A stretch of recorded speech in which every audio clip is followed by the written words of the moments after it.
Miranda on behalf of the state, with all parties stipulated in the presence of our jury. Yes, Your Honor. Yes, Your Honor. All right. The state rested their case yesterday. Defense, do you have any witnesses you intend to call? Yes, Your Honor. We're going to call Sean O'Brien.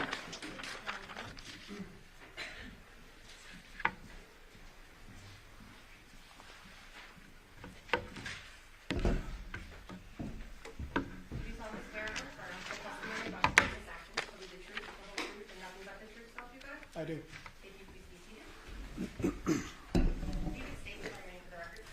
Sure. Sean O'Brien, Sean Obrien. Good morning, Miss. I'm sorry. Good morning, Mr. O'Brien. How are you doing? Pretty good. How are you employed? So I'm employed with Roll-Off Digital Forensics. Okay, and what's your position there? I am a digital forensic examiner. Okay, can you give us a description of that job? What are your duties? What do you look at? What do you do? Sure. As a forensic examiner, I look at any type of digital devices, digital artifacts, just pretty much anything that you can connect to the internet or even standalone, not connect to the internet, but it's digital in nature. And about how long have you worked in this field? Over 20 years. Okay, you want to tell us about that, previous job assignments? Give us a little bit about yourself. Sure. So I started off, I got a little intro to it whenever I was active duty in the Army. Got out of the Army, got recalled after 9/11. From there, moved on to the Air Force Office of Special Investigations Laboratory in Lithicum, Maryland. That's where I began my forensic journey, starting at the ground up from the basic taking a device and capturing it, as you saw earlier. From there, I got lots of training. I'm a Department of Defense certified forensic examiner. I also hold certifications with Cellbrite and Magnet and various other certifications related to the field. I worked there for about 9.5 years. I started off, like I said, it's technically called the imaging and extraction section. From there, I moved on to becoming a full-fledged examiner, and in that role, I was part of a child exploitation division that combated child exploitation and just all the different digital devices associated with that. From there, I went to the counterintelligence, counterespionage section and worked there as the deputy section chief. So I had a team of people under me that I mentored and taught how to do more advanced digital forensics. From that point, I went on like a little teaching circuit around the world to teach more stuff on like sexual exploitation type material. And then after that, I spent a little bit more time there at, it was called DCFL at the time. And then I switched over to Navy NCIS. I was offered a position to go start up a digital forensic lab, or restart a digital forensic lab in Naples, Italy. I was the sole digital forensic expert for Europe and Africa and backup for the Middle East. I covered all those countries.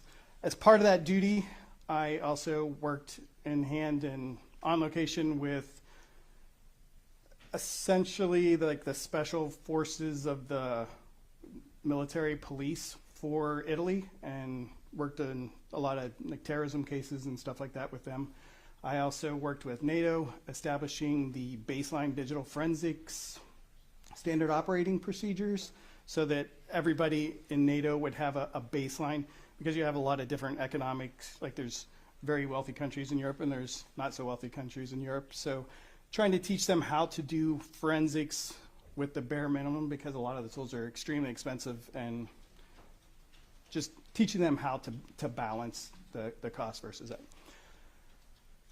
I spent 8.5 years doing that. I had to return to America, and I started working for the Veterans Affairs in the Office of Inspectors General. I ran the e-discovery division. It's essentially, it's not forensics, but it is in a related field, and I managed a team of people that would pull emails and do examinations and help agents and other requesting officers or parties to do audits and things like that. From there, I left and came over to Roll-Off Digital Forensics, and here I am today. All right, so now you work for your forensic company.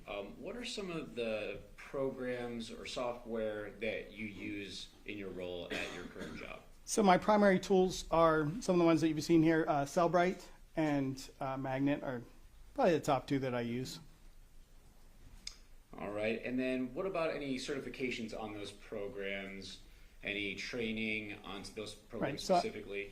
I'm certified with both Magnet and Cellbrite to be an examiner and to extract the devices, to get the device and get the information off of it and then process it and review it. And so when you're not just talking about cell phone, like pictures and things like that, you can also look at locations and all of those types of things as well that go into anything with the digital forensics, correct? Correct. Cell phones are essentially databases, so it's looking at all the different databases, some that can be seen, some that can't be seen in particular readers, so you have to use different tools to get to it and look at the data inside of those databases. So I'd like to turn your attention to this case. Myself and Mr. Drastovich called you to hop on to this case and help us to go through, I believe there's 6 terabytes of discovery on this case to go through? There is a lot. Like that. There's a lot. And we asked you to look at a few things. What were those? So cell phones, the cell tower records, looked at the Barilla extraction of the infotainment center. So everything that has to do with the cell phones, the cell towers, and the vehicle. Okay, so right now I'm gonna turn your attention to the cell phone examinations. You were tasked to look at certain things dealing with cell phones, correct? Correct. I was primarily focused on 3 different cell phones.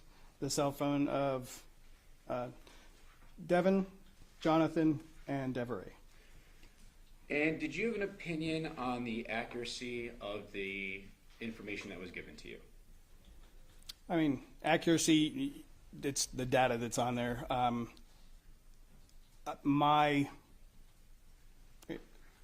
Are you asking more like, was there anything that stood out, or? Well, was it the accuracy of the extractions? Is there anything that was missing or that you would have liked to see more? So as previously stated, the cell phones are made up of databases, and I stated that the software doesn't always pull all the information. So the information that I was provided was a UFED reader report, which is after you do an extraction, you take that data, you put it into another piece of software, and then you can create a reader report, which is what I reviewed in this. That is only the data that is able to be interpreted by the software.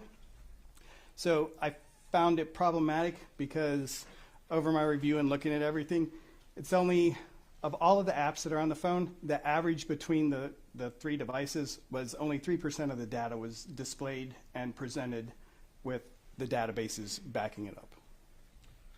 So would it be your opinion that this was incomplete as what was provided to you as a whole? Yes. And what's the basis for your opinion on it being incomplete? Years of experience in knowing that one tool doesn't do it all, and that whenever you look at that and you see something as low as 3%, like, okay, well, what else is there? What am I missing?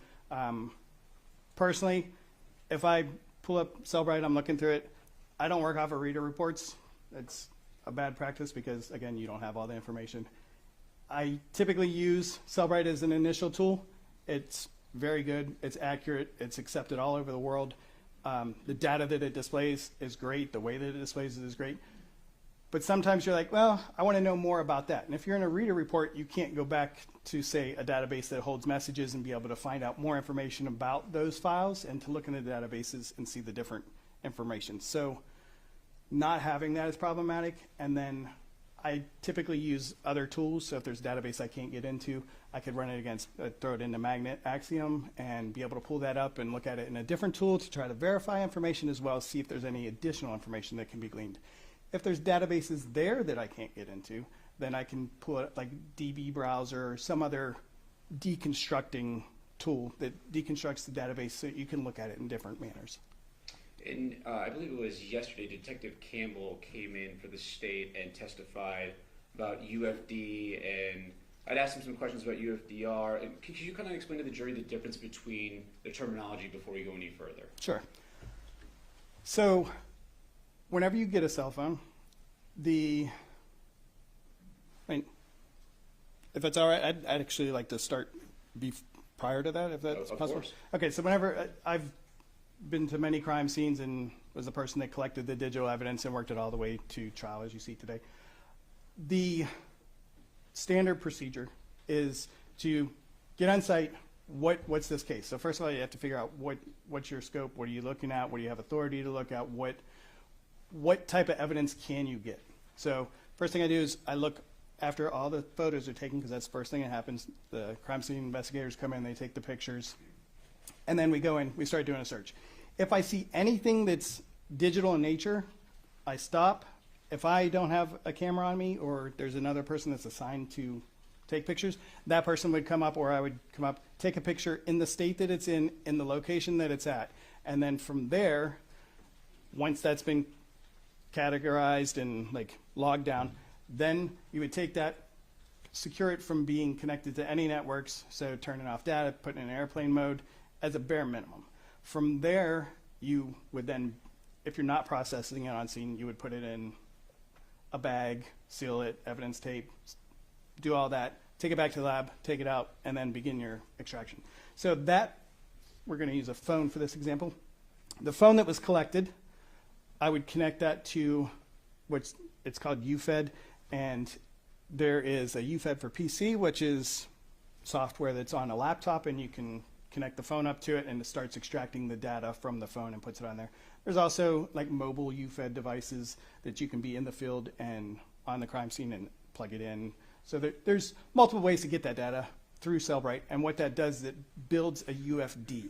And that UFD is more like a index and some supporting information that tells you, hey, in this big package of data, which a lot of times it's in a zip file, and it's the package that the UFD is going to refer to that actually has the databases and the information. So you load that into Physical Analyzer. So Cellbrite has a product called Physical Analyzer, and Insights is their newer version. And you can put the data in there, and that gives you access to the databases. And you can actually do some database, like go through the database and break it down inside of that software as well. You can use, it's called App Genie, so it'll go in and it'll look at the app and be like, well, what can we do with this app? Like, what more information can we gather? Because, again, it's a vendor software, so they're only doing what the people in my field are saying, hey, we need this to be adjusted. We're not getting enough information for this. Can you turn your attention to there and try to get more information? So once that's all gathered, you go in, you're starting to do your examination, starting to find out your bits and pieces, finding out what databases you need to explore more, what information is important. And then the requester, which is usually an agent, a police officer, or auditor, whatever the case may be, they'll want to see everything right away. Unfortunately, digital forensics is not a right-away type field. It does take quite a bit of time.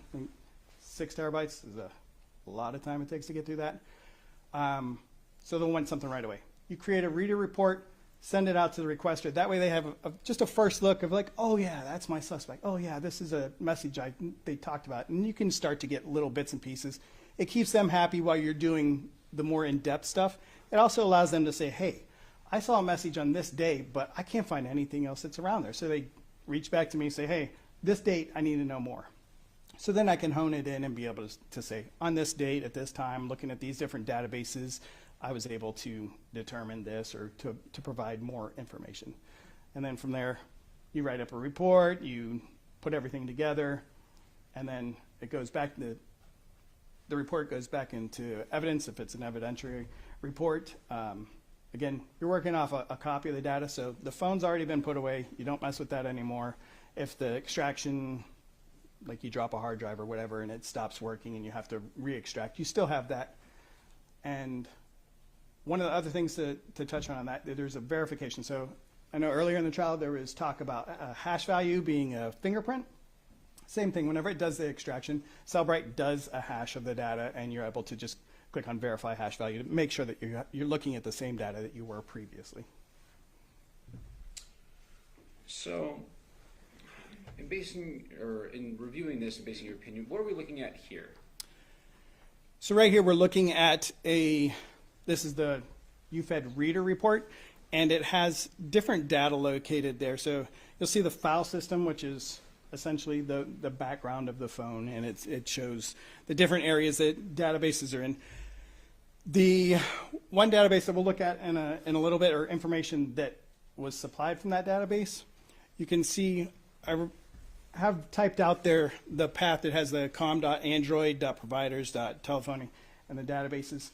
If you look in the directory on the left-hand side, it does go in alphabetical order. So, And Mr. O'Brien, if you Sure. can use your mouse, don't click on it though, because of the No digital clicking. content, but all right, no clicking. yeah, you So, go ahead. right here you see com.android Chrome, com.android vending, like wallpaper backup. So that only 3 com.androids were found, not the com.android providers. Like that whole directory structure isn't there to include the database. So is this a complete picture of this phone? It is not. Okay. So did you also review the Armada infotainment system? So I reviewed the portions of the Barilla extraction that were provided to me, which were the data locations where the vehicle traveled.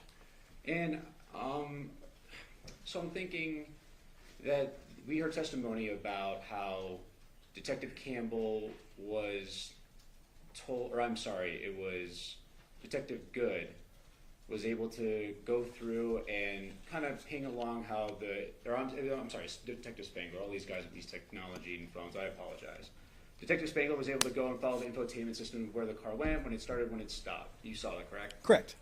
And I believe it was brought up that Miss Michaels was at a car wash around a certain time. I believe it was between 8:14 and 8:24, and the state phrased it as a car wash, correct?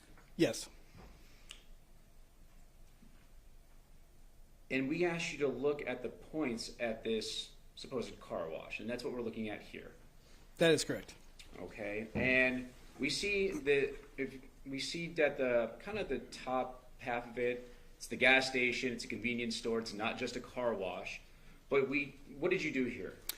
So the first thing I did was I looked here. This is the car wash. You can tell by the structure and the wet marks, and then if you do street view, you can go in and see that as well. So I noticed there's no pings along this backside or anywhere along the car wash area. I also looked at the date and times and the start-stop time of the vehicle, which also was indicative of not really enough time to get a car wash, not in the right location for a car wash.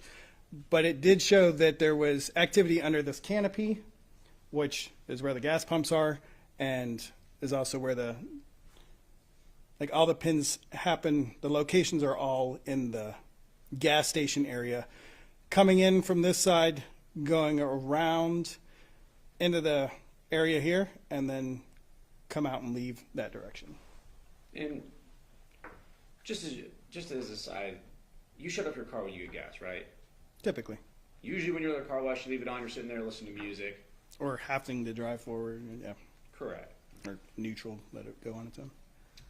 So, turning your attention to another item, did you review video data at 6505 Taylor Creek? I did. And what is your opinion of what was recovered from that address? So again, I believe it to be incomplete just based upon the type of evidence that it is and the devices that it comes from. There are, as you can see on the screen, 2 of them are labeled ring video, and the other one just has what appears to be a date timestamp and a .mov. The others are .mp4s. So the 2 videos on the right, the washed out one and then the one that's more in color, appear to be videos that were extracted off of either the Ring app or like you can go online to the website and pull it down, download it. You can share via email. There's lots of things that you can do with Ring videos. And the one on the left appears to be a few still shots that were then combined into this video that's there. So the snapshots being put together, I'm not sure how familiar you guys are with the Ring camera, but you can set it up so that it does snapshots. So you can I don't recall the minimum amount of time, but I believe it to be like minutes, maybe even seconds, and then from there you can go into like you can turn it off completely. So the fact that there are what appears to be snapshots would indicate that snapshots were being taken.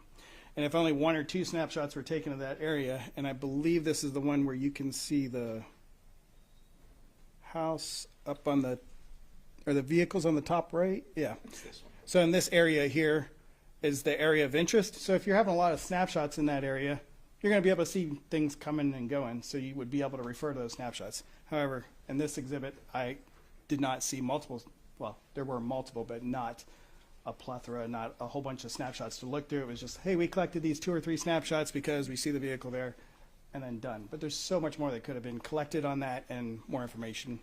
And you weren't provided any document from law enforcement that they were looking for snapshots of this camera? I was not. I didn't receive any reports or anything on this.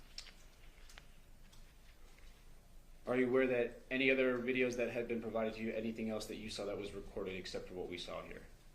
So there were, I looked at a bunch of different videos that were collected. And let me, from Sure. this address. From this address? No. And that's because there could have been, but from what you saw, there wasn't anything done about the snapshots or anything. There was just that one. Correct. Now, I'm going to turn your attention to one of the phones we asked you to look at, and off of the information that was provided from the state. It was Devyn's phone. Did you review that? I did.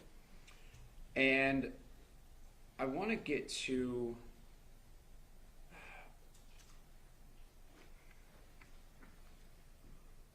Was it a complete capture of Devyn's phone? No, same as it's previously shown. There wasn't information about every single app, every single activity that was going on? There was not. But even though we had an incomplete picture, you were still able to access some background information, some stuff from the databases that can tell you kind of what was going on. Correct. I was able to access the reader and what Cellbrite was able to pull out and look at those provided items. So what are we looking at here? So here we're looking at on 8/6/2023 at 10:36 at night, there is communications, an instant message that was outgoing from, we're looking at Devyn's phone, so the outgoing would be the from, and then to the phone number related to the device of Devyn. So from Devyn to Devyn, their devices. It says, see you when you get back, I'm going to sleep, girls. So it's part of a text message. And then there's an incoming call at 10:58, which appears to be from Devyn's device to Devyn's device. And it appears that the call was taken and was 44-second long phone call. The last item is at 2:12 in the morning on Devyn's phone. There was part of the Android messaging here. There was a icon, so whenever you save a contact, you can add a picture to it, and just so whenever you look at it, it pops up, has the picture. So this is a picture like that. And this is a little bit more information on that Correct. icon. Same one, it just different slide. Same timestamp. Same timestamp, date. same messaging, same area. And this is just a close-up of the photo of the contact. It is. So it shows that there may have been some activity going on at that phone around that time. Correct. Now, in your experience and investigation and the rules of your work, gaming systems and other devices, not just cell phones or computers, but any with hard drives, anything that's able to be communicated over, that would be important, correct? Correct.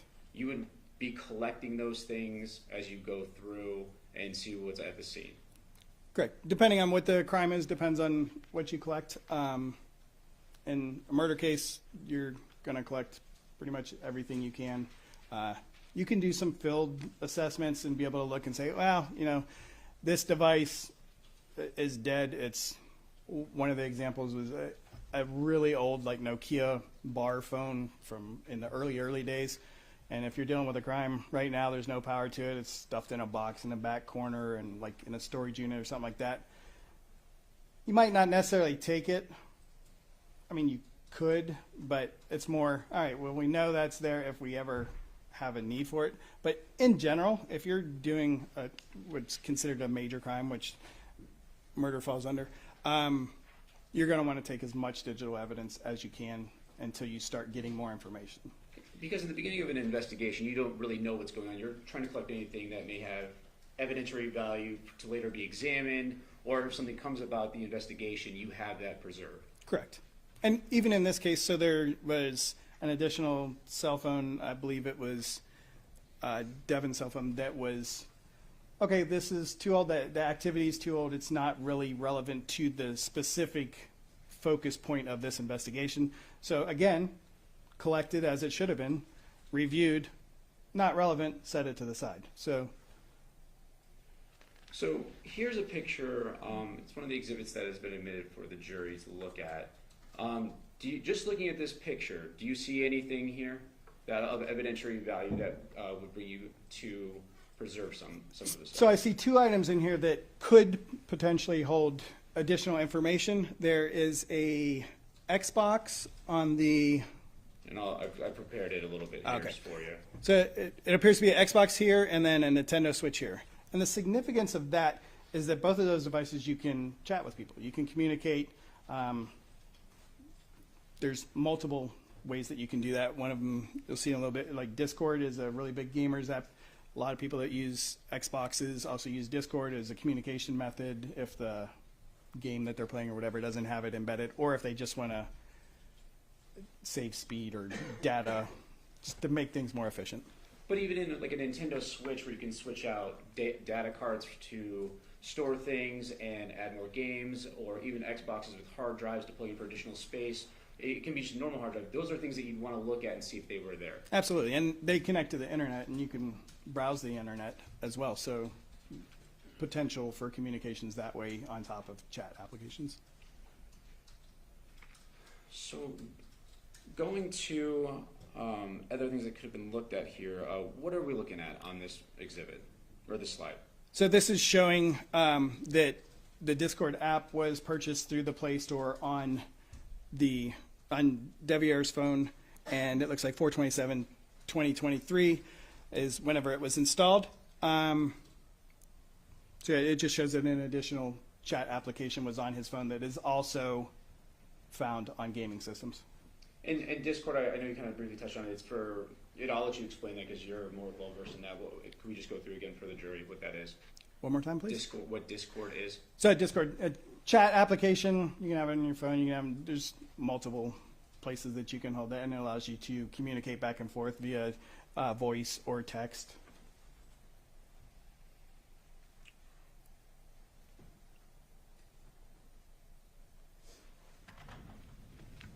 And what are we looking at here? So this is another artifact related. Nintendo Switch was also found there. So there's an application that's listed as Cellbrite flagged it as entertainment and chat application. So it's another indicator. Hey, it's a possibility that the Nintendo Switch has chat on it. The application also allows for chat. And that would be something of significance if you're trying to determine people talking about potentially a murder or anything, that you would go and look through all these things and all these apps to see which ones could communicate to other people, at least be looked at and investigated or preserved for a later time. If you had access to those databases, yes. And what are we looking at here? We are looking at one of the applications that is related to Discord. And it's a 8/7/2023 2:31 a.m. So it was an artifact, a Discord. So you can see Discord up here. So it's at that date and time on Devier's phone, the Discord chat, or well, the Discord program was accessed. And that was at 2:31 a.m. on August 7th. That's correct. So it says modified. Modified. Anytime the system does anything to the file, then it would modify it because it's making changes. And briefly, you didn't look at any router logs, did you? I did not. You weren't provided with any router logs? I was not. Nothing from the Porcupine residents about a router? No. That would have been helpful if you would have had that at that address, correct? Correct. So, as previously testified, the router holds information of connected devices. That's really important, especially whenever you're looking at an investigation like this, because if you know what devices have been connected, then you know what devices you don't have, or you can verify the devices that you do have. So you could look at it and be like, well, 6 phones show up on here, but I only have 5. Where's the 6th? And some of these artifacts that we've seen, this could all be indicative of activity on either the phone or gaming systems. There's something going on, but we just don't know because we don't have the full picture. That is correct.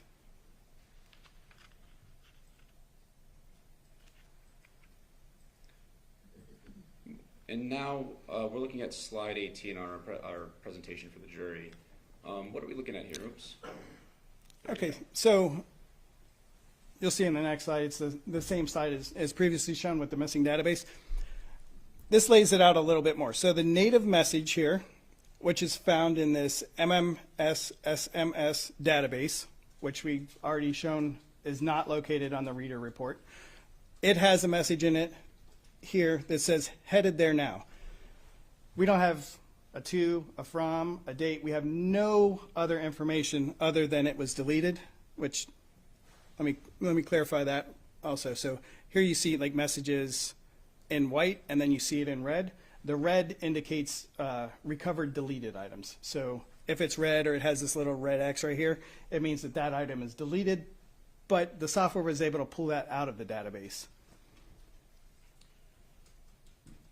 But does it show a time or date or to and from? It does not. And again, I couldn't go back to the database to see if there was any more information in there or related stuff around that time, like around that message, or looking at deletion orders, or there's no way to tell more information in the presented state. But we know it's deleted. We do know it's deleted. And this is the slide that we talked about earlier.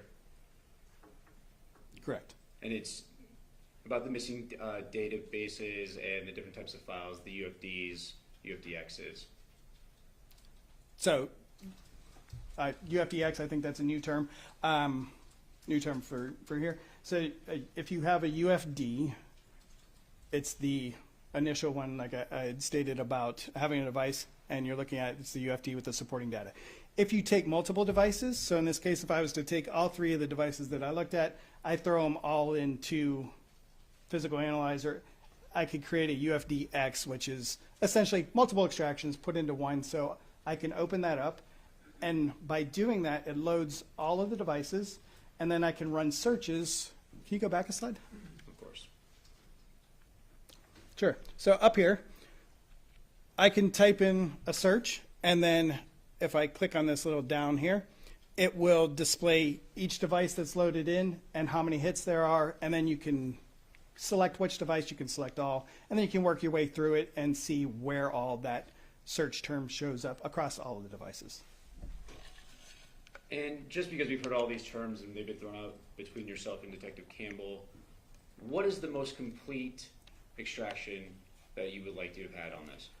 I would have liked to have the UFD with the supporting files so that I would have access to all of the data and not just the maximum 3%. And again, you weren't provided with that. I was not.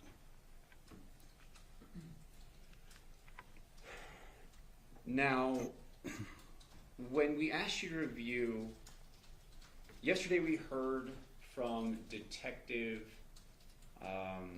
Campbell about it was Detective Good at the cell site location. It was a couple days ago. They said that they only looked until 9 a.m. at that time. That is correct. And we asked you to look a little bit further, give or take on both sides. And did anything stand out to you? There was a location I was like, this looks interesting. Maybe want to take a look at it. Again, I don't have much more information other than the location at the time that was shown. And so I brought it to the attention And just because I know it's hard for me to zoom in on this, how we have it set up, but if you could just put the mouse on the two little points that we have on there so the jury sees what we're trying to point out here. Sure. So here is Jonathan's home. And then here is one in the southern part of the valley, more in a remote area. And that is on 8/7/2023 at 10:25 a.m. And that's a close-up of what you brought to our attention, correct? Correct. So it's here, and then you have a lot of these washes, and then over in this area you have lots of open area. So it's pinging near all these open areas. That's correct. And that's the date of that is the 8/7. 8/7.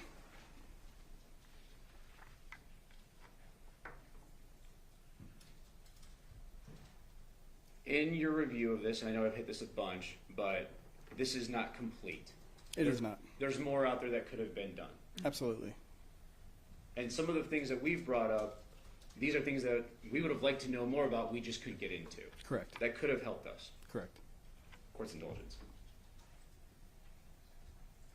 Ask the witness.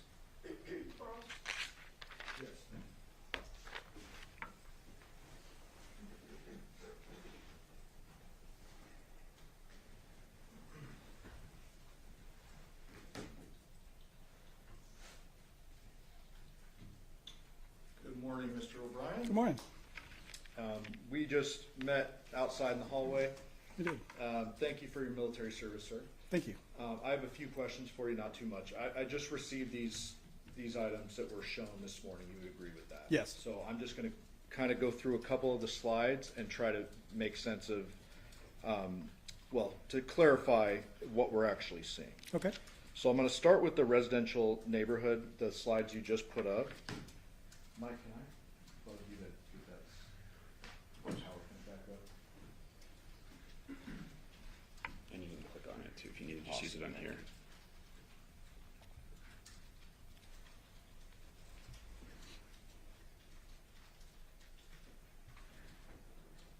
Yeah, perfect. And then you can click on the slides below and it goes up. Perfect, thank you. So I'm showing the slide that you'd agree that's a residential neighborhood, correct? Yes. And you looked at a whole lot of stuff in this case. Would that include text messages on Devyr's phone? It would. We got a bunch of text messages after 9 a.m.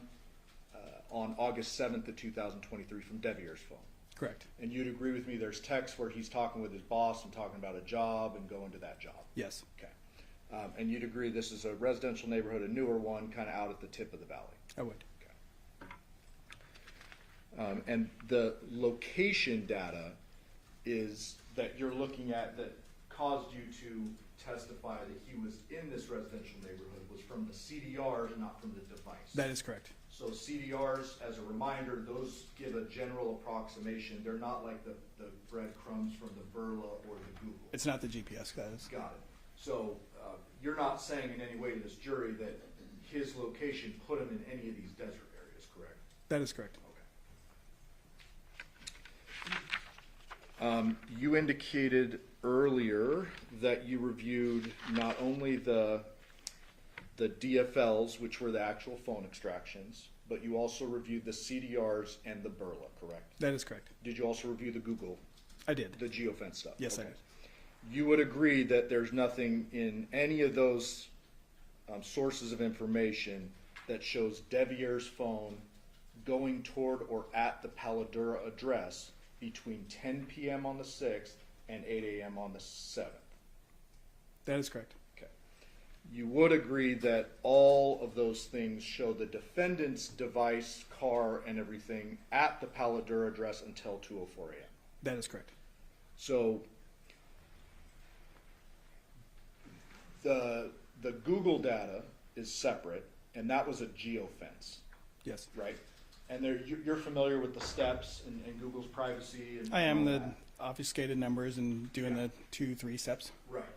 So just to narrow it down and like simplify it, a geofence is actually placed on around the home, the Paladura home, and says, the first step says, show us what devices are at that home, but they give general numbers. Correct. And if I oversimplify it, you can tell me. It's good. Okay. That works. And so in this particular case, it only showed the defendant's device at that home. Well, it showed multiple, but once you select which one you want that's of evidentiary value, and yes, that was one of them. And that would be Yoko's, Yoshida's, and Jonathan's were actually there too. Yes. Yeah, and nobody else's. Not that I recall now. Yeah, so it's 4 devices at the Paladura home, not including Devier's. Correct. And Devier did have a Google device. Yes. An Android that. Yeah, Android is a Google Yes, device. Okay. So we're in agreement. Nothing at all that you went through suggests Devier was at the Paladura address between those time frames. That is correct. Okay. The Google data did show John's phone traveling from the Paladura address at around 2:04 a.m. in the same exact path as the defendant's car and phone. Yes.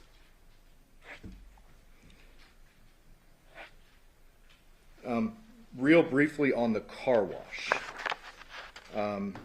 That information was gleaned from the Burla. Correct. Burla is the one with the breadcrumbs. Correct. It does the GPS locations, which is the most accurate. Got it. And that shows the Nissan going to what appears to be the gas pumps, not through the car wash. That is correct. We're in agreement. Okay. And that would have been about, correct me if I'm wrong, I think 8:30 in the morning? Yeah, I don't recall. Well, it's back a few slides. Okay. It's after the body's discovered. Yes. We agree there. You would agree that people can hand wash their cars, correct? Correct. And there were several hours before homicide detectives made their way to the Porcupine Rim address. Yes. So, doesn't look like she went through the Funnies car wash? Yes. Correct. Fair. Okay. Briefly on the ring videos. Were you here? Because I've seen you a couple times. Were you here when the detectives talked about those videos? I'm not sure if I was in the courtroom or if Okay. I was watching from another location. I'm not going to try to recite what they said about the videos, but simplifying it, they basically said, we got what the homeowner gave us. Correct. Okay. You're not suggesting to this jury in any way the cops lied about what they got. No. Okay. We're in agreement there. Correct. They got what they got from the homeowner, and there's 3 clips, one of which looks like it's like motion picture, basically. It's like stills one after another. Correct. Which all video actually is, Technically, yes. right? And you would agree with me that homeowners or people who have ring cameras, they can change the sensitivity settings on their device. Yes. If they don't want to keep getting annoyed with every time a car drives by, they can lessen the sensitivity just to kind of encapsulate their driveway. You can set up boundaries. You can set up. There's lots of different settings. Yeah, there's a ton of different settings. Correct. You would agree that in the videos from that same camera at night and in the morning, it appears Devier's vehicle is in the same exact spot. To the best of my recollection, that is Okay. correct. And on top of that, there is video from the only entrance and exit a vehicle could go at the Porcupine Rim address. To my knowledge, that is correct. Yes. And that is continuous recording. That's not a motion camera. I'm not aware of the settings. Okay. There may have been testimony about that. Sure. Fair enough. So I want to get to slide 10 and, well, Do you want me to help you? You just go to the bottom a little bit okay. and slide it over. Thank you. Slide 10. So the 3 rows represent an instant message, row number 1, an instant message from Devier's device to the defendant, see you when you get back, I'm going to sleep, girls, correct? Correct. The second one is an incoming call at 10:58 p.m. from defendant's phone. Correct. And that one says 44 seconds. That is correct. The third one is an image that you brought up today on August 7th at 2:12 a.m. That is correct. And I believe the language you used was, I wrote it down somewhere.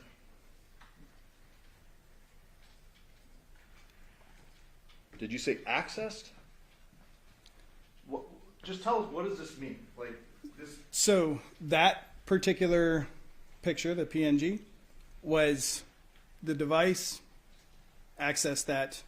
I don't have more supporting information about anything else that was happening at that time, again, because I don't have that database, but something was done with that particular file at that particular time. Got it. So we understand though, when you use that terminology, are you saying the device accessed it or a person accessed it? Unable to determine. Okay. If I can say that like the device shows that there was some sort of activity on that. yeah, and just so we're clear, a device can do things in the background, can access, can cache, can do all these different things, correct? Yes. If it's the opposite, if it's a person accessing it, you would then agree with me that at 2:12 a.m. a person is with that phone using it. You stated that a person was to show that a person would have to be there. Yeah, absolutely. I mean, Yes. it seems obvious, but like, there's two alternative theories. It's either the device access it somewhere in the background, or a person is actually handling their phone at 2:12 a.m. That is correct. Okay.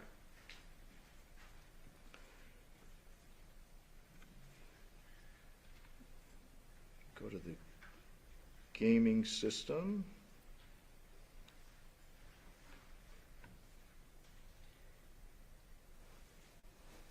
So you pointed out a couple of a Nintendo Switch and an Xbox, correct? That is correct. And there were, to your knowledge, no gaming systems found in the other home, the John's home. I am unaware. Okay. I guess the pictures of John's home will speak for themselves when it comes to that. Correct. You're not taking a position on that. Do you know if the defendant had Discord? I do not know. Did we get a full extract on defendant's phone? We didn't get a full extract on any of the phones. Okay. What is it that allows you to get a full versus a not full? So the initial extraction that I talked about, the UFD, is the extraction. What we've been presented with was the UFDR, which is after that extraction is done, then you can either select all or you can like handpick what you want and then create that reader report. Okay. But to clarify, when you're selecting all, it's all the data that piece of software at that time is able to interpret and put into a report. Got it. And so are you suggesting to the jury that the detectives picked and chose what they took, or are you suggesting that... I'm not really suggesting anything other than the full set of data was not provided and I was unable to do a full examination based upon the lack of data. Okay, and in prior cases, you have a bunch of experience. I have some experience with phones, not nearly as much as you, but there are many, many times in which you cannot get a full extract out of a phone. Yes. Right? That's not abnormal. Correct. And you're, again, not suggesting the detectives only pick certain things out of the devices. I have no knowledge what actions they took, but... Okay. So, with the...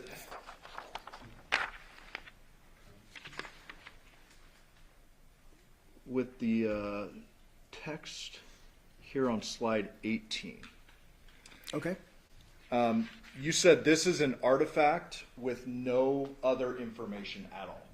No other information presented in this manner on the reader report. Right.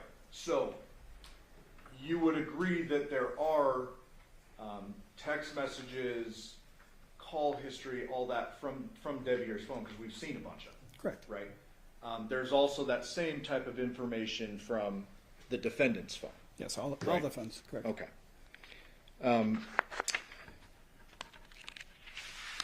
The text history for Devier's phone goes back years, right? It's quite far, yes. And he has a bunch of contacts saved in his phone like we all do, Correct. right? I don't even know the number, but like dozens, hundreds, I don't know. Can you see it on that? If you go back a slide, maybe. I'm not sure if it was captured on that or not. So before the bar shows up in the movie? Yeah. Let me help you. Do that animation. Oh, gotcha. I don't know how to pull it off though. There you go. There we go. Thank you. No, I didn't capture the contacts on there. Yeah, but it is captured somewhere in. It is part of the reader, yes. Yeah. The reader file has that. And so you agree with this headed there now message.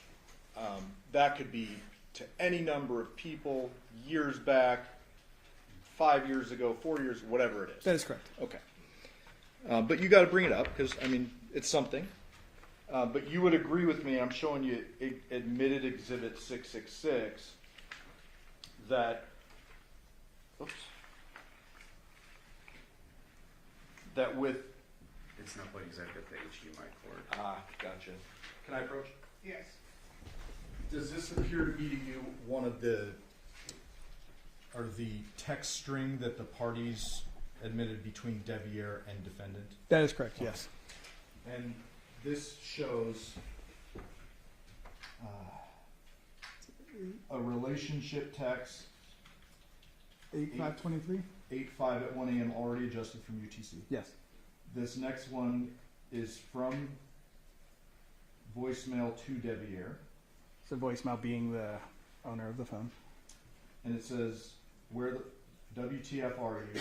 You obviously ain't home, but you ain't cheating!" Exclamation points.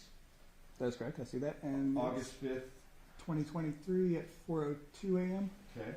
And then the next text says, "From Devier to the defendant's voicemail, see you when you get back. I'm going to sleep. Girls are in the living room," correct? That is correct. Okay. No other text saying, "I'm on my way," or I'm sorry, headed there now. No.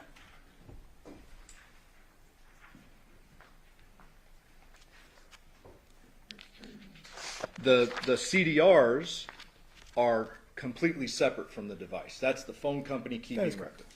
And you would agree with me that there is absolutely no record of a text message after the one where he says, "I'm going to sleep," going to the defendant's home between whenever that was,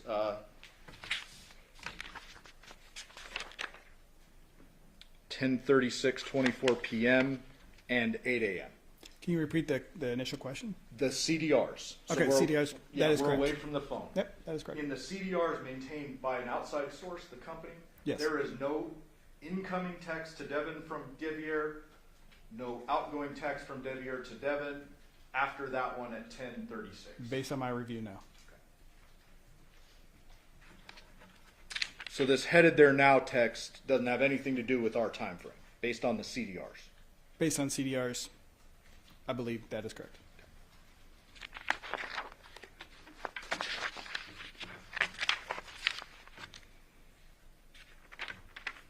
Just make sure I got through all of them.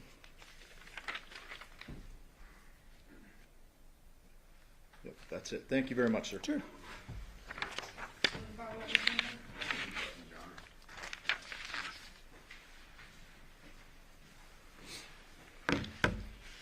Just to touch base on the picture being accessed and the gaming data of, I think it was, what's that, a Discord? There was activity the morning of, or the early hours of August 7th. That is correct. And do you know if Devier had his phone on him? I wasn't there. I don't know. Yeah, we don't know either. Now, the state brings up the Funny's car wash. Let me pull this back on this slide.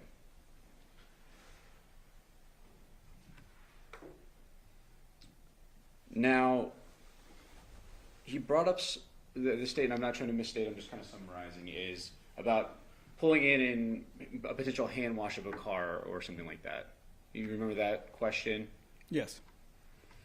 Now, the car turns off at 8:17 and turns back on at 8:21.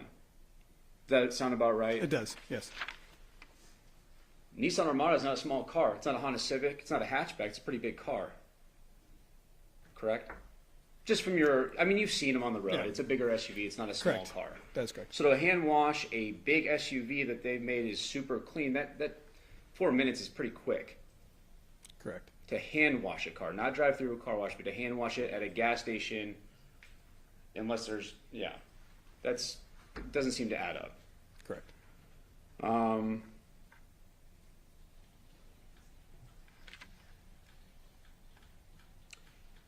When he asked you about the ring cameras at Porcupine, Mr. Giordani asked you about the cameras in and out of the development. Remember that line of questioning? I do. But we don't know if any person was walking around, say, hopping a back wall on a side of the house. We don't have any of that, right? I did not see any of that, no. There's other ways to get into a neighborhood besides just a car coming through the main gate or the main entrance Correct. or leave a neighborhood. That is correct. Now, there was a call. Just to clarify, you said car or person? I'm sorry, there's other ways for a person to get out of a neighborhood besides a car. That's through what I the thought main you were gate. saying. Yeah. Okay. And thank you for clarifying. Sure. And we do see that there was a call at 10:58, right? That is correct. And that was Devyn to Devier. Yes. Well, to the devices. Correct. Now, we went into the UFD, UFDR. Like I said, I always confuse these, so I'm glad you're here. We were not provided, you were not provided with the full downloads or extractions. That is correct. And from Detective Campbell, yesterday he testified that he got his extraction and gave it to Detective Ozawa. It's kind of what you remember, because you've looked at the reports, you're familiar with the case. Yes. Do you remember seeing, or do you remember being handed any kind of information from phones that there was a follow-up from Detective Ozawa to get more information on the phones? I did not see any more. You were just given the initial or UFDR of the phone.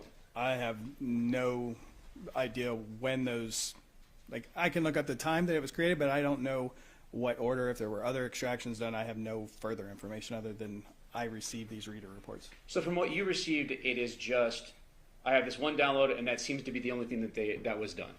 From Correct. what you've been From given. what I've seen, yes, that is correct.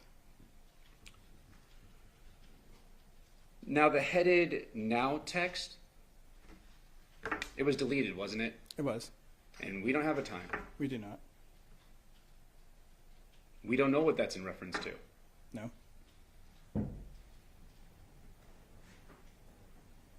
And going back to the ring cameras at Porcupine, or from the address, there's so many. The Taylor Creek address, Okay. you don't, I'm not suggesting that the cops didn't, not that they made their own, but there was no follow-up on to subpoena or get any more information on this. You didn't see any of that. I have no knowledge of that now. And I'll state it this way, you weren't provided any more than that. This is what we got and we gave it to you. Correct. Okay.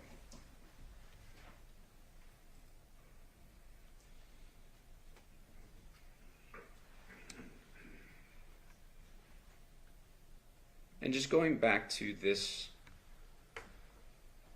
picture of one of the last pings on Devier's phone, the state suggested that there was this, he had this work schedule, which been throughout the course of the trial. There's been testimony that he had to work, that morning, and he went. But were you able to confirm that by any text message you looked at through the phone? Nothing popped out to you. No, nothing stood out to me. It's kind of why this popped out to you by this area at this time. That is correct. No further questions. Any follow-up, Steve? Yeah, I have to apologize. So there there actually is text messages where Devier is talking to his boss and saying, I'm headed to a job out. You saw those, right? Yes. Okay, so those do exist. Yes. Okay, that's not just testimony, that's in the device. It's in the device. And it's There's consistent. multiple occasions that they talk about work. Hey, I'm headed to this site, headed to that site. I'm going to run late. That morning, August 7th. I don't recall specifically. No. Well, I can show you. Okay. Can we agree overall that you went through these devices like with a fine-tooth comb? No. I did the best I could in the amount of time that I was provided Okay. with the data that I was provided. Okay, fair enough. When you go through this, I mean, you're presenting everything that stands out to you as like, this is fishy, or this is something I would bring up, or whatever, right? Correct. There's nothing you left out that was something you were like really interested in and didn't present to the jury? No. Okay. So, I don't agree with the Carmen's message.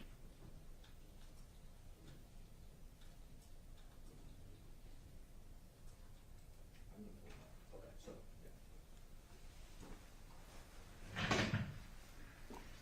So I'm showing you already admitted Exhibit 4. And I want to kind of show you this just in context of the timeline you just provided to the jury. So we agree that there is an incoming call to Devier's phone at 10:58 from defendant's phone. Correct. 10:58 p.m. on the 6th. 10:58 p.m. on the 6th, 44 seconds. And this is already admitted earlier by us. Well, let me back out so you can verify. You would agree that this appears to be stuff from the defendant's phone, correct? The Z fold? Based on the naming, Yeah. yes. And then I'm going to go into the call log timeline.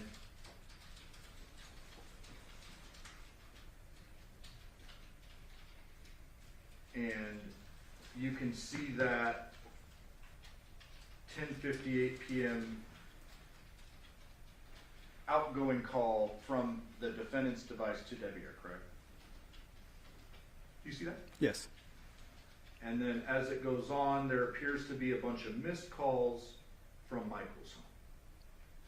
That is correct.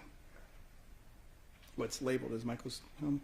Right, but it's a different device from Devier. It's a Correct. separate number. Yeah. Correct.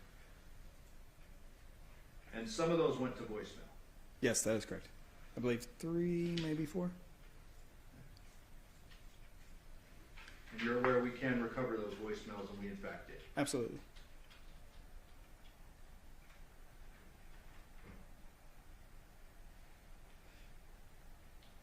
Opening the folder entitled Audio.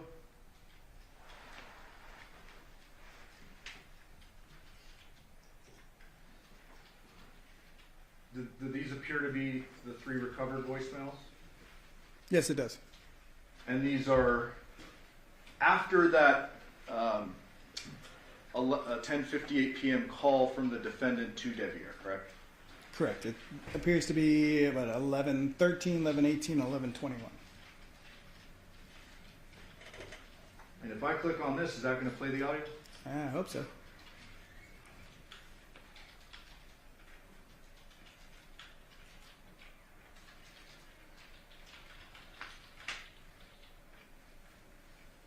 It doesn't have the supporting file.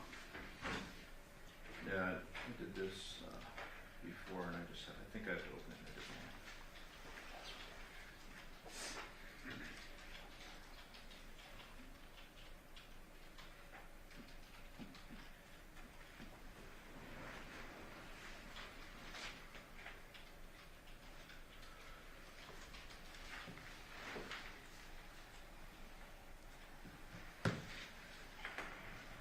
Mom,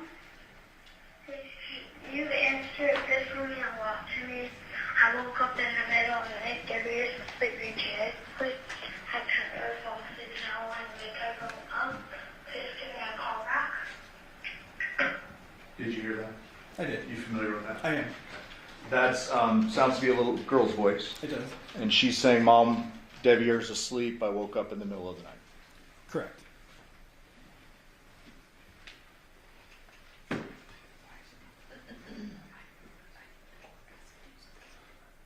Victoria, can we somehow move that up? Because I have the represent on. I don't know why the audio is not playing. Because my laptop's plugged in still. No, I unplugged it. Well, may I inquire if the jury heard that? Yeah, did you guys hear that? Okay. Yes. And Mr. Giordano, if you wanna put the laptop next to the microphone, it may make it louder. That would make sense, wouldn't it? Yeah. You know.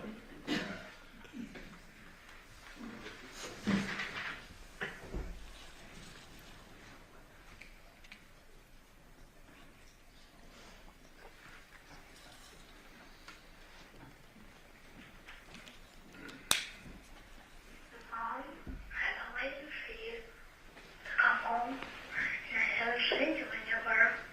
So, if you could, please give me a call. I'm very worried about you. I'm very scared. I don't know if you got in a car accident or any certain things. And I'm getting very worried. Please call me, please. Everyone's asleep. I woke up in the middle of the night. I can't fall asleep. I've been trying to get everything prepped for school tomorrow. So, the rear's not down, today's not down. I can't fall asleep. He's been telling me what you got here to everything. You said you were going to get some medicine. And then you never got any. So please give me a call back. I'm very worried. That was voicemail number 2. Sir? Yes, that is correct. And you heard the little girl's voice say, "Everyone's asleep. I woke up in the middle of the night. Yes, I did. Devier's knocked out." I don't think she said that, but Okay, well, I'll play it again then. Mom, I've been waiting for you to come home, and I haven't seen you anywhere. So, if you could, please give me a call. I'm very worried about you. I'm very scared. I don't know if you got in a car accident or any certain things. And I'm getting very worried. Please call me, please. Everyone's asleep. I woke up in the middle of the night. I can't fall asleep. I've been trying to get everything prepped for school tomorrow. So, the rear's not down, today's not down. I can't fall asleep. He's been telling me what you got here to everything. You said you were Did going you hear it that time? I did. Thank you. Sure.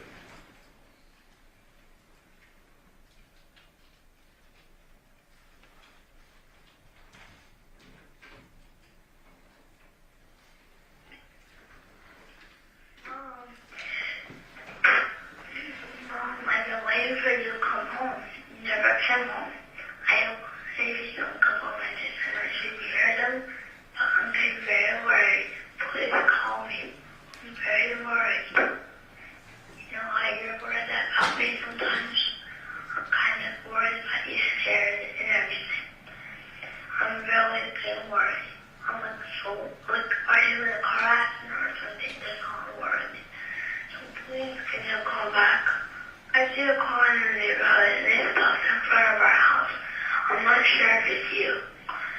If it is, could you call me back?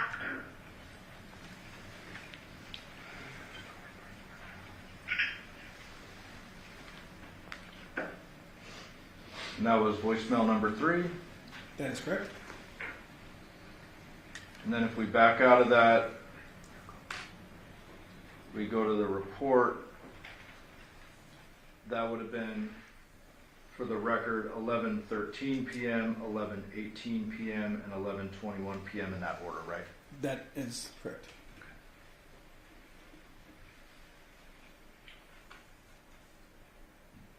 I'll pass the witness. Oh, it shows up.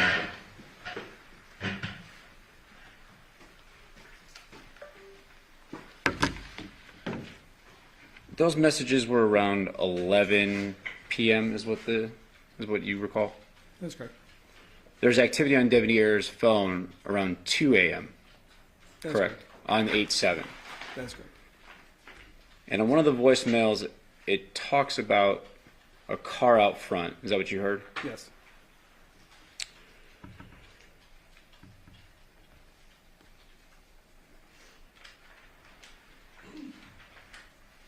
Now, going back to the wash,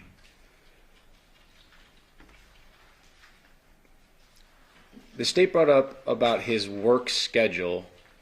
Do you remember reviewing any messages between him and his boss regarding that morning?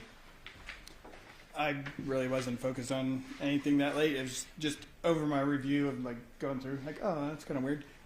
I didn't really do a lot of investigation around that because there was a whole lot of stuff, other places that I was focused on. Anything about him running late? Not that I recall.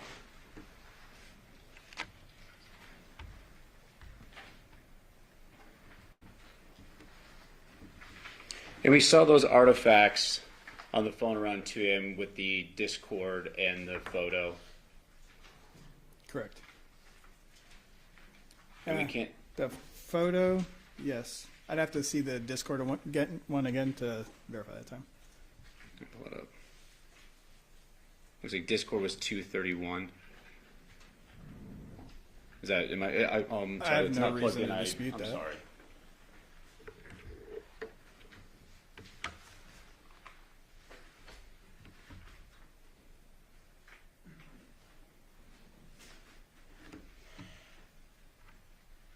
I don't know what just happened now. There it is. 2:31 a.m. Discord. That's correct. On 8/7.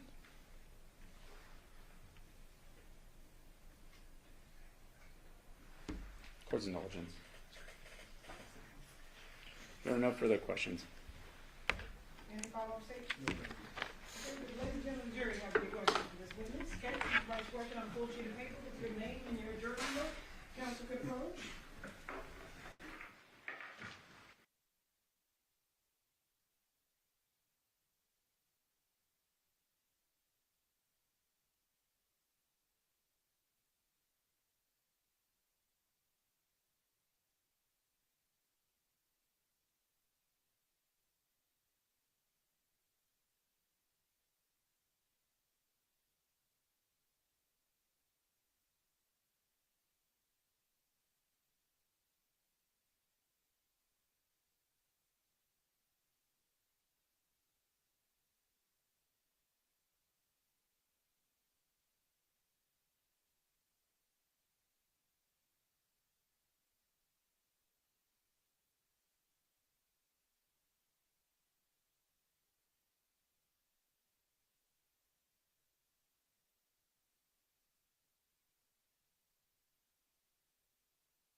Does the Discord photo at 2:31 a.m. show someone accessed it from the Porcupine home? There is no indication of where that came from. I'm sorry, no indication. No indication of the location of where that came When you look at the Burla data, did Burla show Devyn going straight into her neighborhood and to her house? One more time, please, ma'am. When you look at the Burla data, did the Burla show Devyn going straight into her neighborhood and to her house?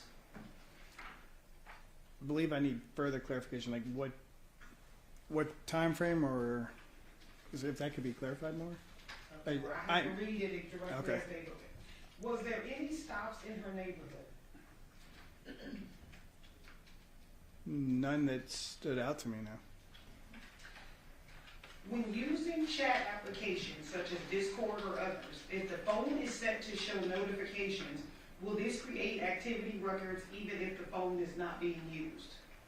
Yes, it would. It houses it in a database, which again, I didn't have access to that database. Okay. Mr. Horvath, any follow-up based on your questions? Court's indulgence. Okay.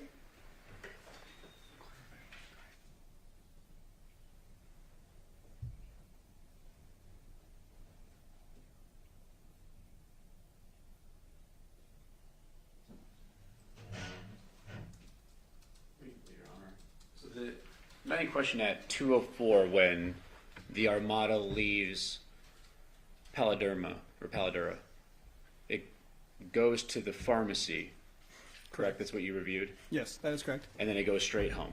Yes, That's it. that is correct. No other stops. Not that I saw, stood up, no. No further questions. State any further questions based on your question? Just briefly, you'd agree with me that the Nissan Burla data is specific to the car, correct? Yes, that is correct. Nothing about that or the phones is gonna show whether the defendant got out of her car with a basket, with a head in it, walked over to the neighbor's house and dumped it in the trash, correct?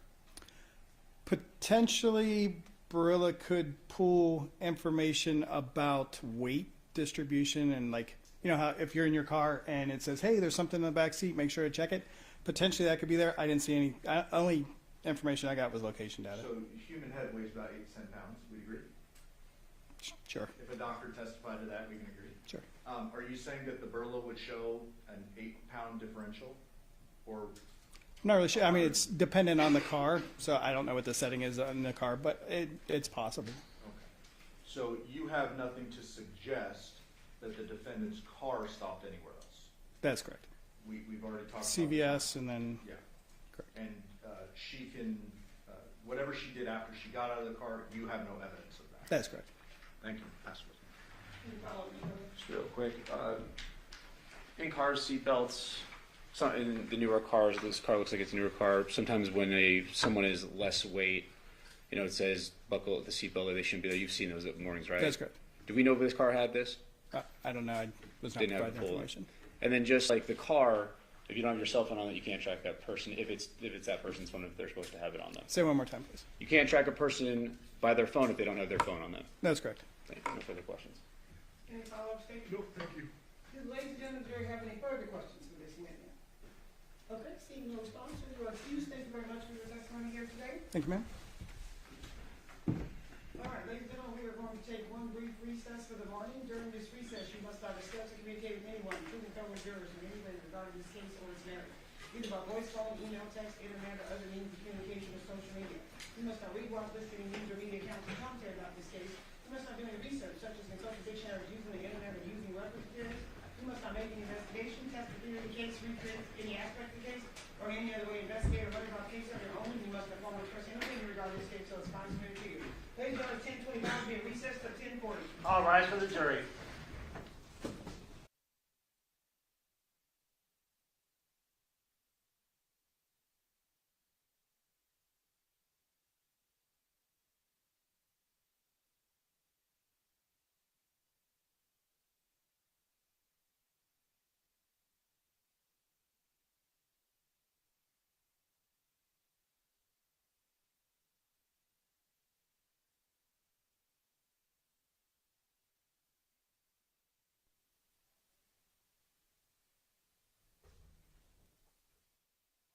The jury.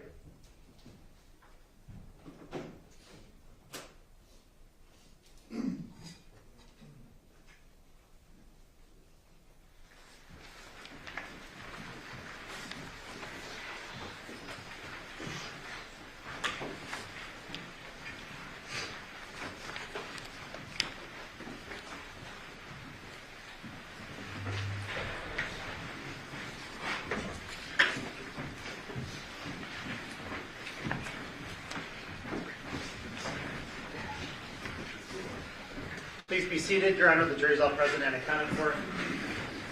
We are back on the record at scene. We set 7239 State Eleven versus Devyn Michaels. May the record reflect that Ms. Michaels is present her attorney, deputy district attorney on behalf of the state, and both parties stipulated in terms of monitor. Yes, Your Honor. Housekeeping matter, we have stipulated medical records. I'd Okay. like to make part of the record. Okay, what are the exhibit numbers? Okay. There's C4 and D4? Okay, C4 and D4 will be admitted pursuant to stipulation. Defense, you may call your next witness. Thank you. The defense calls Dr. Larry Sims.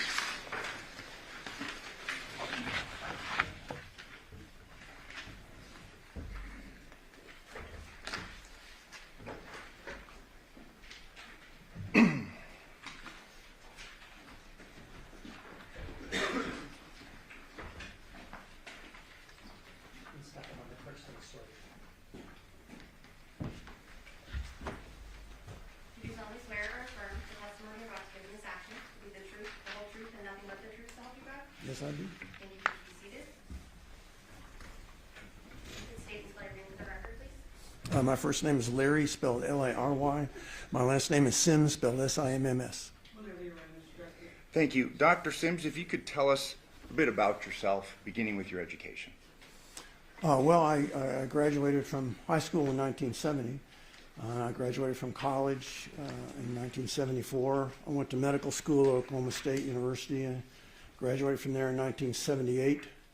I did a rotating internship as a physician in Dallas from 78 to 79. And I was a general practitioner for 10 years, 3 years in rural America and 7 years in Detroit. I had about 55,000 patient contacts, delivered about 100 babies. Then I went back into training at Michigan State University in pathology for 4 years. Then I did a 1 year forensic fellowship at Cook County Medical Examiner's Office in Chicago. Stayed on there for some years, and then I came out here and was at the Clark County Coroner's Office for 19 and a half years. I maintain a licensed medical license in Nevada, and I'm board certified in anatomic pathology, clinical pathology, and forensic pathology. Doctor, so you were a coroner here in Clark County? Yes. 19 and a half years. Yes. Would often be called by the state of Nevada in prosecutions of murder cases. Oh yeah, I probably testified over 500 times during that period of time. You were contacted and were ultimately retained by the defense in this case, the state of Nevada versus Devyn Michaels, correct? Correct. Yeah, I was contacted by the Special Public Defender's Office. It's been over a year ago. Okay, and just for the record's clean, I mean, I'm not part of the Special Defender's Office, nor is Mr. Horvath, but that was who was initially on this case. That's who initially contacted me. After being contacted, were you provided with certain materials, specifically an autopsy report and other things of evidentiary concern, photos and the like? Yes. To your knowledge, was it the entire file? Well, what I was provided, which is all the forensic important stuff, yes. Have you had an opportunity to review the autopsy report prepared by Dr. Stephanie Yagi? Yes. And that autopsy report is dated August 8th of 2023. Correct. Did you review the pathologic findings in the autopsy report? Yes. And what are they? Well, okay, have you got a copy of the autopsy report? I can go. Absolutely. May I approach with a copy? State any objection? No.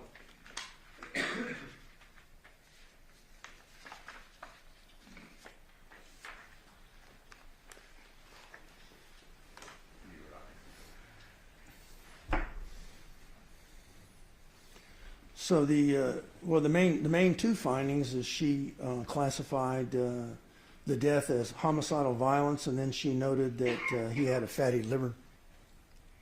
And those were the two findings? Correct. Now, are there certain standards of practice that are employed by pathologists, specifically coroners? Yes. And what are those, and if you could please describe those to the jury? Well, there's a number of practice standards, but there's a specific published practice standard in relation to using homicidal violence without any specific cause. It was published in 2010, and it has 5 separate criteria that all 5 have to be present before you use a non-specific cause of death, such as homicide by unspecified means or homicidal violence. And doctor, what are those 5 criteria, and if we could just have you break them down, please? Well, one of the important ones is that there can't be any other cause of death present. In other words, there can't be any natural disease present. There can't be any toxicologic explanation of death. There can't be any environmental explanation of death, such as drowning or cold, and there has to be an indication that the body was altered in some way And there's one other criteria. I can look at the paper. I can't remember what it is. Okay, if I may approach the witness.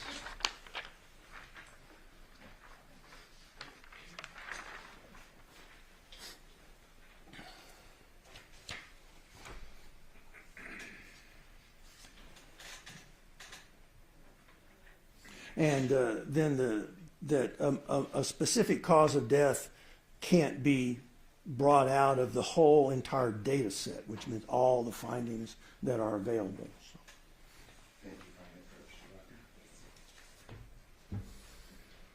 So, from the get-go, we have this pathological examination done, and we have these pathological findings.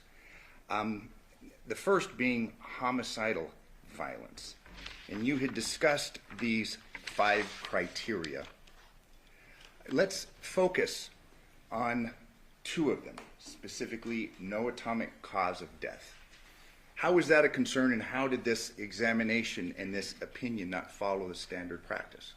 Well, there are, in this particular case, that he actually has 2 natural diseases that could cause his death. His heart was enlarged, and he had a fatty liver. And those are obviously borne out through Dr. Yagi's analysis and review of the body, correct? Correct. There's another criteria I'd like to draw your attention to, and that's no toxicologic cause of death. If you could please explain that and the significance in this exam. Well, there has to be no... There has to be drugs can be present, but they have to be at low enough levels not to cause the death. Is kind of the main thing to take away from that. Or there can be drugs present that are not known to cause death, like a medicinal type of drug. So in this case and on this examination, there was a toxicology report, correct? Correct. And what were the findings of this toxicology report? Well, the main findings, he had a low level of alcohol below the legal limit for driving. His marijuana level was substantially above the legal limit for driving. And he had quite a bit of alcohol in his stomach, but not really very much in his blood, which indicates just that he had drank a significant amount of alcohol just prior to his death before he died. Let's break that down just a little bit, and let's start with the alcohol, where you just left off, Doctor. Are there different places where these draws are taken in order to arrive at the alcohol content of the body? Correct. It's very important to, without going into a lot of explanations, to take the blood from a certain region, because that region is more characteristic of the level of whatever drug prior to death. If you take it some other regions, it could actually be higher or lower. So in this case, was there both a blood draw from perhaps a leg or an ankle and from the stomach? Yes, they did both of those. If you could please explain those processes and the findings to the jury. Well, the blood was taken appropriately, and so I have good confidence in the alcohol level of the blood and the. Have you got a toxicology report, just so Yes. I make sure I don't say anything wrong? I believe, oh, absolutely, Doctor, I believe it's attached Part to of this? the back of the report.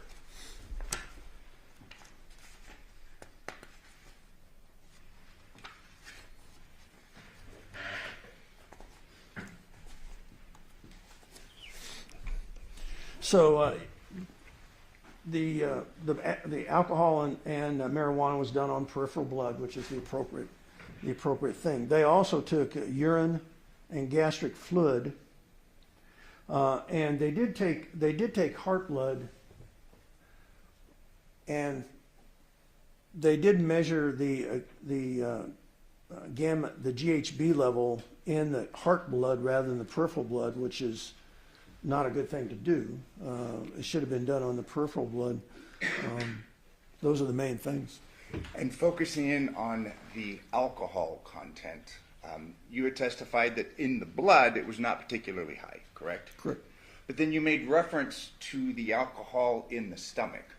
If you could please explain the significance of that. Did that denote recent drinking, heavy drinking? What would that indicate? Yes, he had, it was about 30 times higher in the stomach fluid than in the blood. So he had drank, a couple of, some significant alcohol that had not been absorbed yet into his blood. Now, if the THC content, it was significantly above the legal limit, correct? Correct, yeah, the legal limit is 2 and his was 26. So over 10 times the legal limit for Correct. THC. So if an individual were to have ingested alcohol, as we have evidence of, and smoked marijuana, could you opine, was that person intoxicated? Oh, definitely, yes.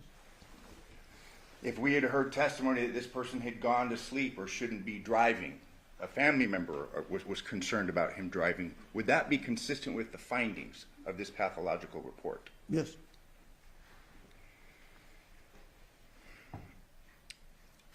In reference to the GHB and the drawing from the heart, you had said that was of concern. If you could please explain why.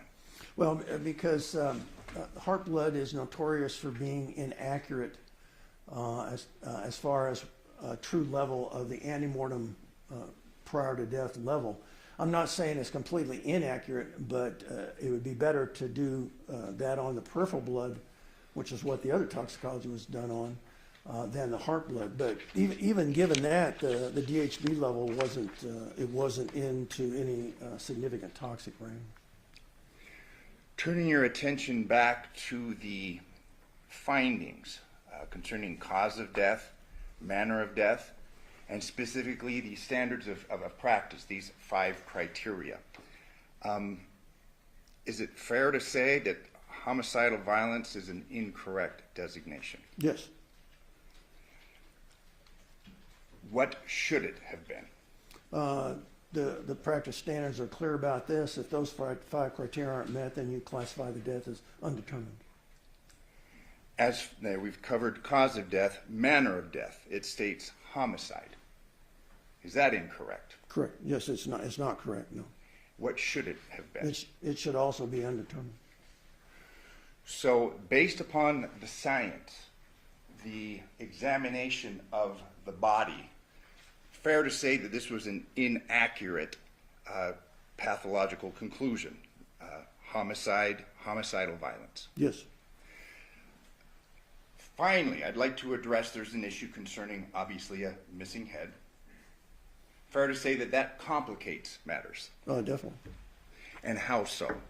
Well, if you have incomplete remains, it's very risky to make conclusions about something that you haven't examined. You don't really know. Worst case scenario is the head turns up and there's no cause of death with that either. So in this particular situation, that would preclude you from scientifically, objectively assigning a cause or manner of death. Now, obviously, one of the criteria concerns death under suspicious circumstances. Correct. And I don't know if you have had an opportunity to review the file because we haven't discussed it all that much, but obviously we have some fairly suspicious circumstances surrounding this death, correct? And is it fair to say that Dr. Yagi perhaps relied upon that outside the practice standards, but relied upon that in finding a cause of death and a manner of death? Probably so. Okay. I mean, we're humans. We make mistakes, fair to say. Oh, definitely, sure. In a strictly scientific sense, okay, doctor, and based upon the data, the empirical data, is it possible that this gentleman died of natural causes? It's definitely possible. That's why you would classify it as undetermined. Before you come to a conclusion, especially one of homicide, which is going to have significant effects, you want to base it on provability. You want to be able to prove it. And in this particular situation, he actually had, in the body that was examined, he actually had causes of death that could cause his death. and the fact that the head is gone precludes you from making a scientific determination. And again, we have discussed somewhat in this jury's heard for a week and a half, perhaps substantial, suspicious circumstances, but from merely the science, he could have died. Correct. Natural death. Correct. As a forensic pathologist, that's the role that we're talking about. That's the role I played. You have to base your conclusions on objective evidence, not just suspicion. Finally, in reference to the decapitation, you obviously reviewed the photos, you reviewed the examination of the body. It was clear that this body was decapitated. Correct. Any opinion was it post-mortem? Does he indicate that this happened after death? Definitely. It was examined by an anthropologist, or an anthropology team, I guess it was, and they concluded that it was a post-mortem decapitation, which I don't disagree with. Based upon the circumstances, you read the evidence, fair to say it probably happened close in time of death and decapitation. That's an excellent question.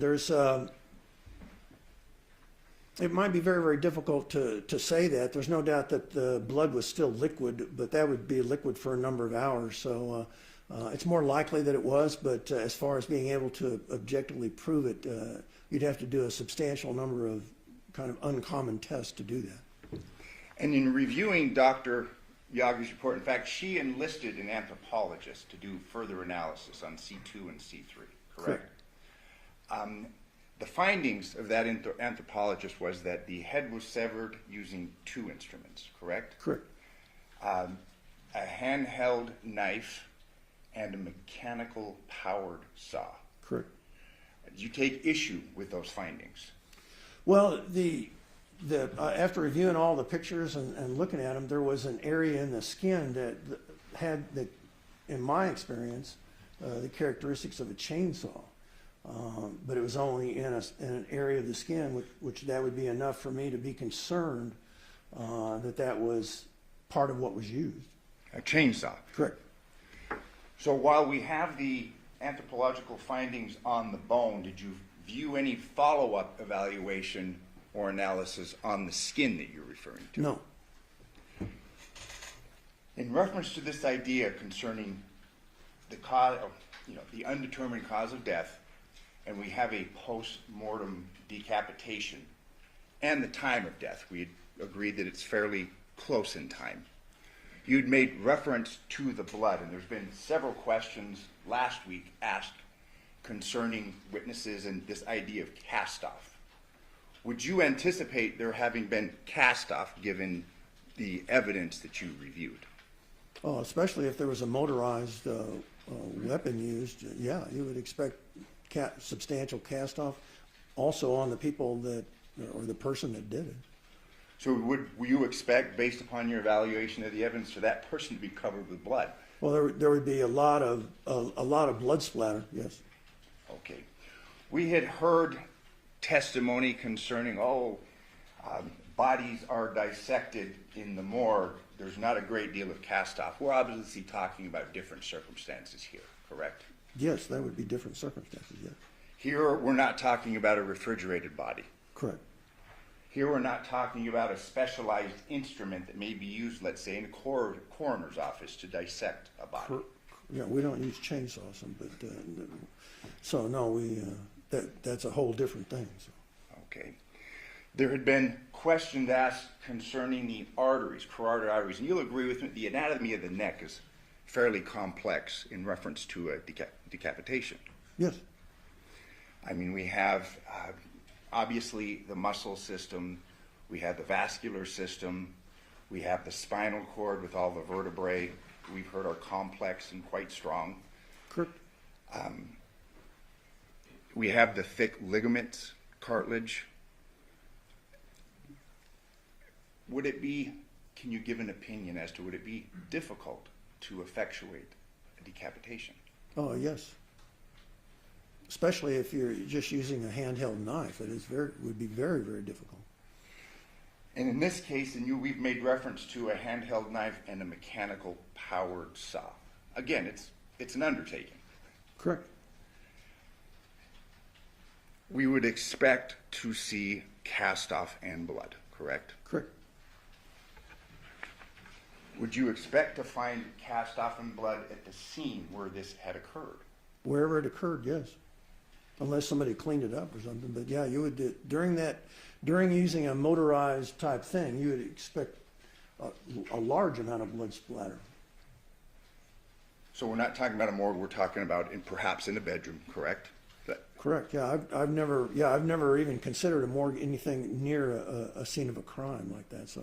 So that would be inappropriate to make comparisons to what happens in the morgue as opposed to what happens at perhaps the scene of a crime. Well, I've never done that. I've never heard about that because it's a completely different environment, and so I don't even. There's not even an analogy there. No.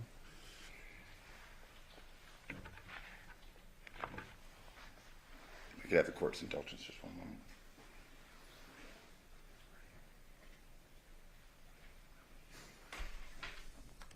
Thank you very much for your testimony, doctor. I pass the witness. Yes.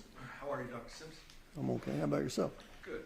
Good to see you, sir. I'm not going to disagree with you too much. I just want to clarify a couple things. We're in agreement, sounds like, that it's difficult to determine cause of death when the head is missing, correct? Yes. We're in agreement that it's a postmortem decapitation. Yes.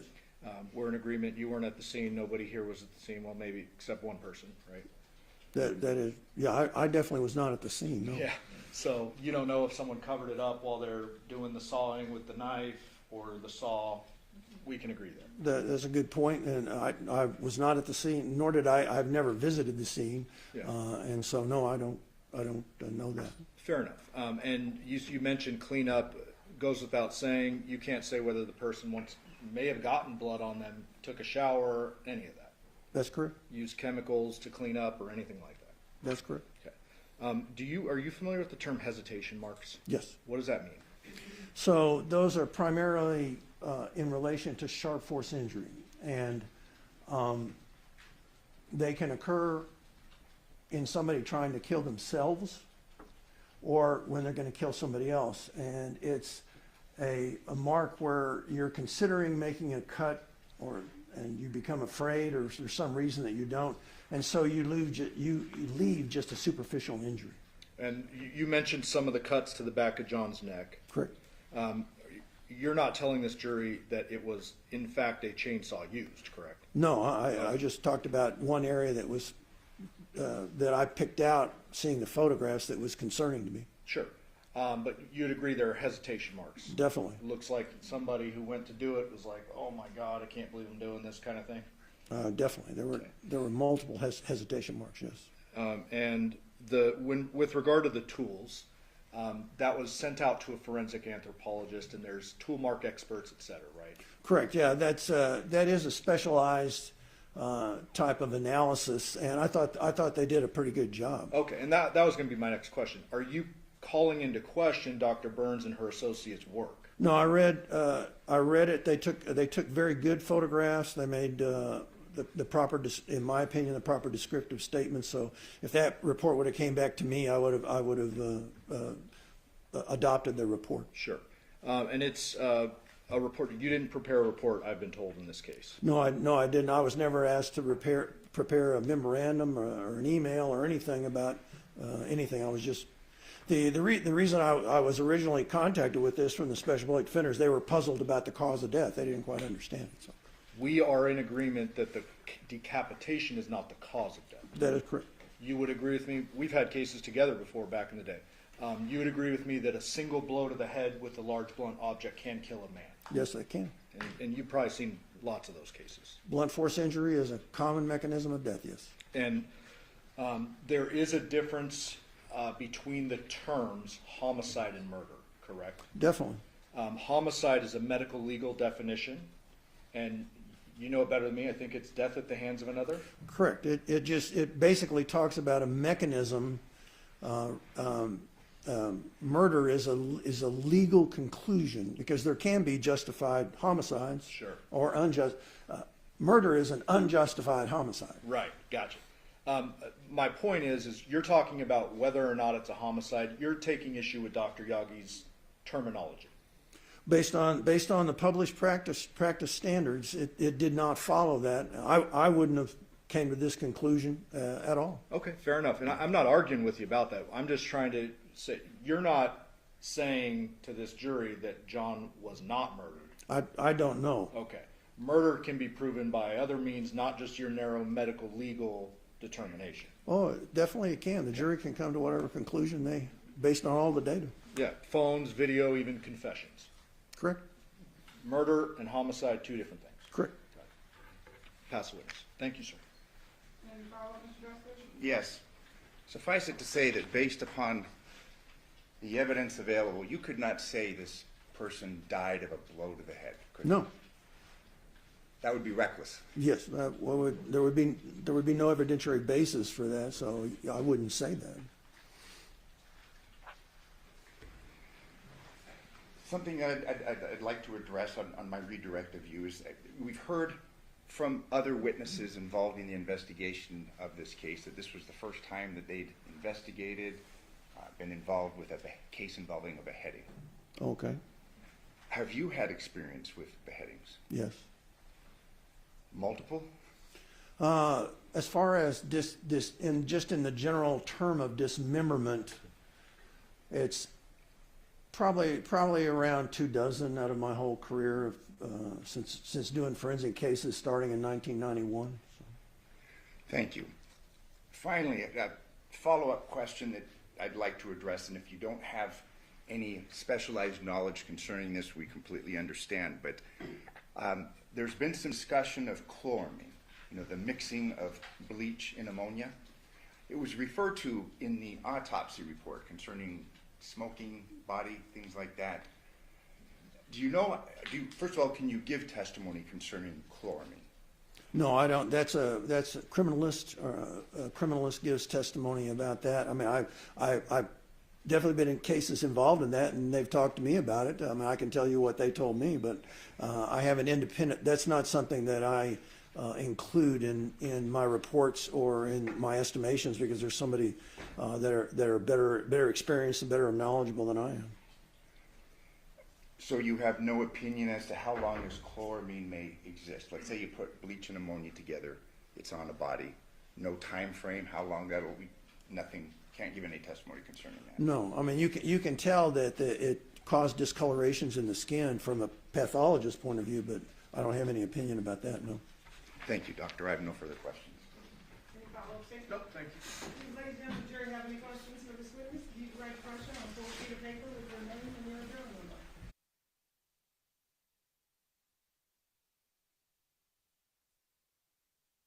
Dr. Sims, if the handheld knife were described to you as a meat cleaver, would it be better to understand that the head could be removed easier than using a knife? Yes. Okay. I'm sorry, Mr. Ratcliffe, any follow-up based on the jury? But in addition to this knife, and again, the findings were of a handheld knife, correct? Correct. Would you expect a cut to be different from a handheld knife versus a meat cleaver? No. Similar? Yes. However, in addition to a blade, based upon the findings, we're to understand that a mechanically powered saw was used. That is correct. Yeah, whether it was a reciprocating saw or a rotary saw or whatever, they didn't go any further than that. But it was some kind of powered instrument. Thank you. I have no further questions. State any follow-up based on the jury question? No, thank you. Do ladies and gentlemen, any further questions for the witness? Yes, if you can write a question on a sheet of paper with your name and your jury number.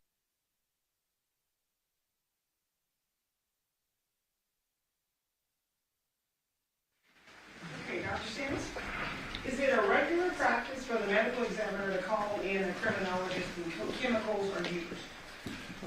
It would be if that is an issue, a recognized issue in the case. It's not some just minor finding, and that is correct. Yeah. If alcohol is in the stomach and not absorbed in the bloodstream, does it affect the person's ability to function? No.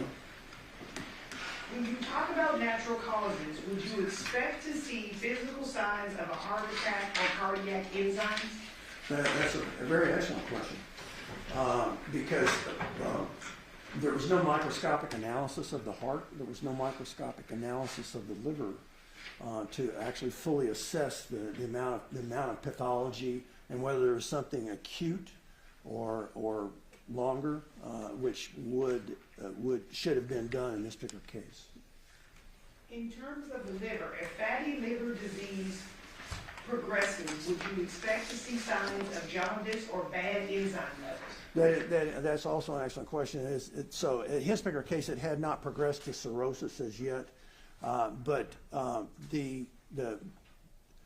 without getting into a lot of pathology, the storage of fat in the liver disrupts the liver's ability to function, and the function is the main metabolic organ that takes care of all toxins in your body, whether they're drugs or anything else. And so when you lose that, then you allow a higher level of those toxins to be in your bloodstream, which can cause death. And that's how it operates. Mr. Pastor, do you follow up based on the jury? Yes, just briefly, in reference to the question, the alcohol, based upon your test in the stomach, based upon your evaluation of this person was clearly intoxicated. Well, the marijuana was really high, and it also worked with whatever little alcohol was present. Both of them are central nervous system depressants. So there's what's called a synergistic effect. So we would expect then alcohol in conjunction with the THC, this person was pretty loaded. It was definitely under the influence of marijuana for sure, yes. Finally, in reference to this cast-off post-mortem, you'd expect, under the circumstances of this case, for there have been significant cast-off. If there was a motorized, there can be cast-off even with a handheld knife, depending on how the person is using, but it's going to be very small compared to the cast-off from any kind of motorized cutting instrument.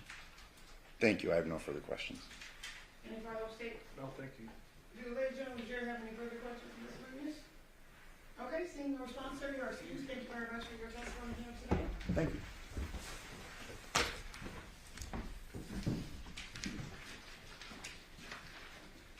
Does the defense have any further witnesses they wish to call?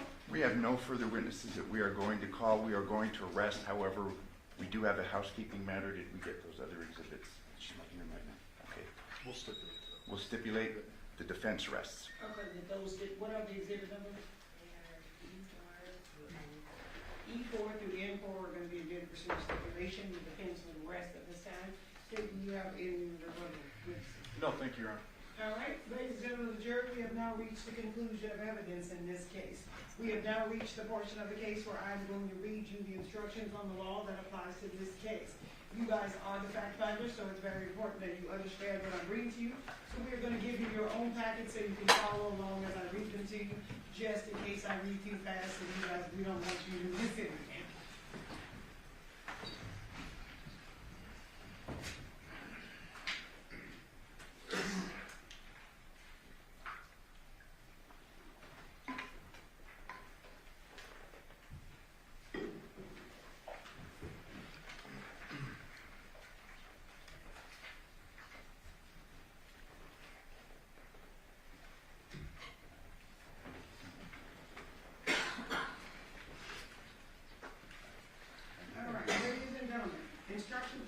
Instruction number 1, members of the jury. It is now my duty as judge to instruct you on the law that applies to this case. It is your duty as jurors to follow these instructions and to apply the rules of law to the facts as you find them from the evidence. You must not be concerned with the wisdom of any rule of law stated in these instructions.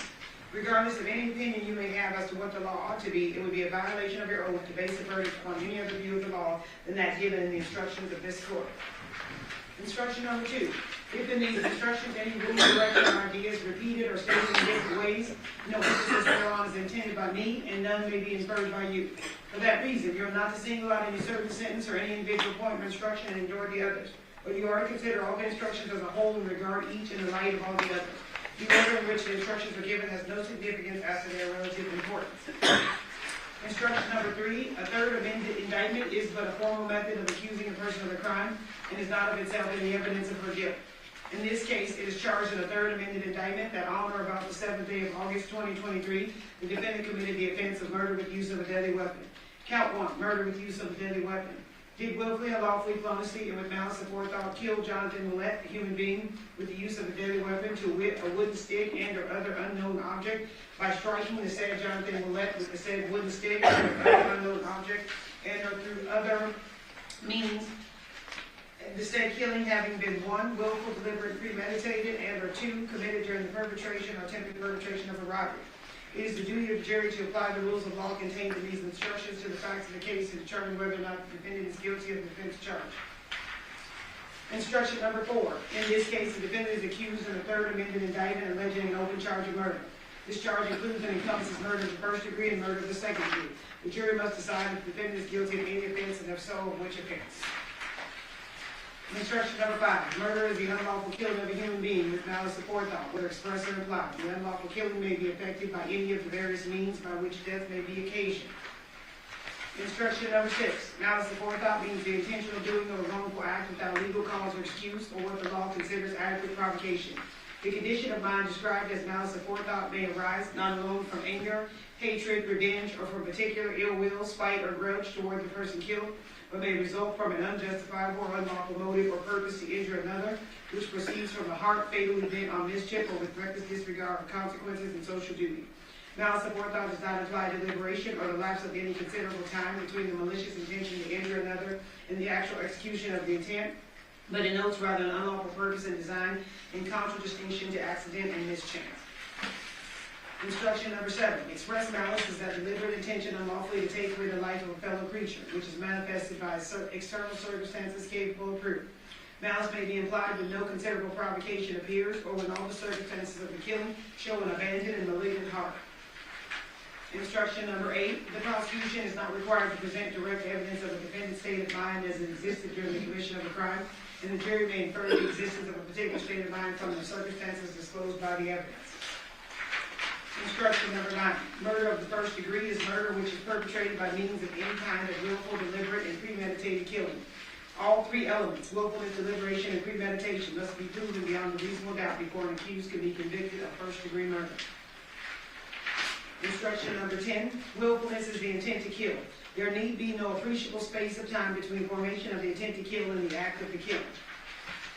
Instruction number 11. Deliberation is the process of determining upon a course of action to kill as a result of thought, including weighing the reasons for and against the action and considering the consequences of those actions.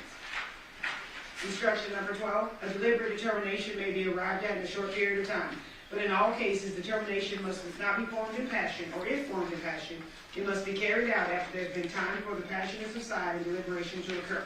A mere unconsidered and rash impulse is not deliberate, even though it includes an intent to kill. Instruction number 13. Premeditation is a design, a determination to kill distinctly formed in the mind by the time of the killing. Instruction number 14. Premeditation need not be for a day, an hour, or even a minute. It may be as instantaneous as successive thoughts of the mind. For if the jury believes from the evidence that the act constituting the killing has been preceded by and has been the result of premeditation, no matter how rapidly the act follows the premeditation, it is premeditated. Instruction number 15. The law does not undertake to measure in units of time the length of the period during which the thought must be pondered before it can ripen into an intent to kill, which is truly deliberate and premeditated. The time will vary with different individuals and under varying circumstances. Instruction number 16. The true test is not the duration of time, but rather the extent of the deflection. A cold, calculated judgment and decision may be arrived at in a short period of time, but a mere unconsidered and rash impulse, even though it includes an intent to kill, is not deliberation and premeditation, as will fix an unlawful killing as murder of the first degree. Instruction number 17. There are certain kinds of murder which carry with them conclusive evidence of malice aforethought. One of these classes of murder is murder committed in the perpetration or attempted perpetration of a robbery. Therefore, a killing which is committed in the perpetration or attempted perpetration of a robbery is deemed to be murder of the first degree, whether the killing was intentional or unintentional or accidental. This is called the felony murder rule. The intent to perpetrate or attempt to perpetrate a robbery must be proven beyond a reasonable doubt. In order for the felony murder rule to apply under the robbery theory, the intent to take the property must be formed prior to the act constituting the death. Instruction number 18. Robbery is the unlawful taking a person or property from the person of another in his presence against his will by means of force or violence or fear of injury immediate or future to his person or property, or the person or property of a member of his family, or of anyone in his company at the time of the robbery, Such force or fear must be used to 1, obtain or retain possession of the property, 2, to prevent or overcome resistance to the taking of the property, or 3, to facilitate escape with the property. In any case, the degree of force is immaterial if used to compel acquiescence to the taking of or escaping with the property. Such taking constitutes robbery whenever it appears that although the taking was fully completed without the knowledge of the person from whom taken, such knowledge was prevented by the use of force or fear. The value of property or money taken is not the element in the crime of robbery, and it is only necessary that the state prove the taking of some property or money. Instruction number 19, robbery may spread over considerable and varying periods of time. All matters immediately prior to and having direct causal connection with the robbery are deemed so closely connected with it as to be part of the occurrence. Thus, although acts of violence and intimidation preceded the actual taking of the property and may have been primarily intended for another purpose, it is enough to support the charge of robbery when a person takes the property by taking advantage of the terrifying situation she created. Instruction number 20. It is unnecessary to prove both violence and intimidation. If the fact be attended with circumstances of threatening word or gesture, as in common experience, and is likely to create an apprehension of danger and induce a man to part with his property for the safety of his person, it is a robbery. It is not necessary to prove actual fear as the law will presume it in such a case. Instruction number 21. While a verdict must be unanimous, you need not be unanimous on the means or the theory of first-degree murder in arriving at your verdict. Instruction number 22. Murder of the second degree is murder with malice aforethought or without the admixture of premeditation and deliberation. All murder which is not murder of the first degree is murder of the second degree. Instruction number 23. When it is impossible to commit a particular crime without committing at the same time and by the same conduct another offense of lesser grade or degree, the latter is, with respect to the former, a lesser included offense.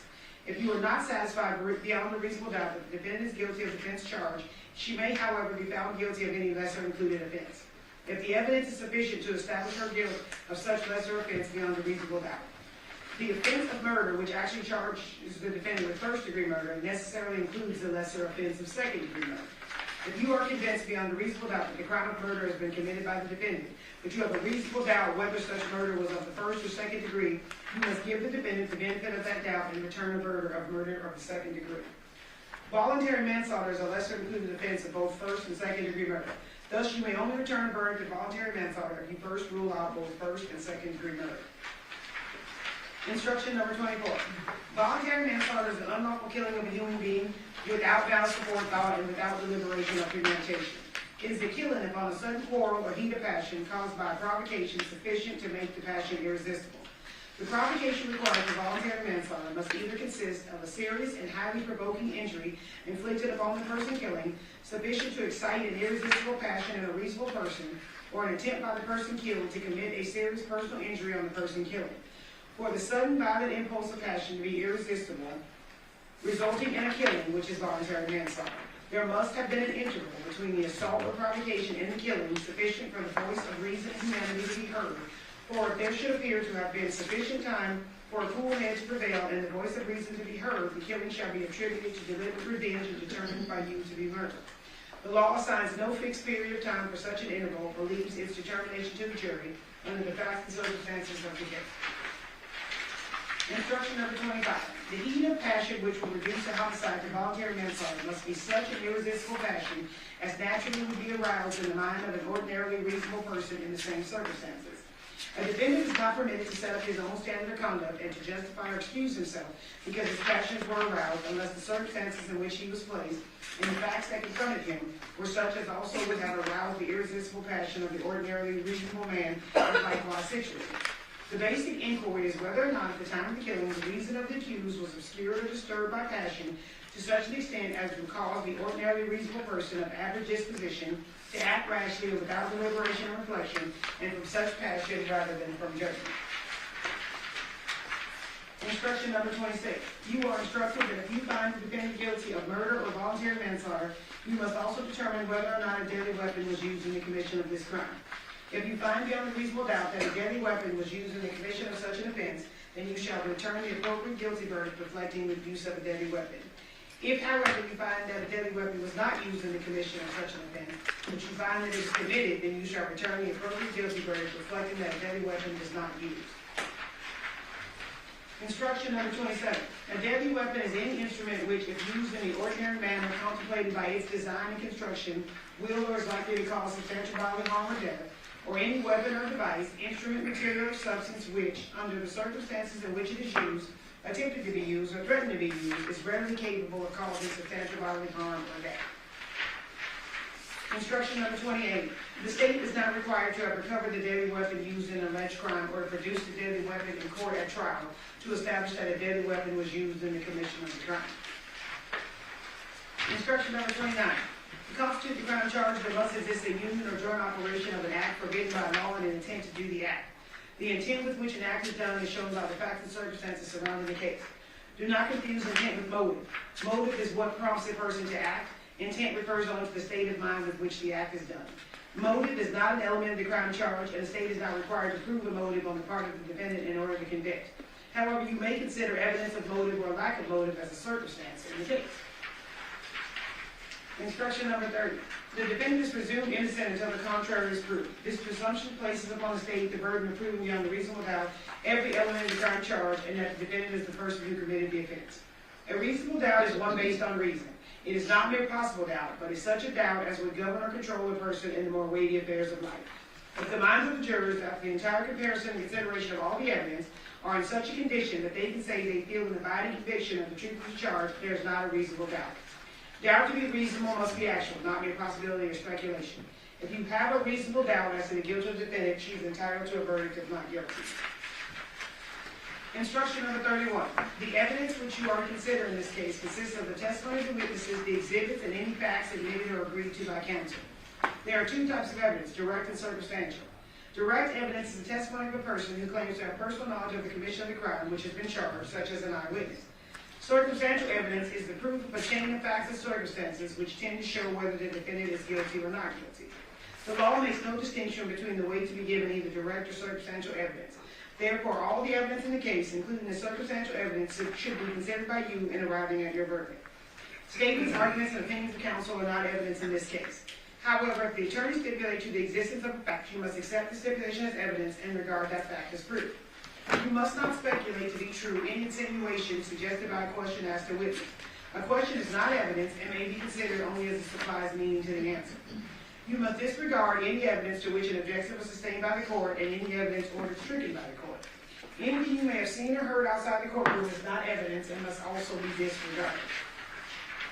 Instruction number 32. The credibility or believability of a witness should be determined by his manner upon the stand, his relationship to the parties, his fears, motives, interests, or feelings, his opportunity to have observed the manner in which he testified, the reasonableness of his statements, and the strength or weakness of his recollections. If you believe that a witness is lying about any material fact in the case, you may disregard the entire testimony of that witness or any portion of his testimony which is not proved by other evidence. Instruction number 33. A witness who has special knowledge, skill, experience, training, or education in a particular science, profession, or occupation is an expert witness. An expert witness may give his opinion as to any matter in which he is skilled. You should consider such expert opinion and weigh the reasons, if any, given for it. You are not bound, however, by such an opinion. Give it the weight to which you deem it entitled, whether that be great or slight, and you may reject it if in your judgment the reasons given for it are unsound. Instruction number 34. Although you are to consider only the evidence in the case in reaching a verdict, you must bring to the consideration of the evidence your everyday common sense and judgment as reasonable men and women. Thus, you are not limited solely to what you see and hear as the witnesses testify. You may draw a reasonable emphasis from the evidence which you feel are justified in the light of common experience. Keep it in mind that such emphasis should not be based on speculation or guess. A verdict may never be influenced by sympathy, prejudice, or public opinion. Your decision should be the product of sincere judgment and sound discretion in accordance with these rules of law. Instruction number 35. In arriving at a verdict in this case as to whether or not the defendant is guilty or not guilty, the subject of penalty or punishment is not to be discussed or considered by you and should in no way influence your verdict. Instruction number 36. You are here to determine whether the state has proven beyond a reasonable doubt the guilt of the defendant from the evidence in the case. You are not called upon to return a verdict as to the guilt or innocence of any other person. So if the evidence in the case convinces you beyond a reasonable doubt of the guilt of the defendant, you should so find, even though you may believe one or more persons are also guilty. Instruction number 37. You have seen trial exhibits that have been redacted. Those redactions have occurred either by agreement of the parties or by court order pursuant to Nevada law. You are not to consider the fact that an exhibit has been redacted for any purpose whatsoever. Instruction number 38.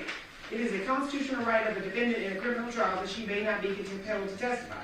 Thus, the decision as to whether she should testify is left to Ms. Michaels on the advice and counsel of her attorneys. You must not draw any inference of guilt from the fact that she does not testify, nor should this fact be discussed by you or enter into your deliberations in any way. Instruction number 39. When you retire to consider your verdict, you must select one of your members to act as a foreperson who will preside over your deliberation and be your spokesman here in court. During your deliberation, you will have all the exhibits which were admitted evidence, these written instructions, the forms of verdict which have been prepared for your convenience. Your verdict must be unanimous. As soon as you have agreed upon the verdict, have it signed and dated by your foreperson and return with it to this room. Instruction number 40. During the course of this trial and your deliberations, you are not to, 1, communicate with anyone in any way regarding this case or its merits, either by phone, text, internet, or other means. Read, watch, listen to news or media accounts or commentary about the case. 3, do any research such as consulting dictionaries, using the internet, or using reference materials. 4, making an investigation, test the theory of the case, recreating an aspect of the case, or in any other way investigate or learn about the case on your own. Instruction number 41. If during your deliberation you should desire to be further informed on any point of law, or hear again portions of the testimony, you must reduce your request to a writing signed by the foreperson. The officer will then return you to court where that information sought will be given to you in the presence of and after notice to the district attorney and the defendant and her counsel. Playbacks of testimony are time-consuming and are not encouraged unless you deem it a necessity. Should you require a playback, you must carefully describe the testimony to be played back so that the court reporter can arrange her notes. Remember, the court is not at liberty to substantive evidence. Now you listen to the arguments of counsel who will endeavor to aid you to reach a proper verdict by refreshing in your minds the evidence and by showing the application thereof to the law. For whatever counsel may say, you will bear in mind that it is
Your Honor, the jury's all present and accounted for.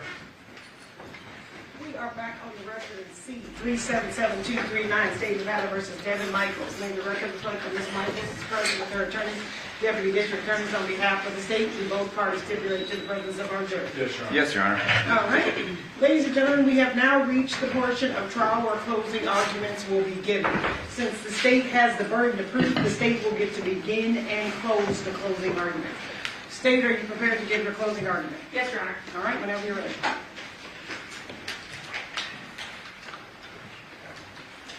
The truth is the truth. It shouldn't change. And the truth is, the walls were closing in on Devyn Michaels and the fantasy that she had put together. And what was her response when her children were taken away, Johnathan had custody, and this was in danger? She did the unfathomable. She murdered Johnathan Willette. The crime charged in this case is murder with use of a deadly weapon. You heard from the judge, she did read that to you folks prior to our break. So what it is willful, unlawful, felonious, and with malice aforethought, the defendant killed Johnathan Willette, a human being, with use of a deadly weapon, be it a wooden stick and/or an unknown object, by striking the said Johnathan Willette with the said wooden stick and/or other unknown object, and/or through other unknown means. The said killing having been 1, willful, deliberate, and premeditated, and/or 2nd, committed during the perpetration or attempted perpetration of a robbery.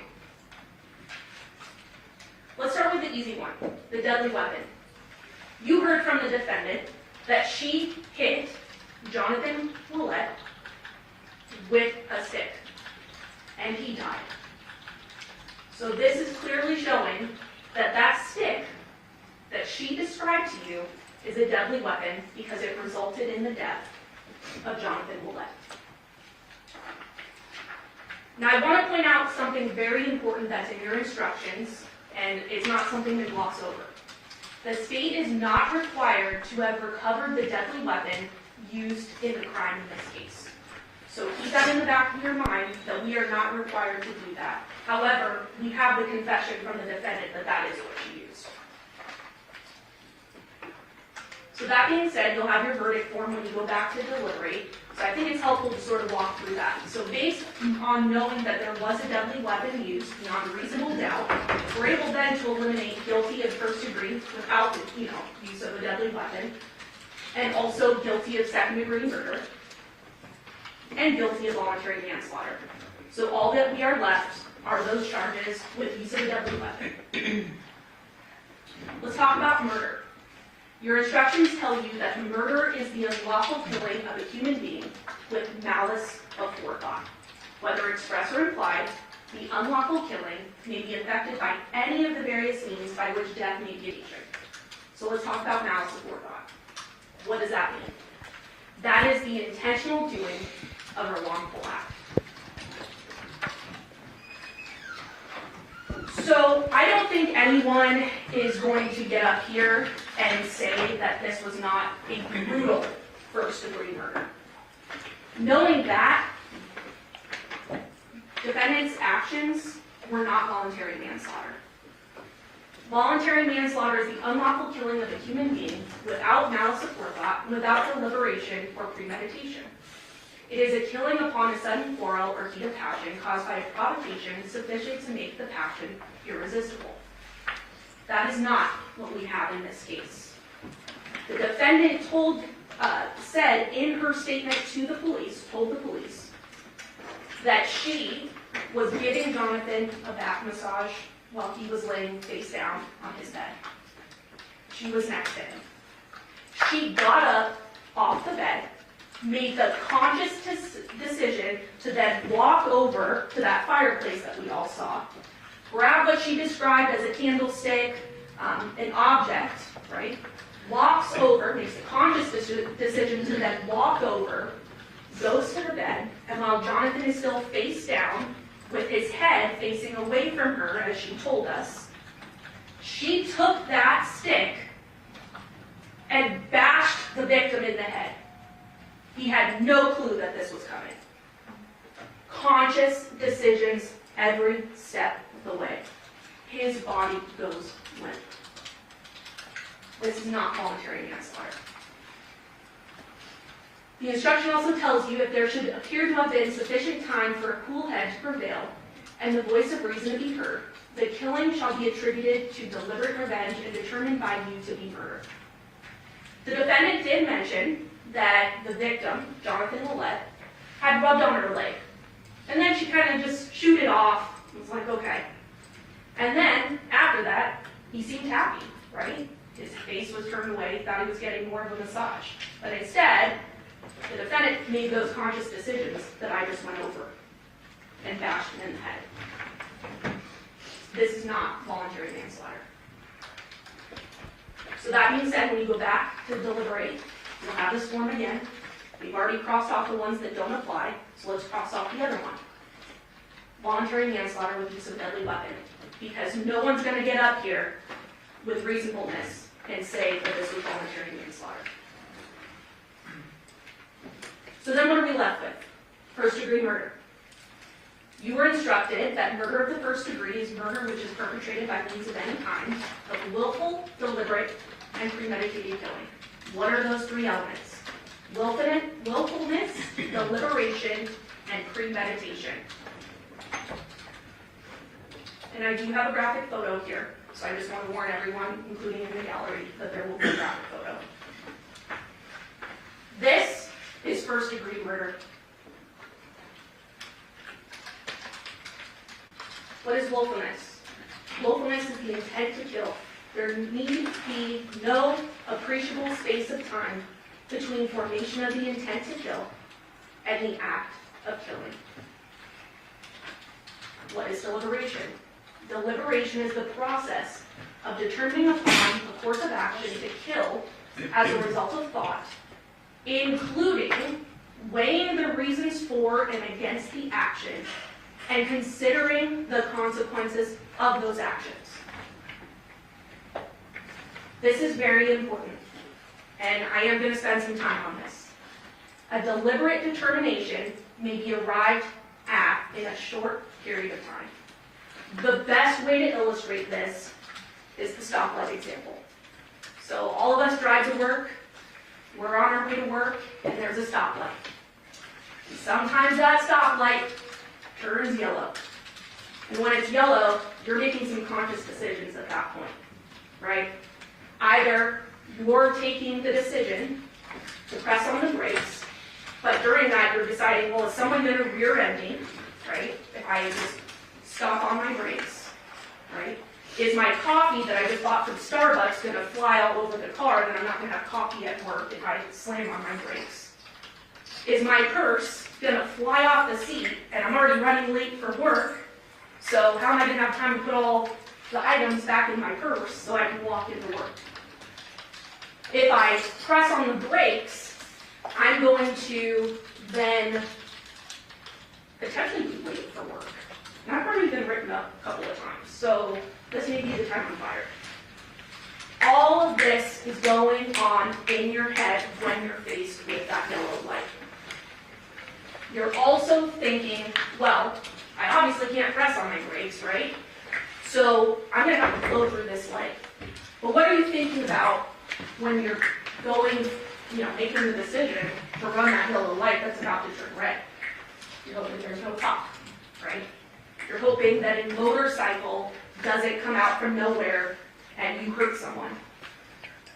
You hope there's no bicyclist that's just somehow hoping that you're going to stop at the red light because they see that it's yellow.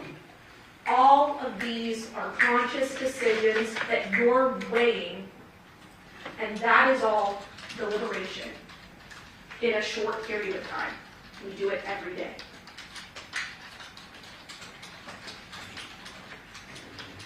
Again, it need not be for a day, an hour, or even a minute, this premeditation, this decision making. It may be as instantaneous as successive thoughts of the mind. The stoplight example. No matter how rapidly the act follows the premeditation, it is premeditated. That is what happened in this case, when the defendant made each conscious decision ending Johnathan Willette's life. We also have another theory of first-degree murder. That's called felony murder. There are certain kinds of murder which carry with them conclusive evidence of malice aforethought. Therefore, a killing which is committed in the perpetration or attempted perpetration of a robbery is deemed to be murder of the first degree. So what is a robbery? You are instructed that robbery is the unlawful taking of personal property from the person of another, or in his presence against his will, by means of force or violence or fear of injury, immediate or future to his person or property, or the person or person of property of a member of his family. Such force or fear must be used to 1. Obtain or retain possession of the property, 2. To prevent or overcome resistance to the taking of the property, or 3. To facilitate escape with the property. We heard a lot of evidence over the past 2 weeks, which is why I'm slowly going through this today. We have evidence that the defendant took multiple items of Johnathan's belongings. Social security card, a wallet, his only set of car keys. Why did she want those things? How was she going to enroll the girls at school without having Johnathan's documentation? This all goes into her motive. The defendant obtained Johnathan's property by means of force or violence, i.e., she killed him, and took his wallet, his only set of keys, and his social security card. This is another easy one. That being said, you'll have your verdict form. And between both theories of murder, we are confident that you'll be able to check that first box and at this point eliminate the second-degree murder. But that being said, any way you look at this case, this is first-degree murder. And this is important to note, because when you go back there, you're doing an important thing. But what is also important is that while a guilty verdict must be unanimous, you need not be unanimous on the means or the theory of first-degree murder in arriving at your verdict. What do all those words mean? That means when you go back there and you're carefully weighing the evidence in this case, if 6 of you decide that the state has proven beyond a reasonable doubt the felony murder theory, and 6 of you decide that it's the premeditated deliberate, that doesn't matter. The verdict would be guilty of first-degree murder. You need not be unanimous on the theory of first-degree murder. So there's been a lot of talk over the past 2 weeks about Devyn, and we're not shying away from this. You saw him testify on the witness stand. There is overwhelming evidence beyond what he told you that Devyn did not murder his father. Let's go through that. We'll start with Devyn's testimony under oath. He tells you that he saw his father, Johnathan Willette, at that Porcupine Rim address, the house that he and Devyn shared, briefly on August 6th. You'll recall that he saw his dad in the garage and just went right back inside. They never had a discussion. And he was home at the Porcupine Rim address on August 6th. He told you that he was helping the girls, his sisters, Devyn's daughters, with homework. The defendant, Devyn, tells him that she's going to help John move some things. He goes on about his night. He stays at the house, he watches a movie with the girls, he puts them to sleep. This is what he's telling us. He goes to sleep around 10 p.m. He woke up, he recalls, around 2 a.m. to see Devyn getting in bed, which they shared at that time, and he just went back to sleep. He woke up at 6 a.m. the next morning on August 7th. He gets dressed, he goes to work.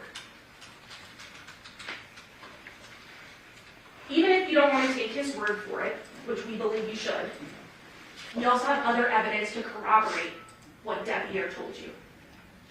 This is a text message that Devyn sent to the defendant, Devyn Michaels, where he texted her, "See you when you get back. I'm going to sleep. Girls are in the living room," corroborating that he put the girls to sleep and he was going to sleep as well. This was on August 6th, 2023 at 10:36 p.m. We also have video surveillance to corroborate this. No video surveillance shows Devyn's vehicles in Paladura's neighborhood. Paladura being the murder house neighborhood. No vehicles belonging to Devyn are seen.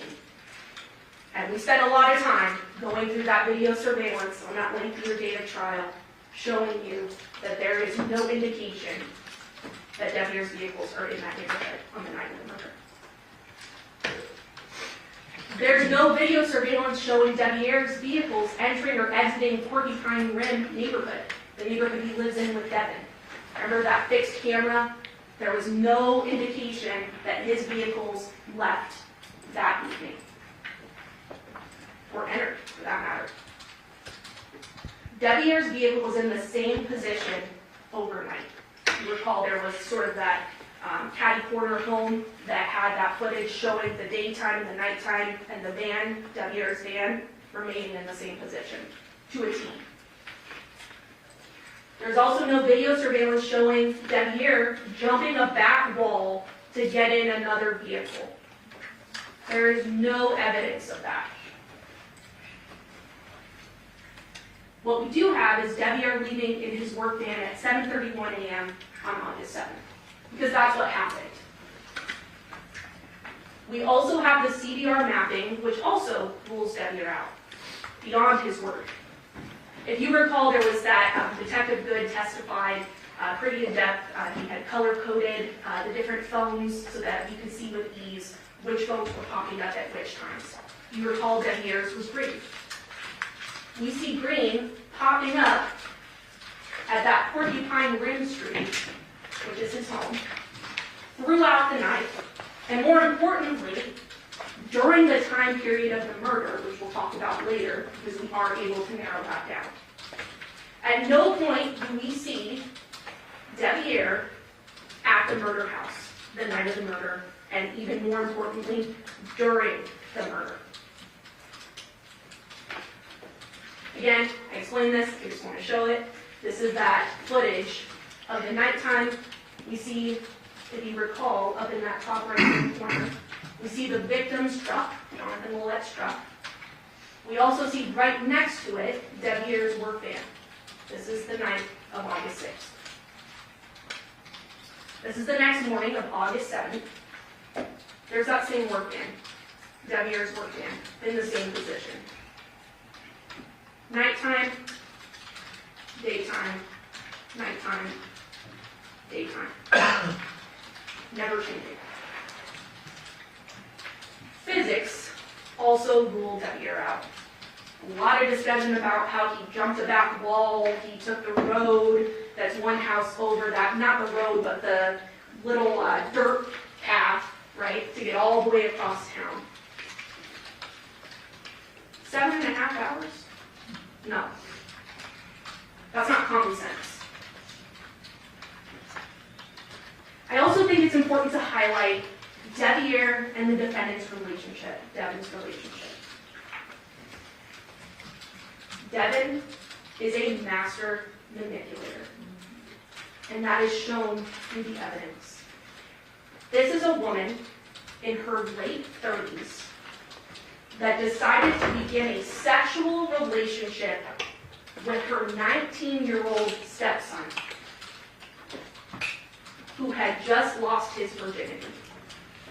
I'm not going to get up here and say that the 19-year-old teenage boy, this wasn't his dream to be with Devyn Michaels, who was an older, more sexually experienced woman.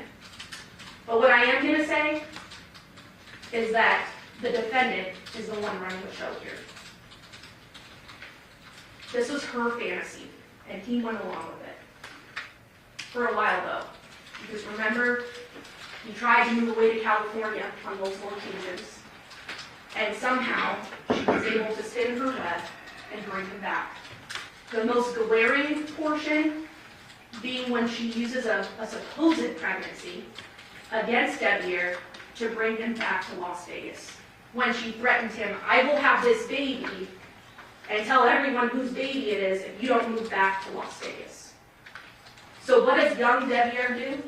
He moves back to Las Vegas. He doesn't want a kid at his young age, and even complicate his relationship with his family that doesn't know about their relationship or their sexual engagements. There's also messages that show that Devyn was in charge of this relationship. He tried to get out multiple times.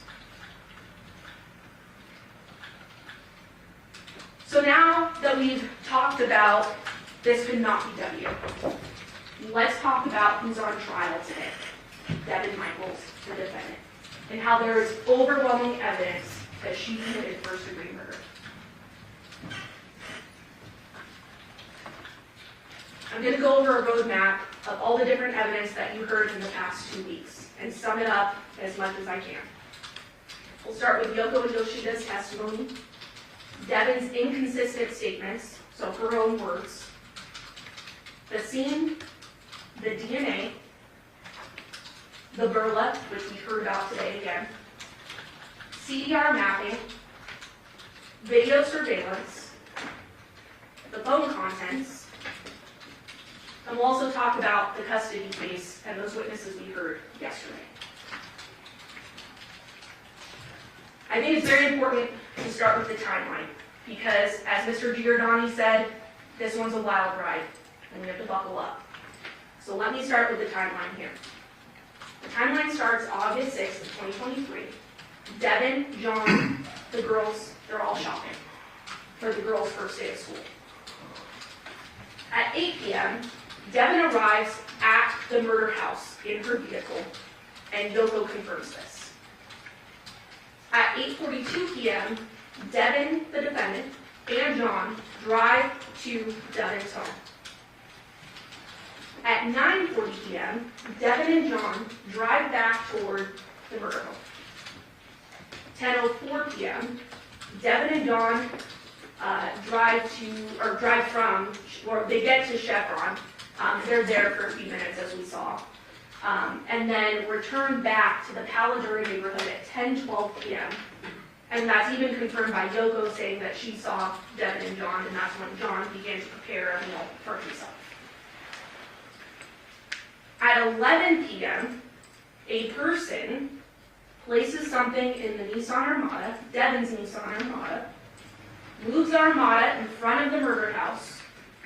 And what's notable about that, and I think it's important to highlight, is it went from being in front of the camera to being out of the camera, but more importantly, closer to the house, right in front of the driveway, and nose to nose with Johnathan's truck, which we see was in the same position the next day based on the surveillance, as well as the testimony from the officers in this case.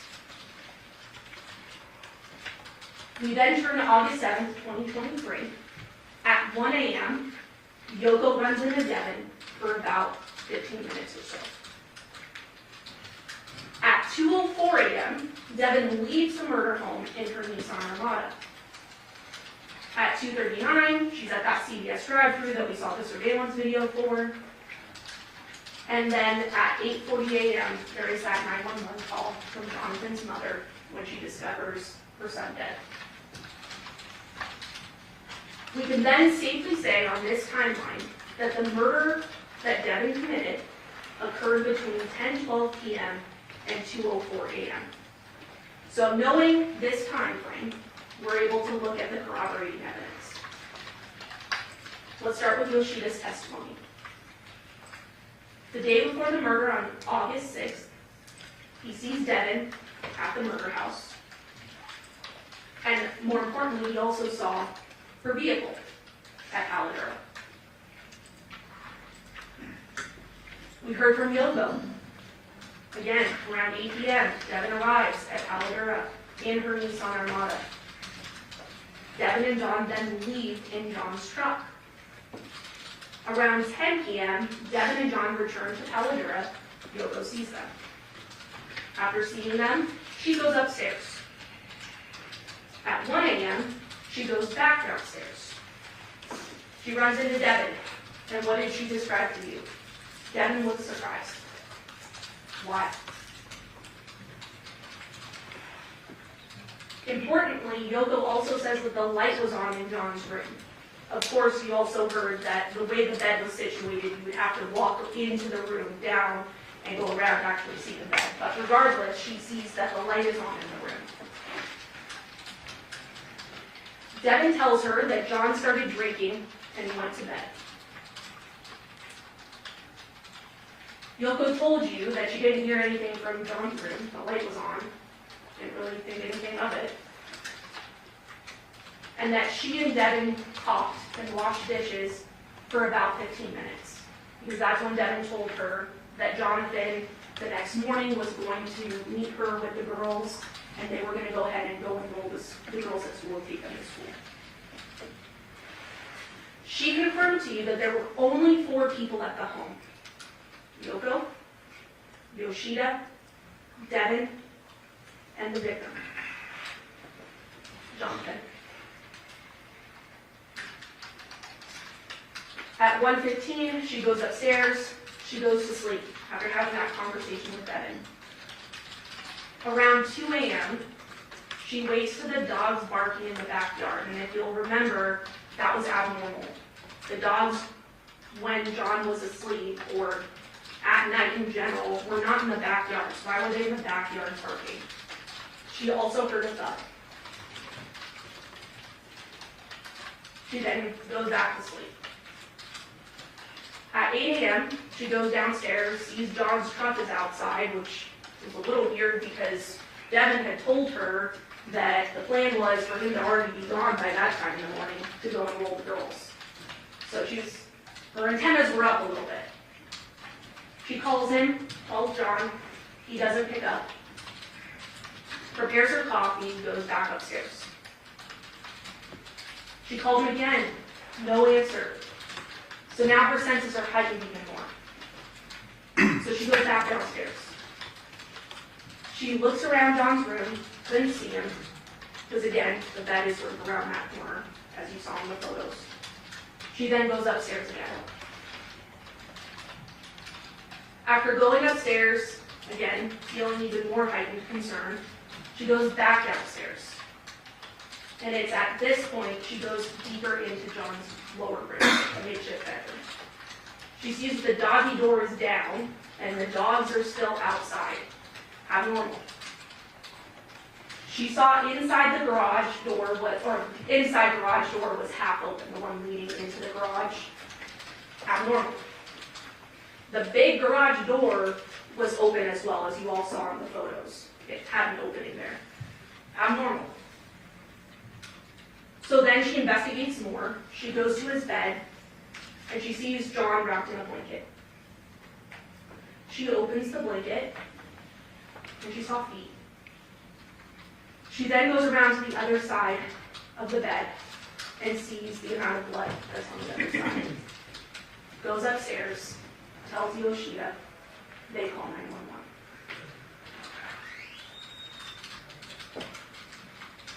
Devyn also made several inconsistent statements. The truth is the truth, it shouldn't change. What were those inconsistent statements?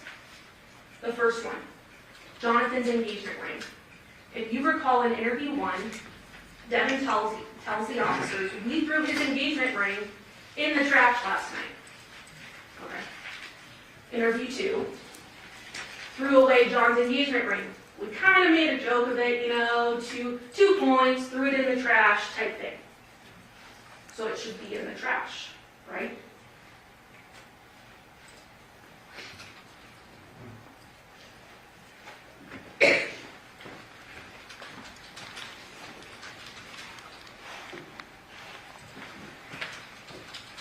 We saw pictures of the trash, of multiple trashes in the Paladura address.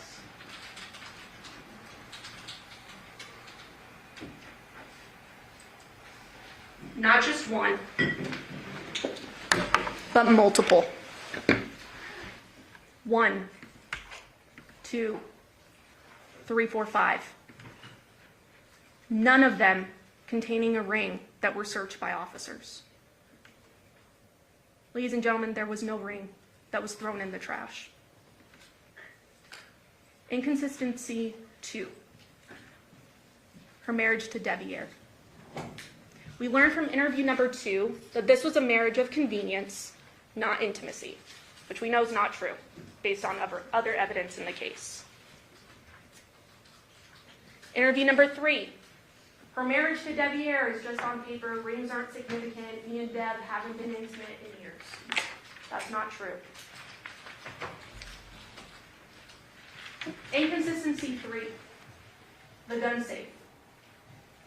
In interview number 1, Devyn tells officers, we took the guns last night, but we didn't bring ammunition because there's no safe at my home for them.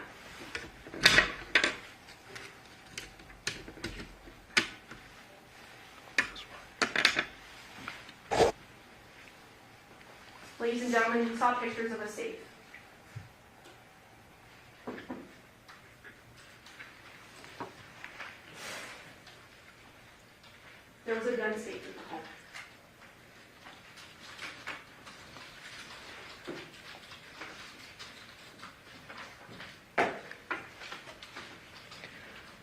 There's a close-up of it there. And there's guns and ammunition. Gun safe in the home. No safe. Inconsistency 4, Jonathan's wallet. In interview number 2, she tells officers, John lost his wallet yesterday. He leaves stuff around a lot. Minimizing. Then we have interview number 3, which is after the search warrant of Porcupine Rim, where they start to confront her with the fact that there's Jonathan's items in there, more specifically his wallet.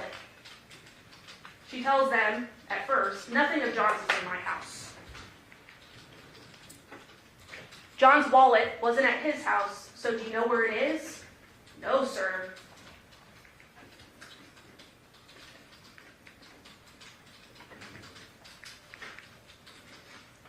I have all of his old driver's licenses. The license you found is an old one. We know that's not true. I tucked the wallet away in bags. I knew, but how would she know that the wallet was wrapped in bags in her underwear drawer? She wasn't confronted with that. Nothing of John's in my house. But there was. His only set of car keys. His current driver's license. His wallet. And what was found inside her purse? Johnathan Willette's Social Security card. Why would she have those things?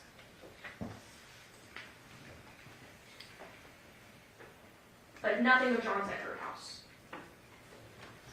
Again, the license you found is an old one. And if we look here close up, it expired November 7th of 2025. The murder happened August 7th of 2023. This was his active driver's license. His old one? I tucked his wallet away in bags. Remember, ladies and gentlemen, this wasn't one bag. This was 8 bags, and you heard in the interview Detective Weinoff that were tied over and over and over and over again. Not just one bag. What was she trying to hide?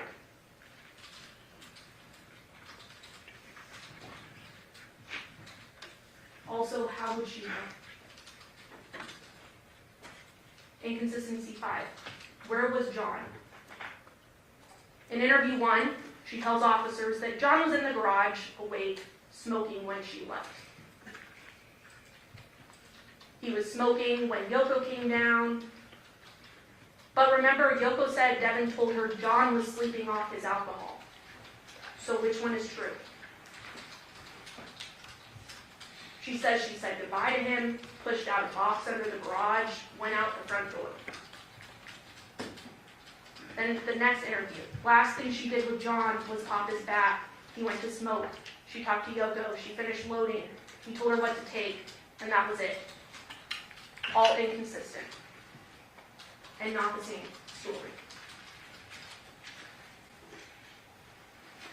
Inconsistency 6. John's bloody phone found at Devyn's home. There's a lot of discussion about this during the trial because it's important. And it shows that Devyn committed the murder. And why? First of all, she told us in interview number 3, he told me he cut his hand. Okay? He said he was moving a table and one of the parts fell and took a chunk of his hand. She offers this to police. I didn't see it, but I do know he mentioned bleeding on his hand. Very descriptive. Then interview number 3. He must have been smoking and set his phone down. Again, no notifications are found on John's phone, as if someone manipulated it. Because as we know, John was called and texted multiple times, especially when people were trying to find him. Why would he have no notifications on his home screen? That's because the phone wasn't left by John. You know that his blood was on the phone. And we know that it arrived after the murder based on those CVRs. Based on that raw data, we know when John's phone made it to Devyn's residence. And that's when she took it there because, as you know, it traveled with her after she committed the murder back to her home.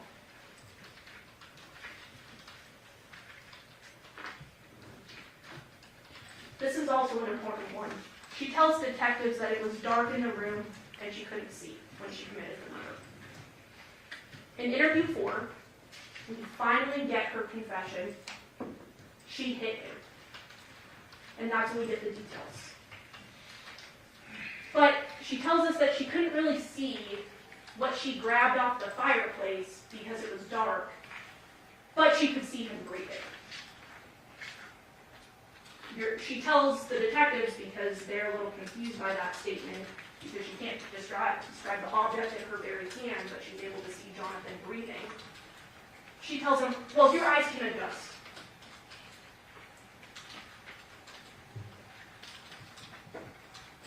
And remember, Yoko said the light was on in John's room when she came downstairs.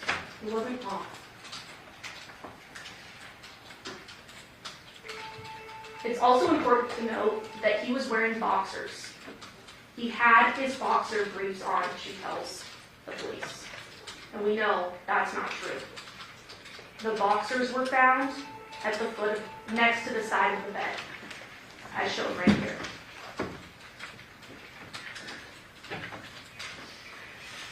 She also can't really account for the time after seeing Yoko at 1 a.m. And this one's really important. In interview number 4, she initially tells detectives, well, I wasn't there for an hour after Yoko came down.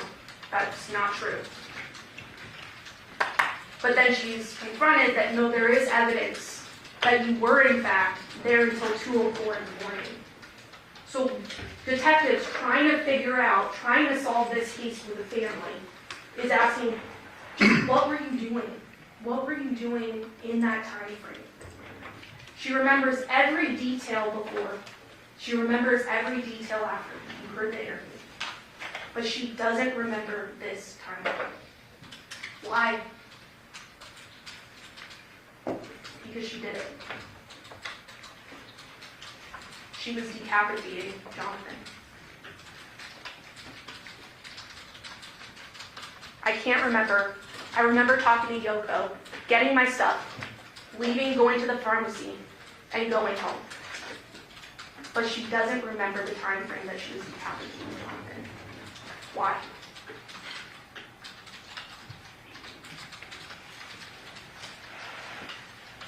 She's told, this has got to be eating you up. And this is why videos are so important. This is her response. This has got to be eating you up. This has got to be eating you up. She's nodding. This has got to be eating you up. This is eating her up. This has got to be eating you up. Ladies and gentlemen, she admitted to the murder. She said in her interview, when she confessed, that she took that object, the stick, the wooden stick, and bashed Johnathan in the head. That is the murder. But there was a head missing, and that was important to the detectives to give closure to the family. So what about the decapitation?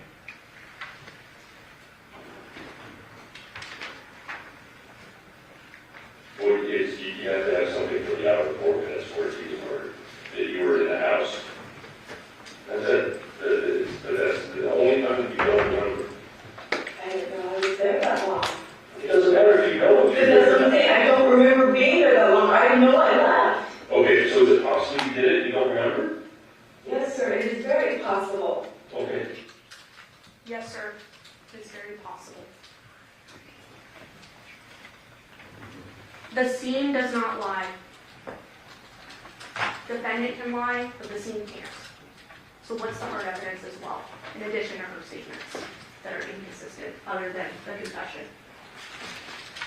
As we know, John was found on this bed, and there was blanketing.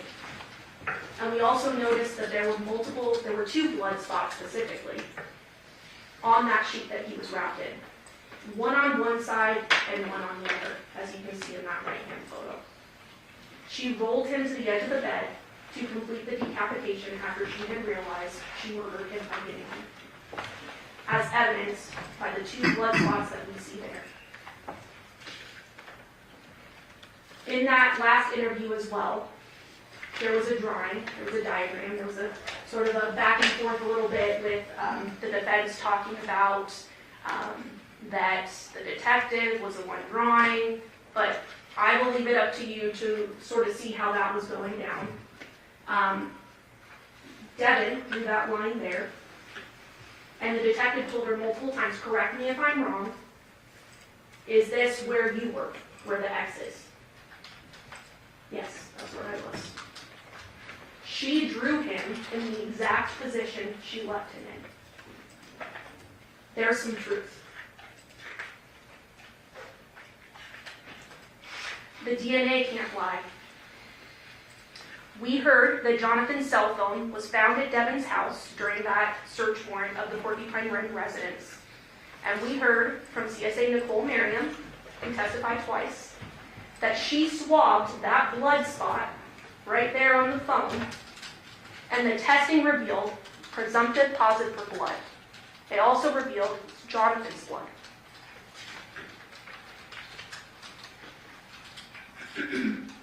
It's also important to note that Johnathan's blood was found in the driveway of the residence.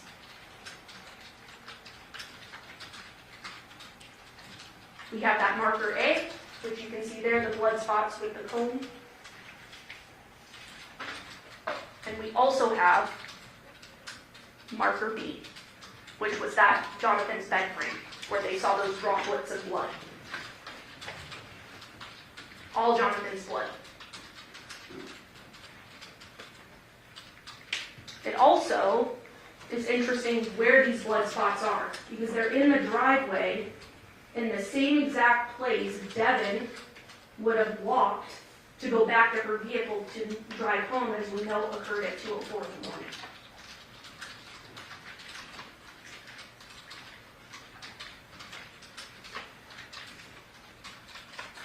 Devyn's DNA is on that knot of the plastic bag containing the wallet and John's only car keys.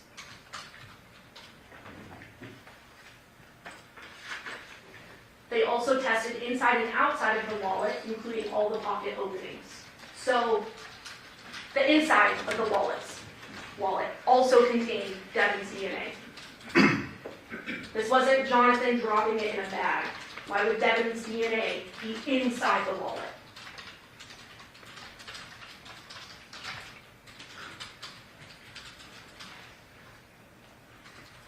Devyn and John's DNA are on his Social Security card swab. Not shocking that Johnathan's DNA is on his Social Security swab, or Social Security card, I should say.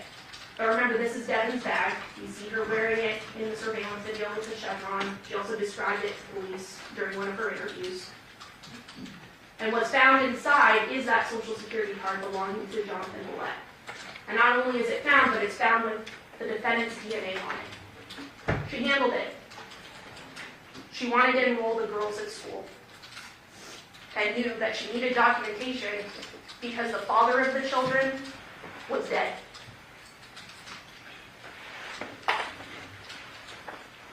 We also heard from the coroner, Dr. Yagi.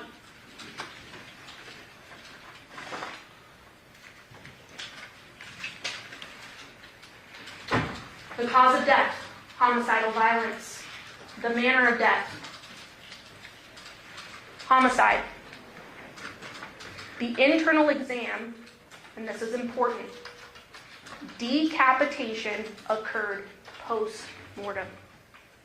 Johnathan was decapitated by the defendant after she bashed him with the stick and killed him.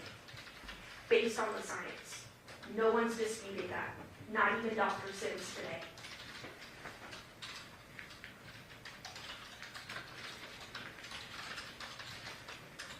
This is also important. No bleeding injuries on John's hands were found. None.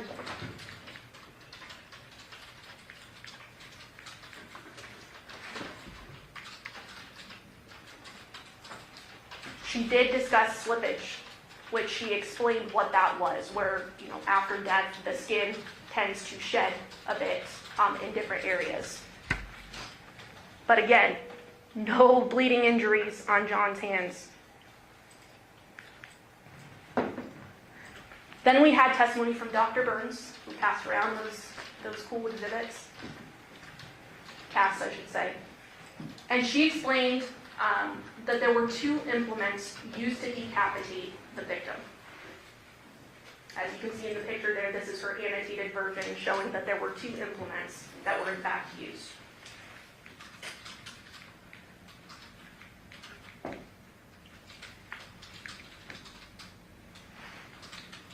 A hand-powered serrated or non-serrated knife was the first.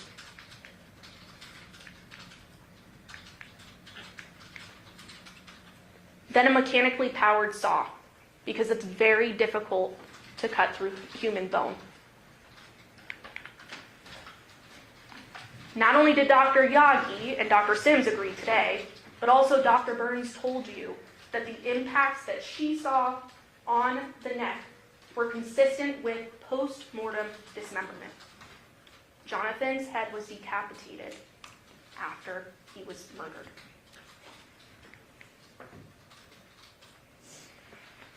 There's a lot of discussion during trial about whether it's possible for a woman to do this. I think it's important to note, as Dr. Burns highlighted, a mechanical saw is made for anyone. Women can do anything, especially ones that have a clear motive.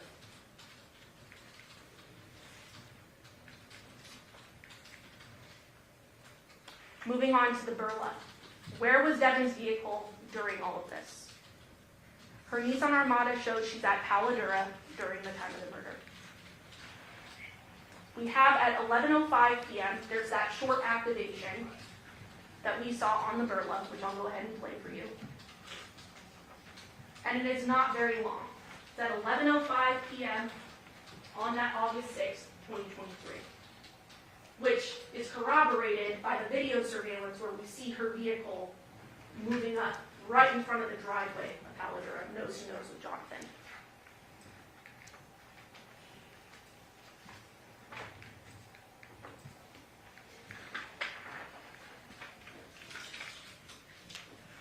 Then we have 2:04 a.m. This is when Devyn's Nissan Armada leaves. And we saw that in the burla. She goes from the Palo Duro address, she goes to CVS, then she returns home to the Porcupine Rim address. I won't play this all for you, you'll have this back at evidence. You've seen it during the trial. We also have that call detail record mapping. Where was everyone's phones during all of this? More importantly, where was Devyn's phone during this? And we had Detective Good testify that the defendant's phone was at the murder scene when the murder was occurring. And what's also interesting to note, which you kind of have to get close to see, that there's sort of this blue dot that is now traveling with Devyn's red device all the way back. And this was at 2:04 in the morning. So that's how we know that the victim's phone was taken by Devyn back to her home, because we have that Google geofence highlighted by that blue dot there of Johnathan's phone, showing when it actually got to Porcupine Rim, and that's when Devyn got there. We also heard phone content evidence, which demonstrates Devyn's intent in this case. I worry as much as you probably won't believe. I miss us. I'm glad you appreciate what we once had. We will have it all again, Johnathan says. I want our family back. We gotta do as great as we can for the girls to have a good life. The walls were closing in. We have the video surveillance that was played for you in depth during trial. And there's some important notes from that. We saw how much video surveillance was canvassed in that Paladura neighborhood. There was a point where the detective even said he couldn't pinpoint the address that I needed him to because of all these contacts here.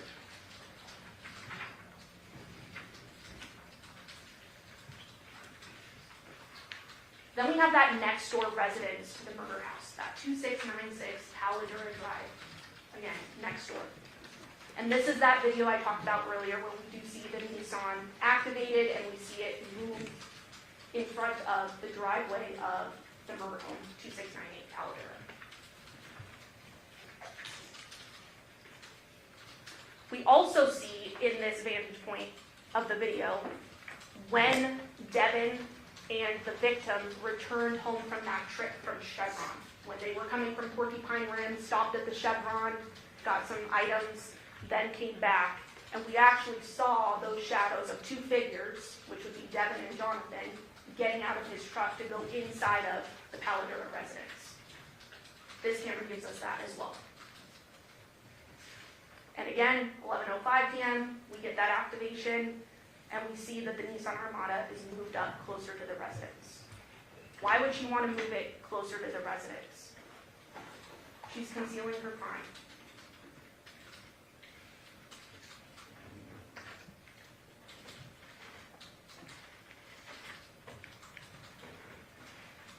Then at 2:04 a.m., we also get from this residence that the Nissan Armada leaves, putting sort of a bookend on the timing of the murder.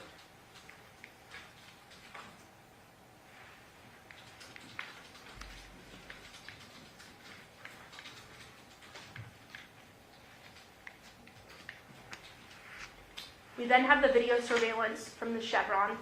We've also called it the Terrible Herbs. And in there, I talked a little bit about this. We have that they're there at 10:10. That's Jonathan's truck pulled by a trailer. They then leave at 10:11 p.m. And we know that Yoko, as well as the video surveillance from the Paladura neighborhood, they're arriving into that neighborhood around 10:12 p.m., all corroborating, giving us our time frame.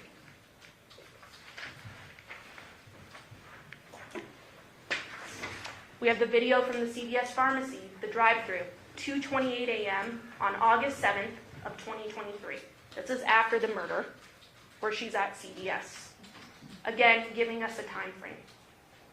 There's no one in that vehicle but Devyn. You can see with your eyes.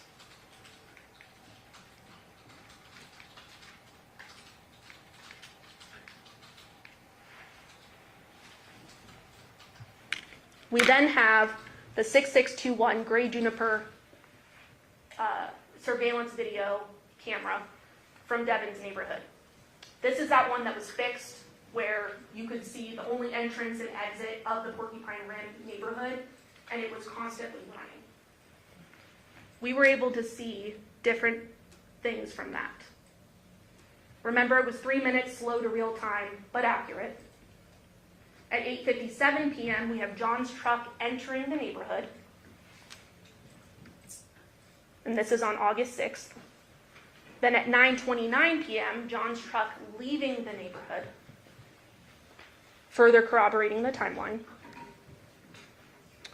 Then importantly, at 2:39 a.m. on August 7th, after the murder, we see Devyn's Armada and Devyn returning back to her residence.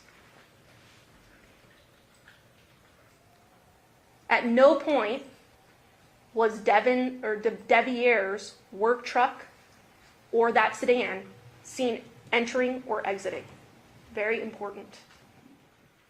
We don't see his work truck or any of his vehicles leaving until 7:31 a.m. on August 7th. So now let's talk about Devyn's motive and intent, which is very important to consider. We heard from individuals that knew about the child custody case during this trial. And they told you that Johnathan had been given full primary physical custody of the two girls, Tamaya and Jamea. And this happened on October 27th of 2022. So at the time of the murder, Johnathan technically still had full physical custody of the girls. He had something he could hold over Devyn's head. The walls were closing in on her. We also heard from Elizabeth Lemons Woods, who also had worked on the child custody case and sort of the placement of the girls after Devyn was arrested. She meets with Devyn on August 17th of 2023. She wants to tell the defendant, hey, heads up, I just want to notify you, the girls are being placed somewhere else because you're not there, and their father is no longer around. And what Elizabeth Lemons Woods testified to is that defendant then started giving her more information, more than the scope of what the original conversation was supposed to be about. And what I think is notable is that Elizabeth says that throughout the conversation, Devyn appeared that she was trying to cry. Why would you try to cry?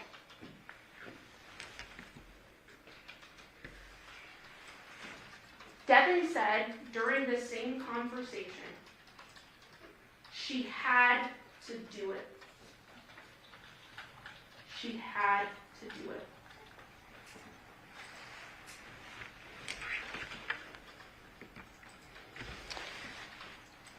Now, ladies and gentlemen, it's very important, and you're in fact instructed on this, to use your everyday common sense and judgment as reasonable men and women. Do not check your life experience and what you know to be true at the door.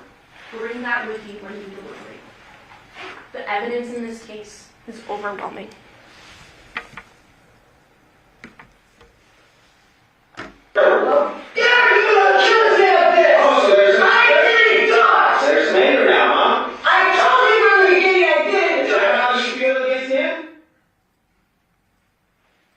It's hard, and Mr. Giordani hit the nail on the head when he said, buckle up, this is a wild ride. This is unfathomable. But this is what happened. We are confident as the state that having all of this evidence in front of you, that you are going to go back to that jury room and you are going to check guilty of first-degree murder with the use of a deadly weapon, because the defendant committed first-degree murder under both theories: premeditation, deliberation, and also felony murder. Thank you. All right, ladies and gentlemen, we need a moment to set up the technology for the defense's closing argument. We're going to take a brief recess. During this recess, you must not discuss or communicate with anyone, including fellow jurors, in any way regarding this case or its merits, either by voice, phone, email, text, internet, or other means of communication or social media. You must not read, watch, listen to news, or read accounts or commentary about the case. You must not do any research, such as consulting dictionaries, using the internet, or using birth materials. You must not make any investigation, test the theory of the case, recreate any aspect of the case, or any other way investigate or run the case on your own. You must inform or express anything regarding the case or the crimes made to you. Ladies and gentlemen, it's 2 o'clock. We'll be in recess till 2:15. All rise for the jury.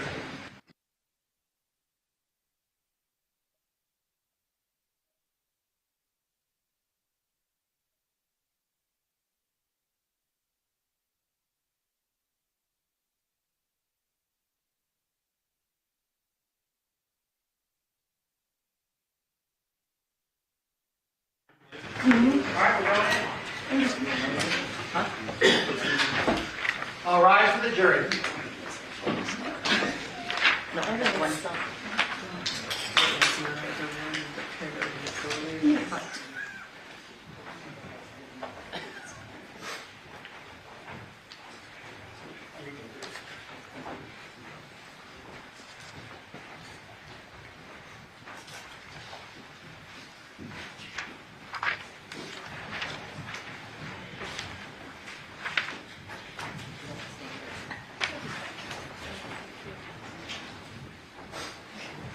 Please be seated. Your Honor, the jury is all present and accounted for.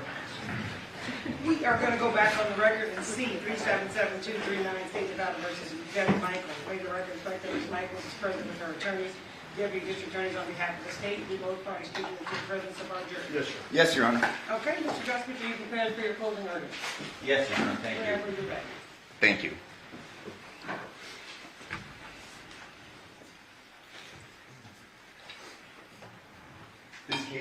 entitled The State of Nevada versus Devyn Michaels.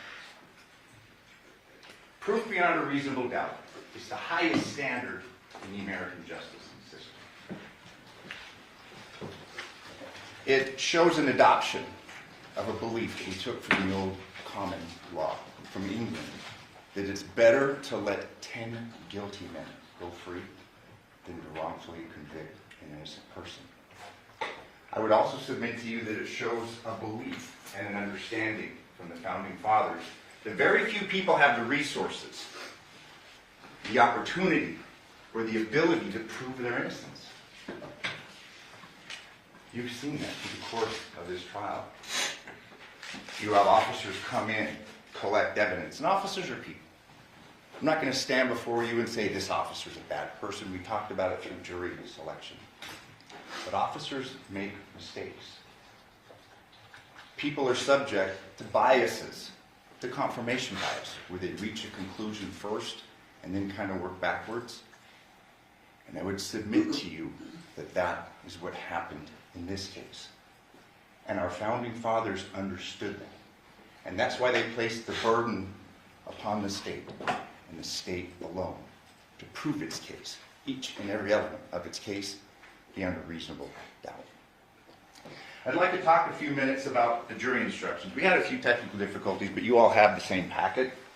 I'd like to discuss just a few of these instructions. I'm not going to tell you which boxes to check. You're smart. You paid attention, very close attention throughout the entirety of this trial. You are the sole judges of the facts. You alone will decide what will happen to Devyn Michaels.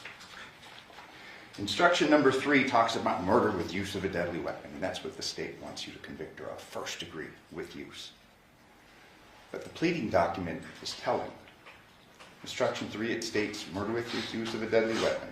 Did willfully and lawfully, feloniously, with malice aforethought, kill Johnathan Willette, a human being, with use of a deadly weapon, to wit, a wooden stick, and or other unknown object, by striking the said Johnathan Willette with said wooden stick, and or other unknown object, and or through other unknown means.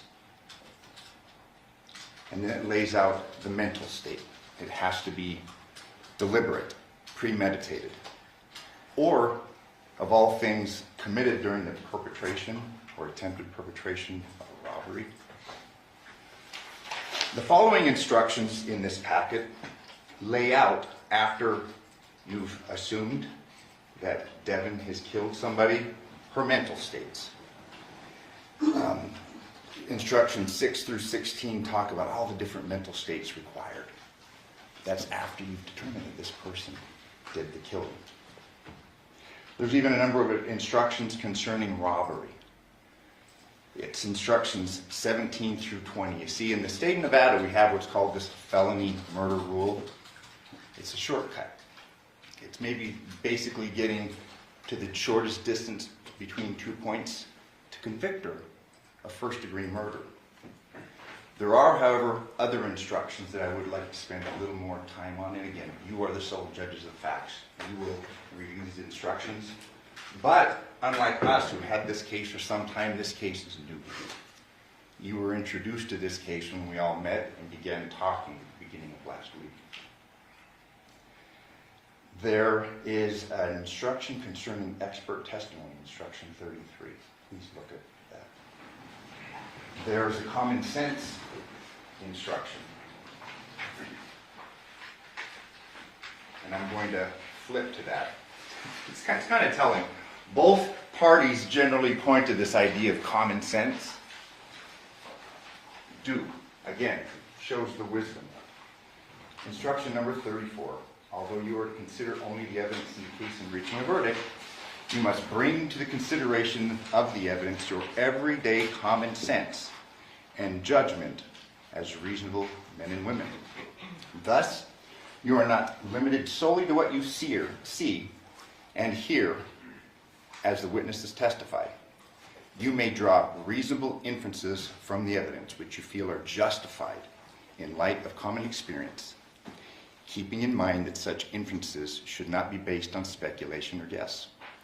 A verdict may never be influenced by sympathy, prejudice, or public opinion.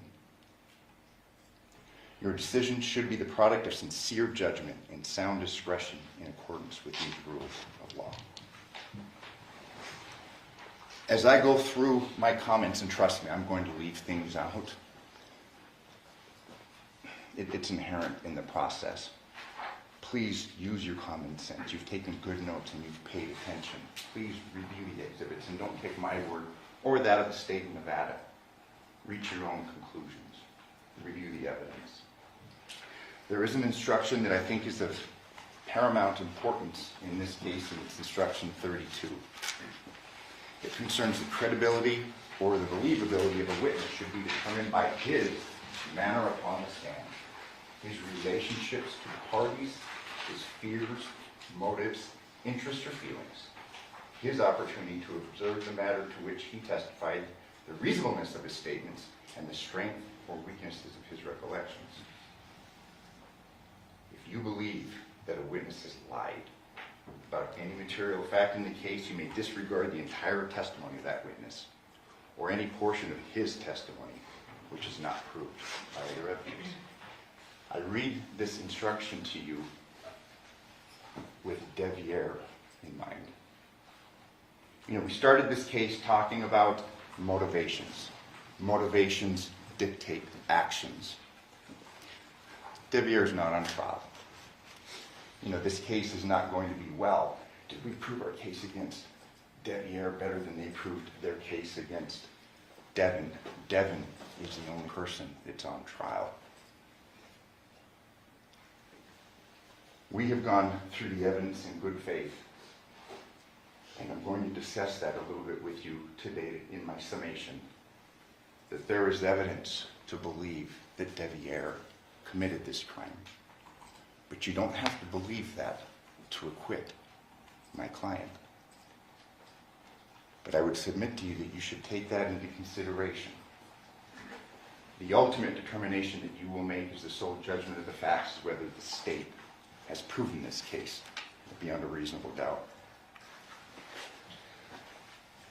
Through the course of this case, and as you know, when we talked about it, we wouldn't have to ask a single question, present a single line of testimony. If the state fails to prove their case, she's entitled to a verdict of not guilty.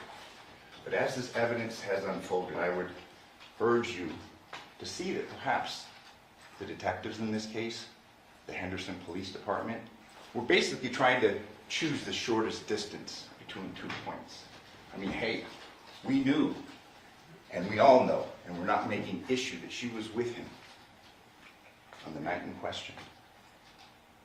It's easy to reach a judgment like they did. She's guilty. But you, as jurors, must consider all of the evidence. Because unlike when you read in the paper, so-and-so's caught, and you think, yeah, he's guilty, she's guilty, you determine whether a person is guilty. Not the police and not the state of Nevada. I would urge you to read the reasonable doubt instruction. A defendant is presumed innocent until the contrary is proved. This presumption places upon the state the burden of proving beyond a reasonable doubt every element of the crime charged and that the defendant is the person who committed the offense. And again, this is why we have addressed what the evidence reasonably shows concerning Devyn. A reasonable doubt is one based on reason. It is not mere possible doubt, but is such a doubt as would govern or control a person in the more weighty affairs of life. And what more weighty affair of life do you have than to sit on this jury on this type of charge? If the minds of the jurors, after the entire comparison and consideration of all the evidence, are in such a condition that they say they feel an abiding conviction of the truth of the charge, there is not a reasonable doubt. Doubt to be reasonable must be actual, not mere possibility or speculation. If you have a reasonable doubt as to the guilt of the defendant, she is entitled to a verdict of not guilty. Since this is a charge of murder, I'd like to begin my comments, and I won't be long. We've been here a long time, but this is important. Let's begin at the autopsy. we had Dr. Sims. He was the lead coroner here in Clark County for 19 and a half years.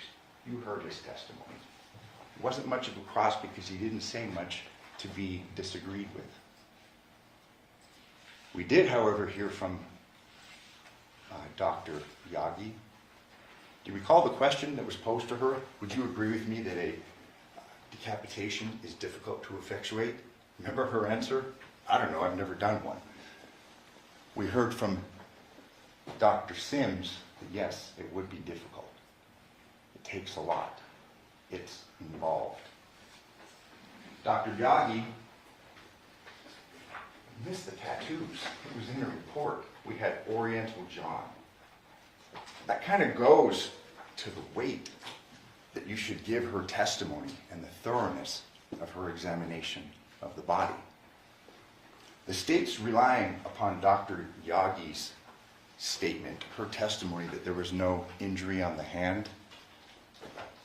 You got to consider the source. Dr. Sims testified that the cause of death cannot be determined without evidence of injury, and he was talking about standard practices. Obviously, these are very suspicious circumstances. In fact, if John was murdered, it's very reasonable to assume, common sense would dictate, that the person that killed him decapitated him. And through the course of this evidence, they have not shown a scintilla of evidence that she was involved with a decapitation. She didn't do it.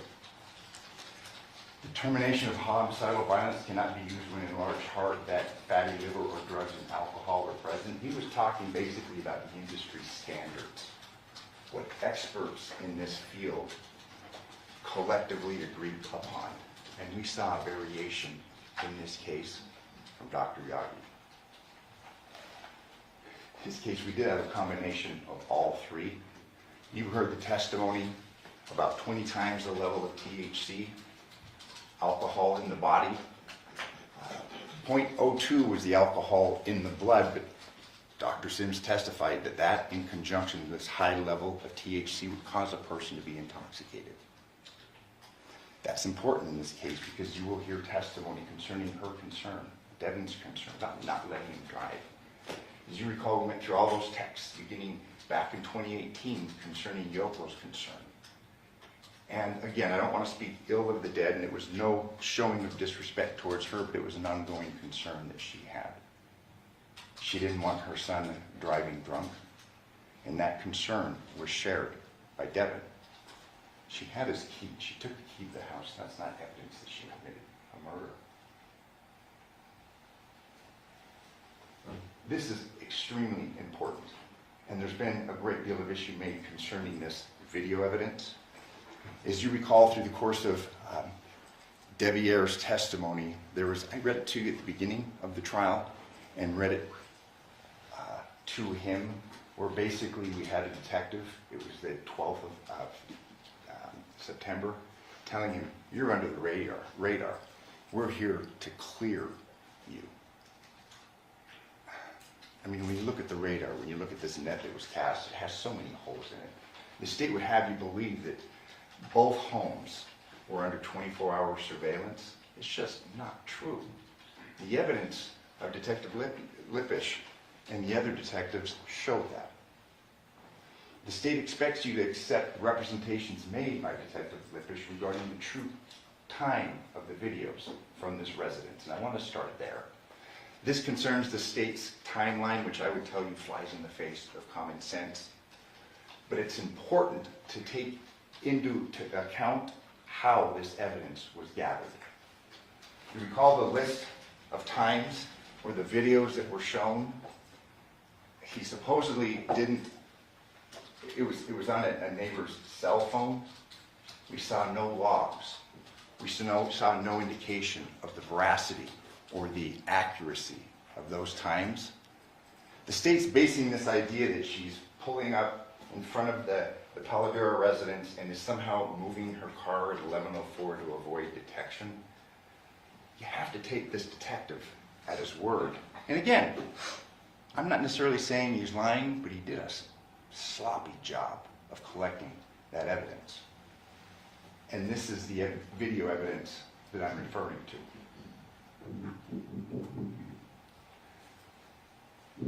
Remember, there was no embedded data here. We don't have time.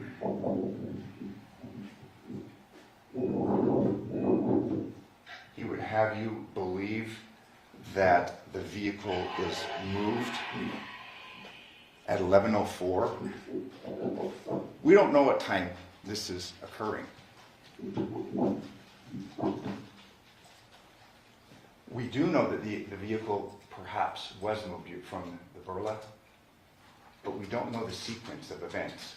As you recall, and you will have the evidence, there was various blue lines showing triangles, and we heard that through the positioning of the GPS, you have movement, even if a vehicle is in one place. We don't have specific times, and we really don't know the order of how things occurred. We would urge you to believe and to consider that common sense would dictate that this was when Devyn left the residence at 2:04.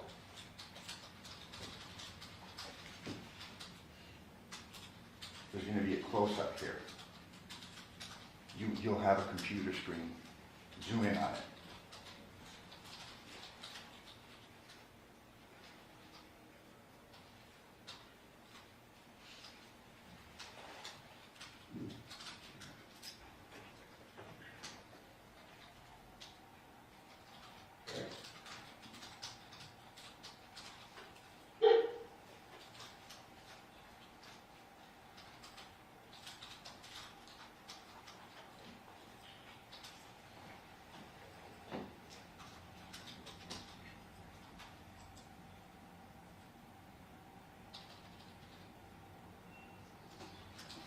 There you see the interior of the vehicle. You see Devyn getting in. You see a bag on the passenger seat.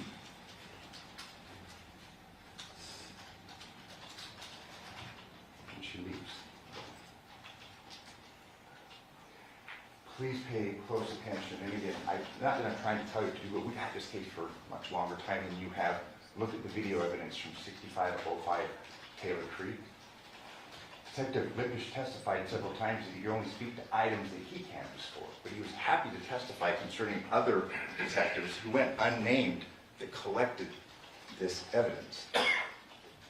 It's clear from the testimony of a forensic examiner, O'Brien, whose credentials and whose testimony went unchallenged that we presented to you today.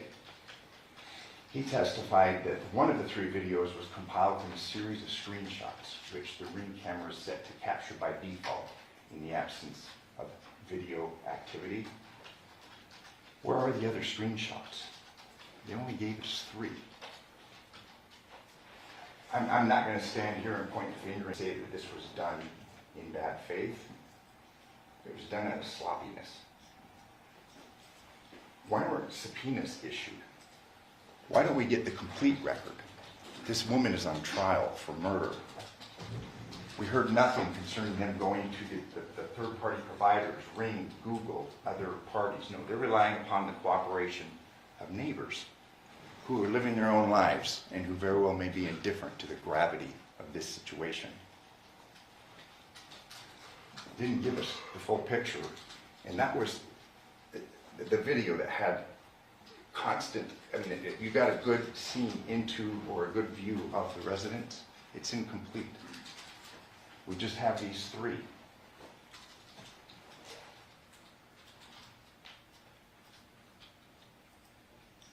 And again, this is at the new residence where it's been referred to. Porcupine here, we've got the truck.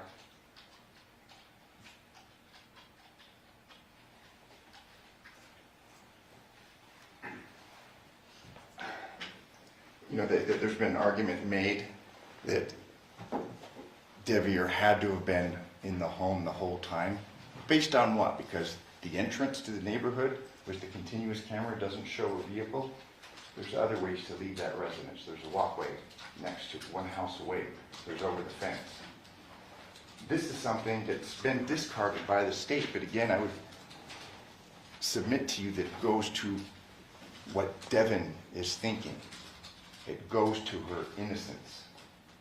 She starts trying to contact Johnathan on the morning of the 7th, starting about 4 a.m. She'd left him. She'd left him at the residence. The plan was that they were going to take the girls to school that morning, and we have evidence, and you've heard that's what she did. The message she leaves him is concerning the girls' school supplies. She's letting him know that their daughter was sick, because we know that she's at that pharmacy, and it's a 24-hour pharmacy at 2:28 a.m. That's what went on. She hadn't killed him and decapitated him. She was worried about getting her daughters to school that morning. She sends messages of concern when he doesn't respond. The state claims, and again, this is where common sense comes into question, the state claims that Devyn was answering Johnathan's phone from the house the morning of 8/7/2023. You heard the argument concerning the notifications. We did hear from Detective Skinner that they didn't put it on airplane mode. Those notifications wouldn't have shown up. That evidence, like so many other pieces of evidence, were mishandled. But the state's going to have you believe that she purposely took the phone from Paladera to Porcupine Rim and leave it out on the driveway, and at the same time be calling it and answering it and leaving it on the driveway. That flies in the face of common sense. She took it and left it there, and then is answering it and calling it to provide some sort of an alibi. She's lucky that in this very slipshod investigation that she has as much evidence that she does to present to you that she didn't commit this crime. Crime scene, the footprints. There are footprints in the backyard. And we have, and I'll show you the photos, we marked them and had them admitted. We have this, the Henderson Police Department documenting these footprints, but then trying to basically throw shade on that, saying, well, they could have been there for some time. They weren't important. When you look at the photo, you can see that they're fresh. They wanted to argue whether they're male or female. They didn't do any follow-up. There was no footprint comparisons to anybody's shoes in this case, much less Devier's. You recall Yoko's testimony, there were 4 dogs in the backyard. If that footprint had been there for very long, common sense would dictate that the dogs would have walked through it. They would have been sullied. They weren't. They were fresh. Again, they were not analyzed or tested. And there it is. And Detective Ozawa just kind of discounted that and said, well, we don't know how long they were there, but apparently no one really looked at Yoko's testimony and Yoko's statements. 4 dogs were out there for most of the night. This was a big point of contention. And again, these aren't red herrings. These go right to the very heart of the case. There was no blood cast off in the bedroom. In spite of evidence, uncontroverted evidence, that a mechanical powered saw was being used to decapitate Johnathan. You recall, Coroner Yagi went so far as to try and compare a beheading by a mechanical tool there at a crime scene, and Dr. Sims took issue with this. She tried to compare that. These crime scene analysts tried to compare that to the dismemberment of a body under controlled conditions by specialized tools in the morgue. Bodies that have been refrigerated, but nonetheless, she testified that they still wear protective goggles and aprons to protect themselves from this cast-off. Luminol, we heard no testimony whatsoever that luminol was used by the crime scene analysts. That would show indications of blood or attempts to wipe it up. Nothing. What's clear, and it was kind of laborious at the beginning of this trial, was Yoko's testimony, because her testimony was so crucial to the timing of this case. There were some difficulties with the interpreter. However, I'd submit to you, she speaks pretty good English. It was important to memorialize what she told officers the morning of in the 40-minute conversation, as well as what she testified to the grand jury. She She testified that she saw Devyn at 1 a.m. and Devyn didn't have any blood on her. If you follow the state's timeline, it's sometime around then, and it's unclear, she's involved in this murder and decapitation. She stated that no gloves were worn by Devyn when she met her at 1 a.m. And you recall the testimony concerning the dishes and the alcohol bottles. And there were some issues concerning Johnathan's level of drinking. 15 minutes. She testified that the light was on. That brings to question the veracity and the reliability of the statements through her multiple interviews that Devyn made to the detectives. There was no blood visible on Devyn's shirt at the CVS drive-thru pharmacy, and thank God that she stopped there. Because again, we have real time. We have real evidence that shows that she didn't commit this crime, and not some detective's opinion.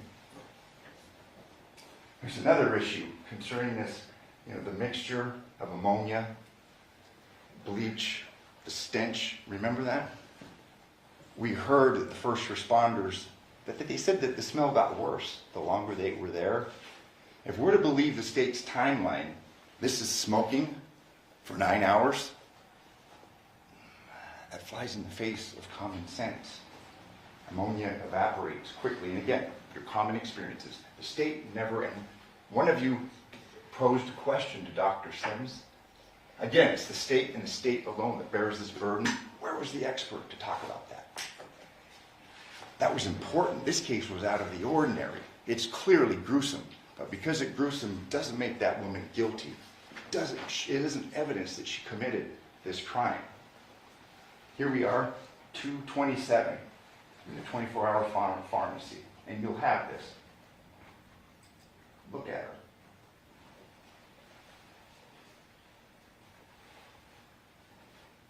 She's sipping her water. Apparently this is after she's murdered a man and decapitated him.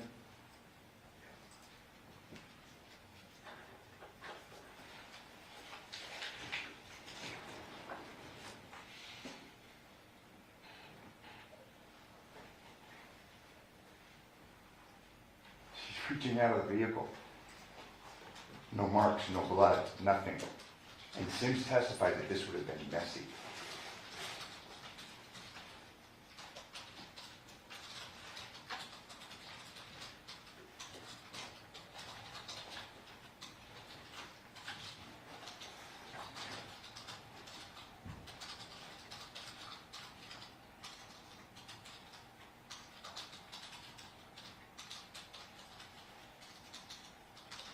So she's just decapitated. She's murdered and decapitated Johnathan, and she's making sure that she picks up her daughter's medications on her way home.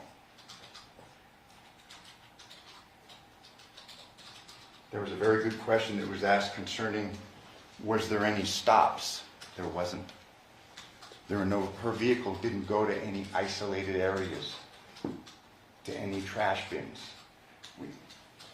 There's been times when I've gone through moves and I've gone behind the bombs and dumped trash out in their dumpsters. There's no evidence of that because it didn't happen. The state will have you believe that there's this bucket of blood that's the reciprocal of all this blood that's squirting out when she's sawing his head off. What did she do with that? Yes, she did. The car didn't go anywhere. She went home. There's no rags. There's nothing in that vehicle. We do know that they recovered, and this is based in part of the video that we saw from the terrible herbs. Again, I don't want to point fingers, but her life is on the line. They didn't do their job. There was no direction of what to get and when to get it. We heard from Detective Lippisch that he got that video evidencing her clothes around the 11th of August. That warrant was served on the 7th, and we didn't hear much about what they picked up on the 15th. They made a big deal about the shoes, the swoosh, but we showed you evidence in the photographs, and it's in evidence of the black shoes with the white soles. I mean, she gets arrested on the 15th. Game over. It's done. According to Yoko, and this is important, and I read the statement to her because it was so dispositive. She said Jonathan's room was a mess. And there's this kind of a feigning of not understanding, and I said, "Man, these are your own words." And I read her own words to her. During her initial interview, she stated that there were 2 chairs flipped upside down. That's evidence of a struggle. But then we don't see that on the body cam. What happened? We don't have that in any diagrams of the crime scene. But when she spoke to police and thank goodness it was recorded, she talked about 2 chairs being flipped upside down. And obviously her memory would have been far better at that time than it would be now. But again, there were some questions by the state. You were traumatized, things were terrible. I'm sure it was. But the veracity of the statements and the accuracy of the statements shine through. She was trying to help law enforcement and give them clues concerning who committed this murder. There's no reference made in Devyn's statements about chairs, about a struggle. Johnathan was killed after she left. What's kind of weird is that there were 2 belts tied together on the ground near the bed. There's been no explanation by the state, and we can't give you one, but something's going on in here. Crime scene GPS. Devyn's car is trackable. We know that she didn't stop. She was there that night, and that's why she was charged. Her phone is trackable, clearly. No deviation is made to some remote location. She went to the pharmacy and went home. There's no anomalous stops, and this was brought up by you. She gets the medication and gets home because her girls have school early the next morning. The timing, and this is obviously where timing is very, very important. We do know when they leave the terrible herbs. You see 22:11. We know that when they got home, they spoke to Yoko.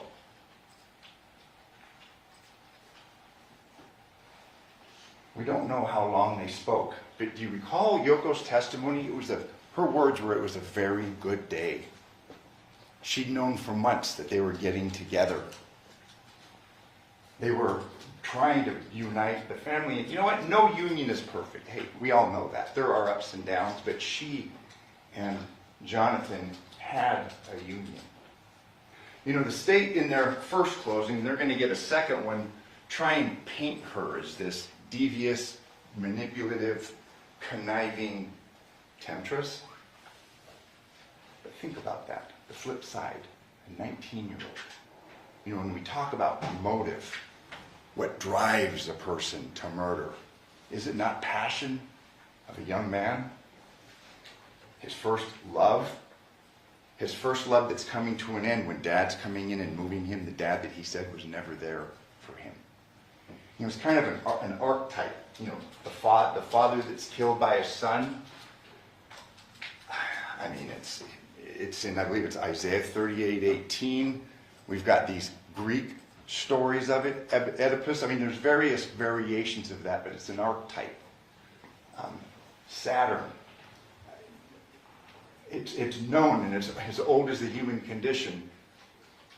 Fathers are sometimes killed by their sons, and that's why we wanted to underscore, and we spent a great deal of time in our opening statement, because we didn't know where it was going to go with Devyn, but we knew that they'd had a relationship that had been kept clandestine. Devyn covered for Devyn, and Devyn covered for Devyn. This is important. I would submit to you that this is a more accurate and a more reasonable timeline. Yoko was awake. 10:58. There's a 44-second call to Devyn from her phone. You recall We get the text, and you want to talk about an alibi type text, putting the girls to sleep. It's 10:36, I'm going to bed. That has been refuted by facts. He testified here that, well, maybe he woke up at 2. That was the first time. Previously, he had testified before a grand jury that he got home, put the girls to bed, went to sleep, woke up, Devyn was there. That is a lie. Why would he lie? What motivation would he have to lie? He's a fairly smart young man. I mean, he was kind of catatonic here, and understandably so in the witness chair. But again, we need to look at motivations, because motivations, they author actions. At any rate, and we knew the night before that Devyn had been there late with Johnathan. But after we were to believe that he's asleep at 10:36, we've got a 44-second call from Devyn's phone to Devier. 8 minutes pass. 11:05, we get that 10-second burla in the Nissan Armada. It may have been moved. You're to determine that, because I'll tell you, we really don't know. The evidence is not reliable. Whether it pulled up and stopped, or what we saw there was Devyn leaving, we don't know. States to provide that to you, the timeline. They haven't done that due to this slipping through the cracks in this slipshod investigative work. Now, an hour and 55 minutes pass. Yoko is awake. There's no suspicious noises or activities. And we have a 15-minute timeline. Because you recall, Yoko's into time. She corrected me. She looks at the clock. They talked for 15 minutes. And it was kind of like pulling teeth. She admitted about the dishes and the alcohol. They talked for 15 minutes. We're to believe that, and again, this goes to Devyn's statement and the reliability after she's subjected to interview after interview. Yoko says the lights are on. The state would have you believe, apparently, that Johnathan's dead. She struck him in the head, and he's dead. Meanwhile, she has this 15-minute communication.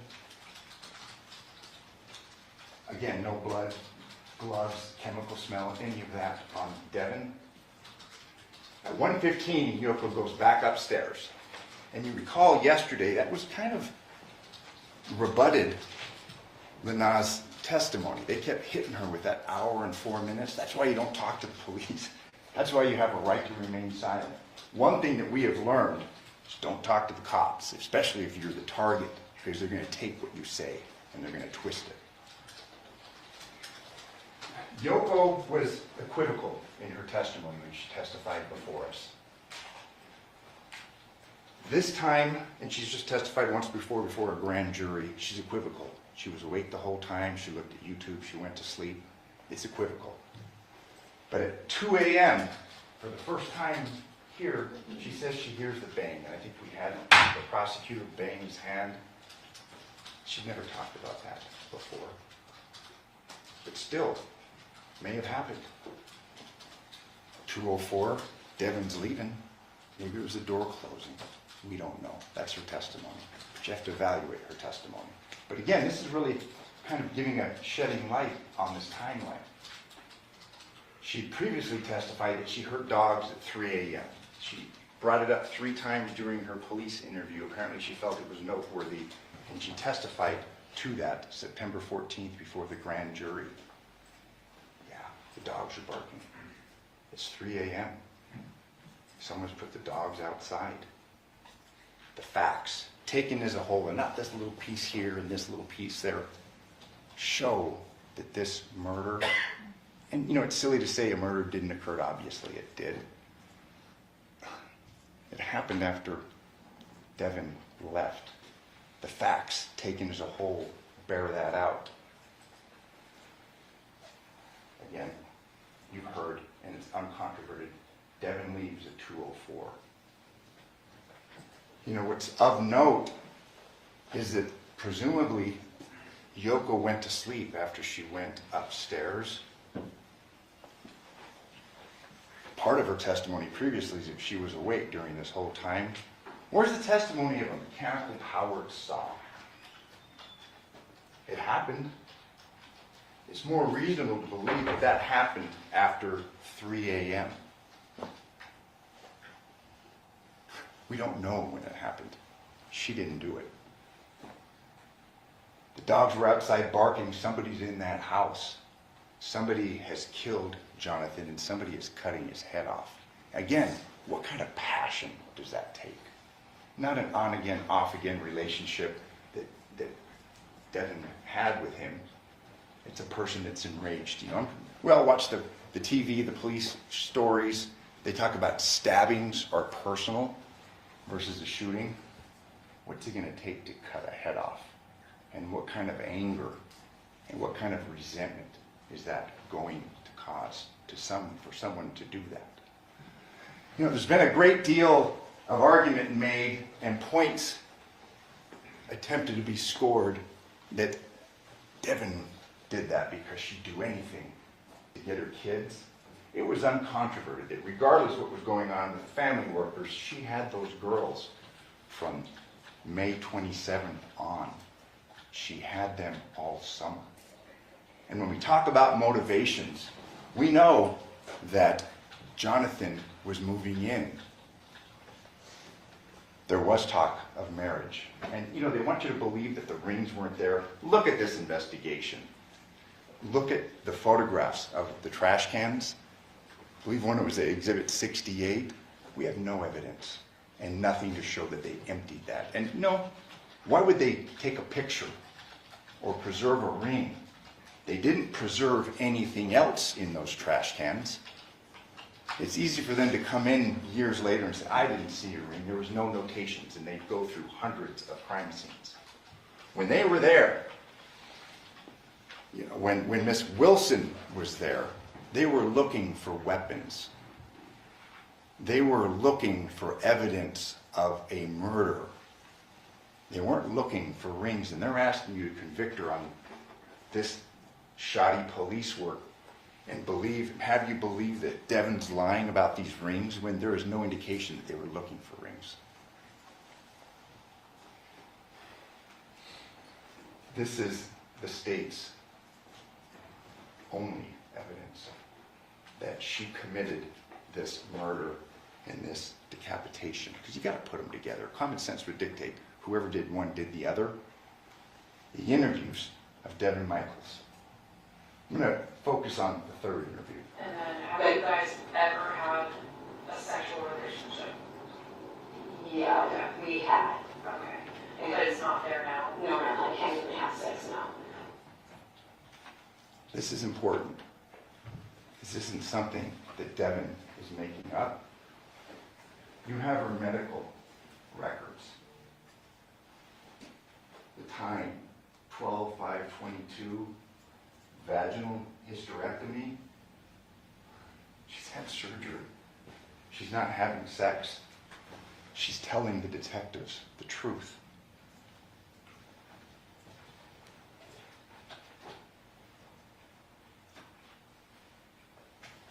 Okay, we've got that. Is there any reason why child's blood or anything DNA related would be in your vehicle? Because that goes back to our station, our CSA, they're going to thoroughly look for everything in that vehicle. I couldn't tell you. If he was bleeding from when he was doing the thing, he helped load up the truck. So if he was bleeding, it might be or your Armada? my Armada. Okay. Like, he was putting the things in the car, like anything else Sure, he had. there's going to be obvious areas where blood doesn't belong even if you're loading. So I'm just asking you directly, because if we do find any DNA evidence in that vehicle, obviously we want to make sure we asked you if there would be a reason. No, the only thing I knew he said was his hand that he hit on the table. That's the only time he ever said he was bleeding, and he said it got a pretty good gash. Okay, but you didn't see that? No, I did not, so I can't really speak on it. But he was still loading everything up, so I don't think it was really bothering him that much. This is the inside of the Armada. For the testimony from Ozawa, it appeared the vehicle had just been washed. That's been disproven. The burla shows that that didn't happen. The location coordinates show that that didn't happen. Look at the inside of this vehicle. I know my partner, Mr. Horvath, had asked Detective Spangler, well, was it very clean inside? I think he made a reference to teenage kids, something along those lines. This isn't a well-kept. I've seen much worse, but it's not well-kept. The important point is we're to believe that there's buckets of blood in here. There's bloody rags. There's a head, a murder weapon, a saw. There's nothing in there.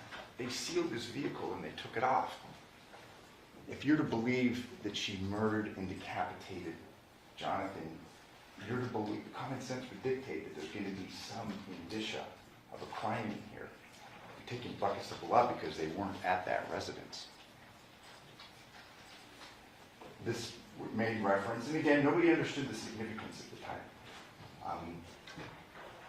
Miss Miriam didn't, but there's the table that she talked about. It was a moving day. Injuries do happen. We're to believe, again, Dr. Yagi's, the reliability of her testimony. She said there was no bleeding injuries. Well, we've got an injury right there. Whether it's bleeding or not, we don't know. But that's sign of an injury. And remember, this is the same doctor, the same coroner that said John didn't have tattoos on his arms. A big point was made about the telephone. And we're to believe that Devyn is so sophisticated and so cool and so cunning and so informed that she can murder this guy, decapitate him, not leave any evidence, and then drop his phone in her driveway. A more reasonable explanation, it's tired. She's got girls that are going to school in the morning. She's been carrying things, it's late. She obviously brought the phone. Whether it was knowing or not, we don't know. It appeared that it had fallen on the side. She tries to give an explanation. You recall about the cigarette butts? She didn't know the phone was there. That's why she was calling the phone, following up with Johnathan. She knew he wasn't dead because she didn't kill him. Another thing, there was a big point of contention. Sometimes little things can have very large implications. Remember the issue about the blood on the screen? Papakostas, the DNA expert, testified that she couldn't confirm that it was blood. There was a presumptive test, but the confirmatory test, and some of you are far more knowledgeable than I am, it was not. She couldn't confirm that it was blood. So then the state recalls crime scene analyst Miriam to apparently discredit their DNA expert in reference to the blood. And this is the entity that's charged with proving this case beyond a reasonable doubt. They're calling a crime scene analyst on a presumptive test to discredit the DNA expert who gave testimony, uncontroverted testimony, concerning the lack of a confirmation for this blood. We know that John's DNA is on the phone. I would submit that it is somewhat significant in determining whether the state's proven his case. Devyn's isn't. It was handled. Maybe there weren't epithelial cells left from Devyn. Clearly, Devyn took the phone, knowing or not, and I would submit to you that given the circumstances and the chaos of a move, she didn't know she had the phone. It's not evidence that she killed him. Just like the key, it's not evidence that she killed him or the wallet. She's going to go through all this work to leave this, this crime scene spotless or clean and not leave anything behind, no blood, nothing in her car. Yet she's going to drop the phone and then make calls to it. This is what the state is relying upon, this interview. And you recall the tenor of this interview? Please don't just look at one part or another. Listen to the whole thing. The power dynamic. You've got two large men. You've got a woman who they had said, we Mirandized you earlier today. You have to ask yourself what went on. What happened before this interview? John? This is Johnathan. You last on?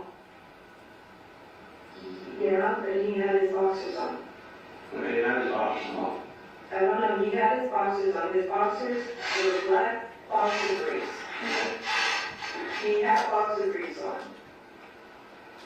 That's what I'm talking about. What she's getting rid of. Keep looking at that. Take another look at this. This was into the interview, and it was a fairly lengthy interview. She'd had multiple interviews before. We heard in this interview that they had told her previously that day about the decapitation. So there's more going on. She knew. You know, it's at 1601, and it's interesting that the state showed you the exhibit, the one that she supposedly wrote. When you look at the original exhibit, it says handwritten by Devyn Michaels. It wasn't. She drew a line, and that's significant. It was Detective Christopher that wrote that. And again, this is in the crises, in the crucible of a very confrontational interview. She didn't author that. And I'm assuming that Mr. Giordani is going to stand up when I sit down because he gets the last word. He's going to say that somehow, how could she have known that? She hadn't been shown the photos. This gentleman had seen the photos, and he filled in those details. As she's sitting there, having been arrested previous to this interview, and facing the horror of being accused of a crime, a murder, that she didn't commit. Here's the boxers. Why lie? Why lie? When she left, he was wearing those boxer shorts. She was consistent in that. Why choose that hill to die on? She was telling the truth.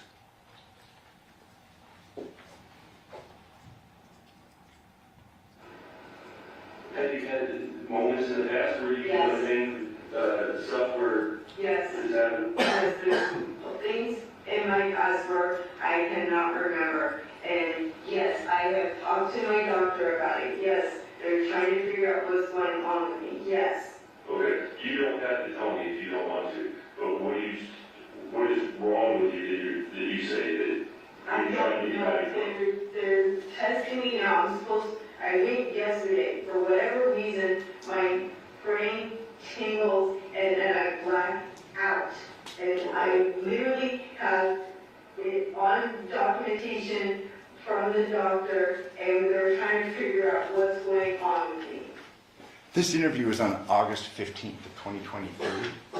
This condition that she's talking about, it's documented 6/7/2023.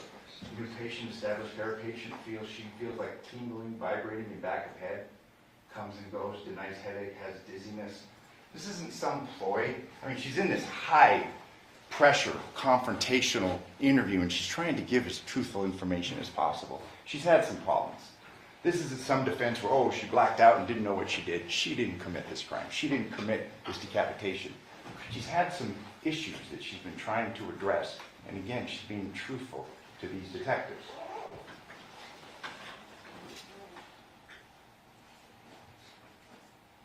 It's confirmed. I think we're done. Absolutely. You're over that and everything. You can't even have the audacity to give it closure. Shame on you. That's terrible. Get out of here! Oh, so there's there's some anger now, huh? I told you from the beginning I didn't do it. How do you feel against him? No!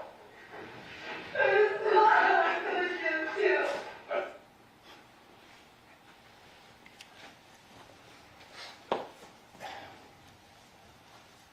She's pushing back. She's been interviewed over and over again. She's telling him, I've told you I haven't done this. What we're dealing with now is a woman that's denying that she committed this murder. You know, it'll be up for you to determine whether she hit him in the head when he was grabbing her leg. She was consistent that he was alive. He was breathing. There's no evidence that she hit him in the head. And again, given this, we know that when people are confronted, they'll try and give something to appease the other party, this power dynamic. She was trying to give. In this interview, you'll read, they threaten. What you do here is going to determine what happens with you and your daughters. She gives a little, but then snaps back and says, I didn't do this. And she's expecting, through all these interviews, for them to pick this up and do their job. But they'd already made their minds up. You heard from Lanai yesterday. In their minds, she was guilty. That's it. And we're dealing with this investigation that you heard from Sean O'Brien, 3%. We're dealing with 3% of the information that was available on those devices. But still, in that 3%, we've been piecing together what really happened.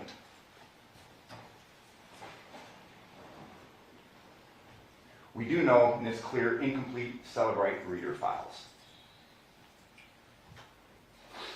Critical database files are missing from the phones. Now, years later, we're trying to piece together a defense to defend a woman that didn't commit this murder. There's artifacts which would indicate a need for further investigation. And Sean O'Brien testified that generally, as he's been a forensic analyst, he's been involved in law enforcement. There's supposed to be this back and forth. Hey, get us this. As this investigation develops, we need more information. There was no indication that that occurred in this case. She's at the house. She's the low-hanging fruit. She's guilty. The end. All investigation stops. Image of Devyn and Devyn. And again, we would like to have more, but we can show you this image. Now, all the images that are available on a cell phone, I think I probably have 4,000. It's going to be the state's position, well, this is just randomly popping up. Devyn had said that he was asleep, or Devyn had said that he was asleep at this time. He testified under oath. He lied under oath. Look. There's a Discord chat application, 231. This is telling. The state can play 3 phone calls from the girls who are adorable. Those were all after 11 o'clock. We have no proof where Devyn is. But we have 2 indications of 2 artifacts at 2:12 a.m. and 2:31 a.m. that he's up and he is engaged. There's a deliberately deleted file. This is the image. 2:12:38 a.m. This is after there's been 3 calls from the home phone that night to Devyn. 3 of them were the girls. What about the other 8? But of all images, at 2:12:38 a.m., this is being looked at on Devyn's phone.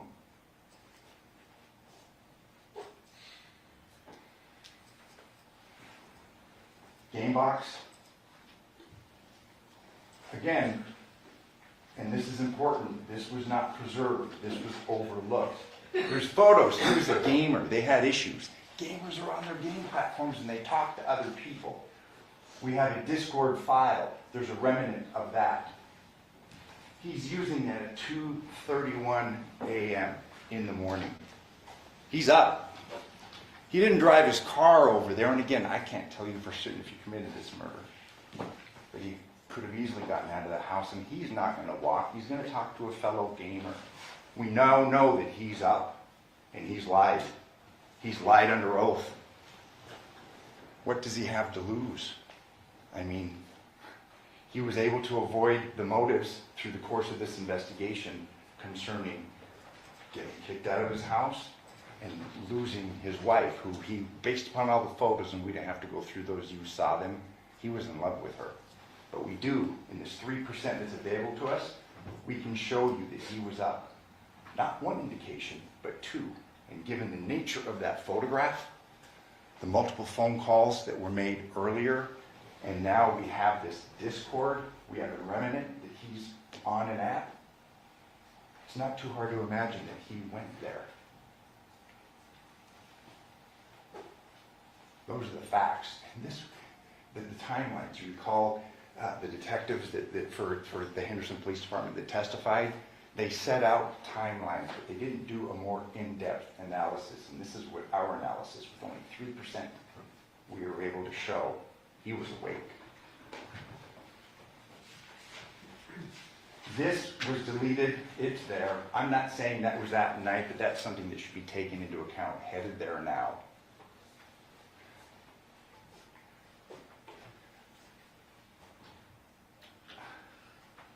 He's there in this area, and you'll have the exhibit. He's next to a remote area. Don't know if he had a job there or not. This is the morning after 8/7/10/25.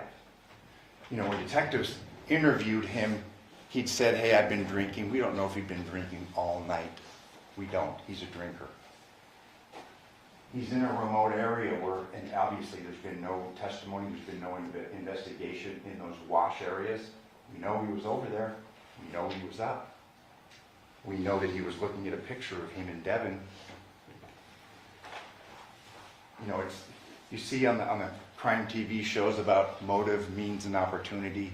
He had all three. He had the motive. He had the means.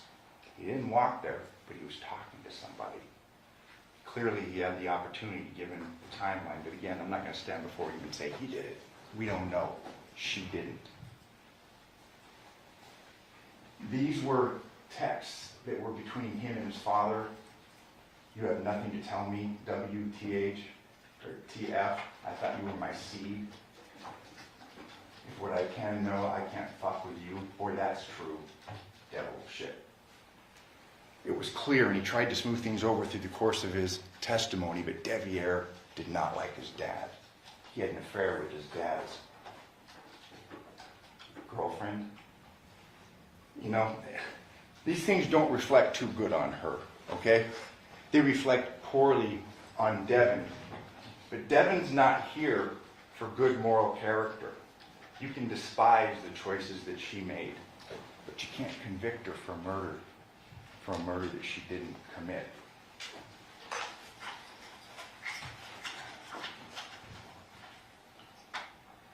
This is their home. The home that he's being kicked out of. Again, there's the walkway down the side. There's a way to get out the back. There's no cameras that were pulled on Rebecca. We don't know. The police did a slipshod investigation. We can't show you him walking away. They didn't collect the evidence, but the motive would point to Devyn. This gun, there was an issue made concerning that. That gun was looked at the afternoon of, I'm sorry, that's another gun. There's guns in his possession. We don't know if that person was shot or not. Johnathan was. The swords, again, we're not trying to throw these things out, aha, but this just shows a conscious indifference on the part of law enforcement in collecting evidence that could exculpate her. Their minds were made up. She was guilty. There's so much evidence here that you can go through and look. Again, thank you for your patience. Thank you for your attentiveness. You know, this is the last chance that we'll have to speak. There's going to be things that I have overlooked, things that I missed. Don't hold them against her. Hold it against me. You remember the movie 12 Angry Men? The jury went through and exonerated that young man. I'm going to ask you to do that, to look at the facts. You may not be comfortable with a verdict of not guilty. She's done some bad things. She didn't commit this murder. She didn't kill him and cut his head off, because those two things are combined. Common sense would dictate that they are. She's not guilty of this charge. Thank you. Second, are you prepared to give your rebuttal argument? Ladies and gentlemen, because the state has the burden of proof, they are allowed to open and close the closing argument.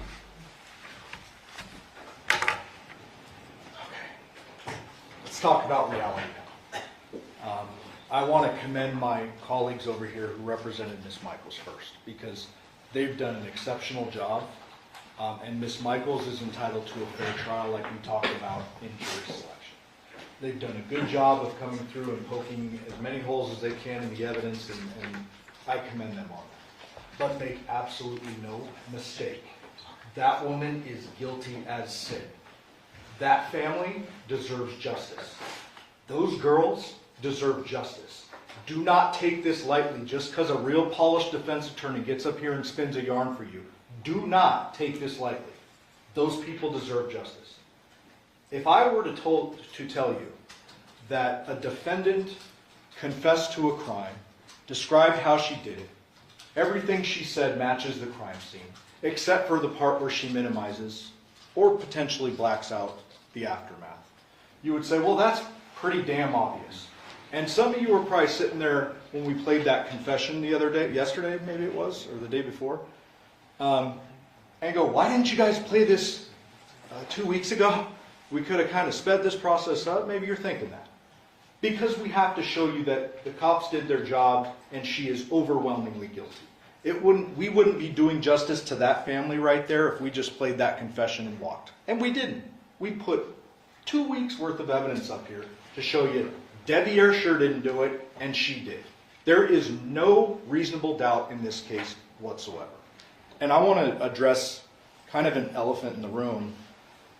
You know, Mr. Draskovich just got up here at the very end and he told you those two things, common sense dictates those two things go together. And I kind of agree with that, right? The person who killed him, probably decapitated. But make no mistake, she's not on trial for decapitation. She's on trial for murder.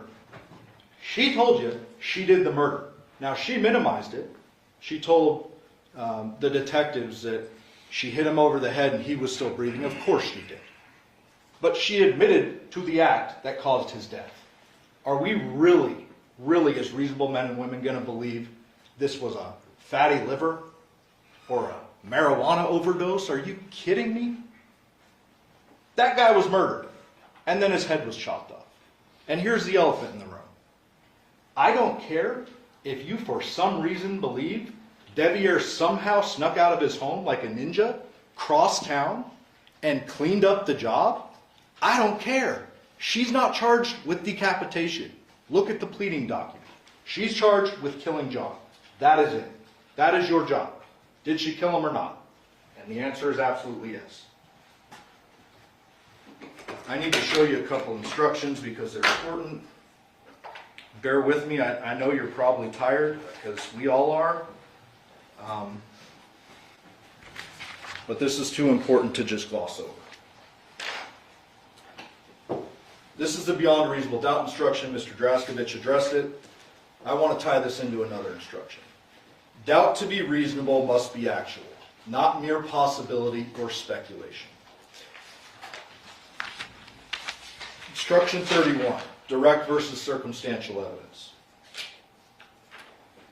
The top part is really important. I'm going to address that in a minute. But this one down here that's underlined is also important.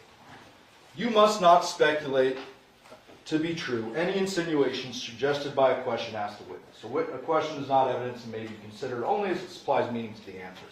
So everything Mr. Draskovich said through the course of this trial was a question, right? It was a question. That ain't evidence. So you tell me what piece of evidence, what single piece of evidence suggests Devyn did this? Not one. Not a one. And when you start accusing an innocent guy of murder, Devyn, you got to think about this for a second. That young man was taken advantage of. And like Miss Griffith said, it's not like he wasn't enjoying it and liking it and into it. No doubt. Mr. Draskovich in his opening statements suggested that Miss Michaels has a history in the adult film industry. Did you ever hear me ask that? No. Did you ever hear me or her mention that? No. Because Mr. Draskovich is right. She's not on trial for having a past. Doesn't matter. The only reason that does matter is because it dictates that relationship with Devyn a little bit, colors it. She is an experienced woman, much older than Devyn. He's a young knucklehead, and I would submit to you that when you heard from him, no disrespect, but that guy's not a criminal mastermind. He's not somebody who snuck out the back of the house, evaded all cameras, left his phone behind because he was thinking ahead to what he was going to do, somehow made it all the way across town, even though he didn't have his phone to contact anyone. There's no Uber notifications or pickups or anything suggested. There's no calls, no texts, nothing after 11 o'clock. So who did he contact and when? There's no evidence that Devier was involved in this. None. There's actually evidence to clearly refute it. You heard those voicemails, and we can agree those little girls they're precious, they're adorable. Those voicemails eliminate this alternative suspect, which I will refer to as a scapegoat, because that's what's happening to him. He's being scapegoated, and it's not right. Those little girls said on those voicemails what Devier was doing. He was knocked out, probably passed out, if we're being honest. And you didn't hear any other voicemails afterwards. You saw more calls from the landline. If Devier had got up and snuck out, because we know the one little girl is awake and panicking and like scared, and where's mommy? She should have been home a long time ago. Where's mommy? Wouldn't there be another voicemail where they're calling going, Devier left us? Like, really, Mom, where are you? Of course there would. Of course there would be. And there isn't. That's because Devier was home. And you know that because he texted and he said, I'm going to sleep. He's no criminal mastermind. His phone is at home. There's no evidence his vehicle's left. There's zero evidence that Devier is involved in any way. Zero. And so Mr. Draskovich brought up a good point with the instruction that Ms. Michaels is the only one on trial. That's instruction number 36. I want you to think about this for a second before you let a guilty person walk. Okay? Think about this. Imagine if I were to stand in front of a bunch of jurors and try to prove Devier's guilt. Imagine that. That's not what we're doing here. That's not what this is about. But imagine that for a second. Can you think of a single piece of evidence I could, with a straight face, present to a jury and say Devier did this? A single piece? Other than speculation and really good questions by a really polished defense attorney? There is not a piece of evidence. I would be laughed out of the courtroom if I tried to prosecute Devier for this homicide. Because he didn't do it. He had no reason to do it. Go look at the text messages between him and his dad. We included a bunch of them. Did he worship the guy? No. Did he hate him? Who cares? He didn't kill him. There's no evidence to suggest it. He says throughout the text messages to his dad, hey, what's up? You'll see it. There's like years of it. There's 2 years of it. And then those texts that Mr. Draskovich just showed you with the devil shit, I would submit that's a reasonable thing when you learn that your son is having sex with your ex or is married to her. That's reasonable. But then, they left out a text that's right after that where dad is reaching out to Devier months later saying, hey. This wasn't some big, rift, homicidal relationship between dad and son. Now, when you're thinking about motive like that, you've got to think about this defendant. She told you in that interview with Detective Lina and Christopher why she did it. She said it clear as day. I didn't think he was really going to move in. The walls were closing in on her, and she made a real horrible decision. A real bad decision. She said that she very specifically got up. He was down on the bed getting a massage. Got up because she was a little pissed off, I think were her words. Maybe don't quote me on that. Something like that. Walked across the room, grabbed this heavy blunt object, bashed him over the head, and he went limp. That's a confession to homicide. Okay. On top of that, she told a DFS worker, when you're thinking about motive, in the context of losing her children and homicide, specifically, which she brought up, she said she had to do it. She had to do it because that's how she felt. And I'm going to answer, or try to answer, a couple of unanswered questions for you.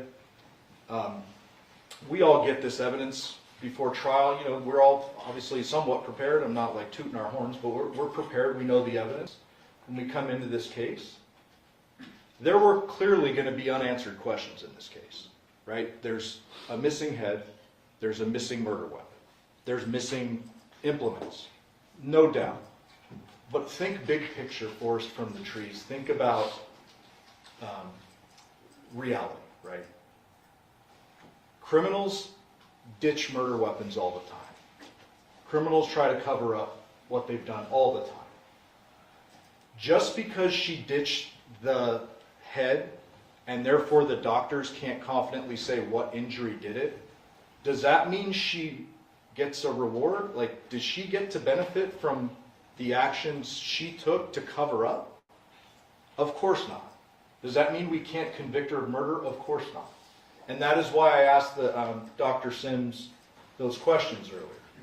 I didn't challenge his credentials. Like, I've dealt with him on cases before, as you probably noticed, and he's a smart enough guy. He's very educated. But he's not disputing that a blunt blow could kill a man, right? He is saying exactly what Dr. Yagi said, the decapitation is post-mortem. And you know what he didn't say, which should be very notable for you? That there were other bleeding injuries on the body, including the hand, right? Because there weren't. He didn't say that because there weren't any bleeding injuries to the body except for up here. And that's how we know she did it.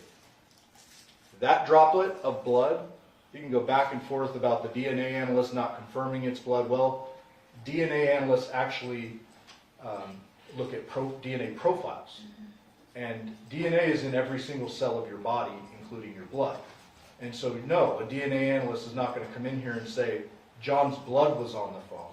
She's going to say, John's DNA was on the phone because she's a DNA analyst. That's what that is. John's droplet of blood being on that phone convicts the defendant even without her confession. Set those, two confessions actually, because she told the DFS worker she had to do it. But set those aside for a minute. There are no bleeding injuries on his body, except for up here. The phone left at 2:04 with a droplet of blood on it. That means the murder happened before 2:04. It had to.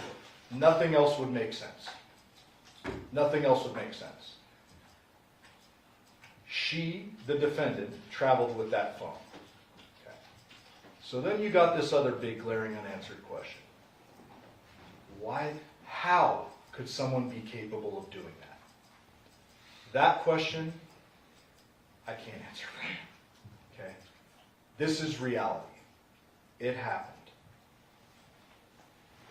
I would submit to you that there is a chance that what she said about that hour and 4 minutes is true.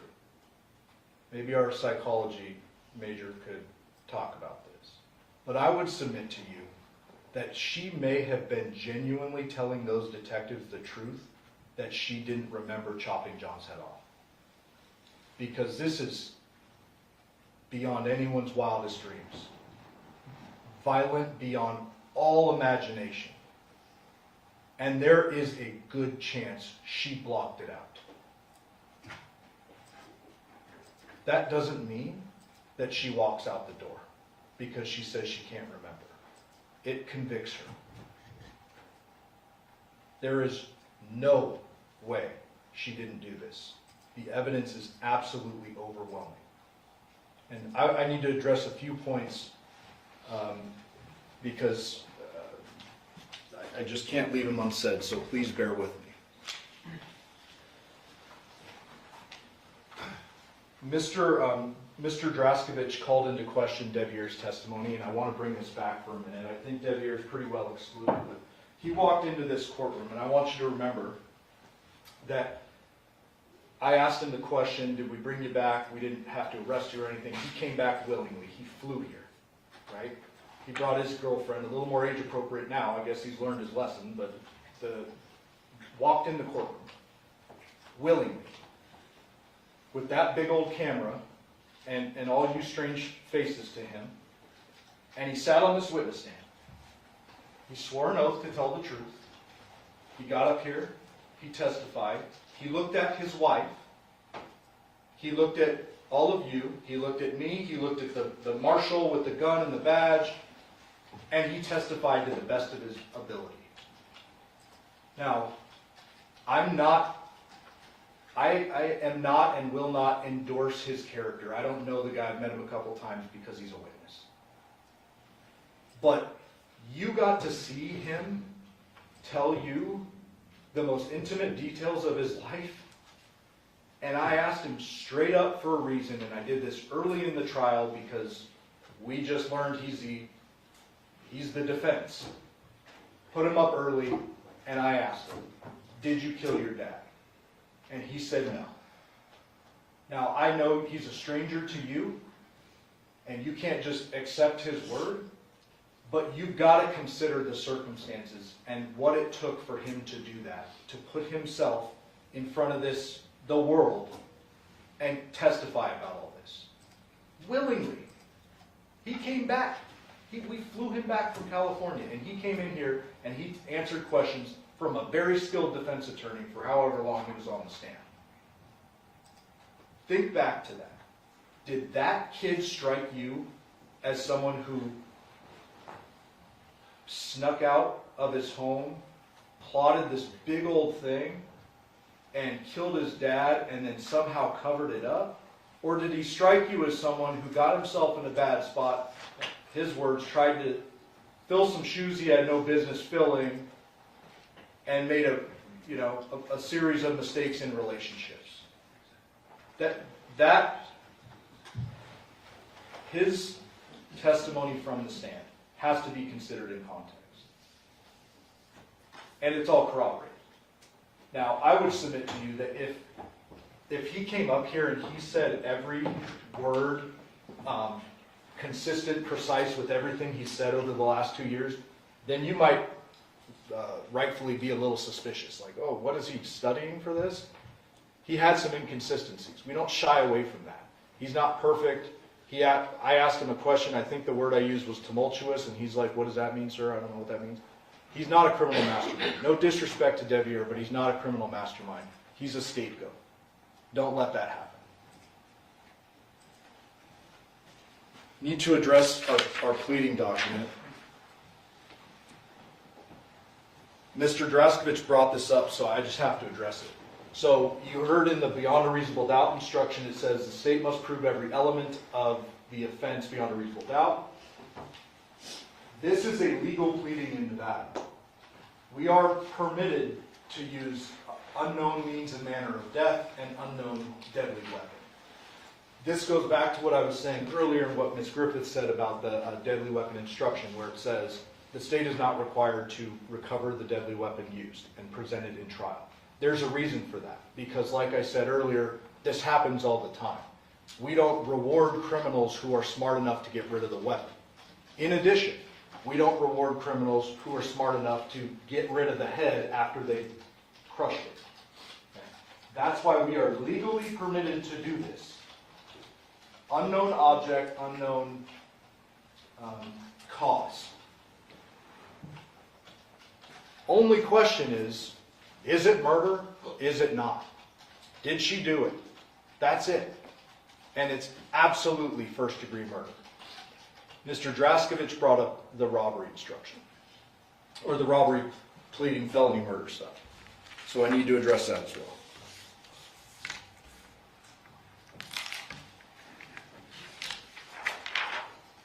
Instruction 18.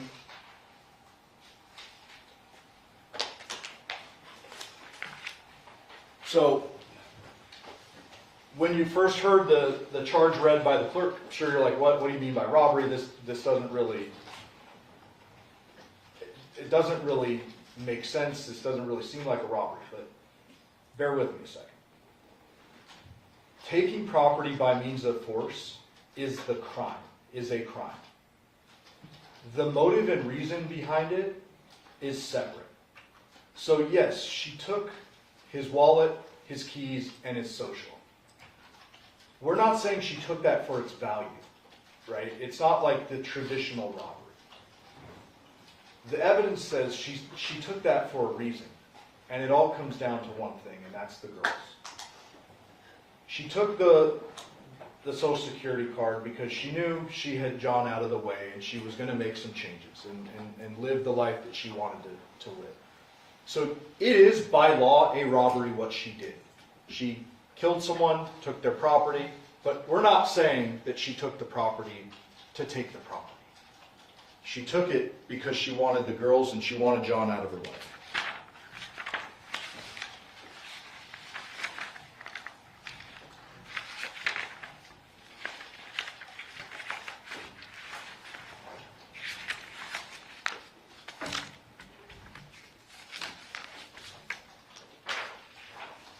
Instruction 29 is the motive instruction, or we call it the motive instruction.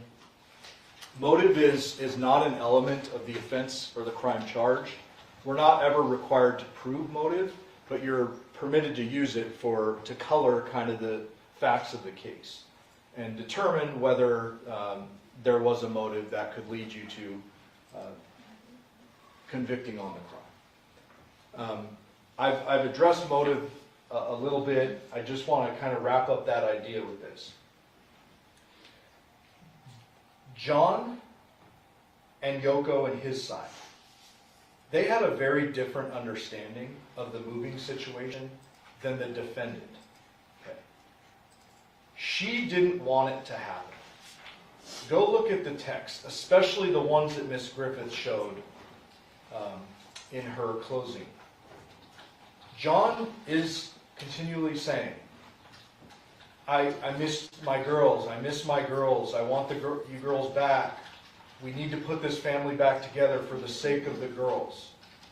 And go look at the defendant's responses. Those ones that Miss Griffith showed. One was, I'm glad you appreciate what we had or how it was back then. And then that last text she put up where John is saying we need to do this, we need to have them under the same roof, she doesn't respond. So go look at those when you're thinking about motive and tie it in with the last statement, the confession. There is no doubt that both sides have been aware of this potential for a move. What I would suggest to you the evidence says is that she didn't want John moving in, and John did. John wanted that. And it didn't become real until that night. And you know that because of the conversations with Devyn. He's still there. He's literally still living there. So if he was going to be moving out for John to move in, why isn't he moved out already? That's because no one expected John to try to make the move that night. And that's when the walls started closing in on her. She's thinking in her head, I want my girls back. I want my girls. That's it. This guy can't move into my house. That's not what I want. She wanted him out of the way. And she did what most reasonable people wouldn't do. She made the decision to take a blunt object and bash him in the head and kill him.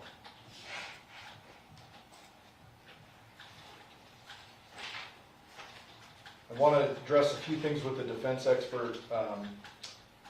Mr. Draskovich showed a couple of cameras and a couple of texts or activity, 212 and 230. One's a Discord, one's a photograph. Remember what their own expert said. That wasn't active activity. That could have been background activity. It could have been active. He can't say that. So whether Devyn woke up and activated his phone at 212 or 230, well, that just tells you he's still at home. And if it's just background activity, then who cares? Either way, it's not good for the defendant because it rules out Devyn. It's either with his phone or it's a nothing burger.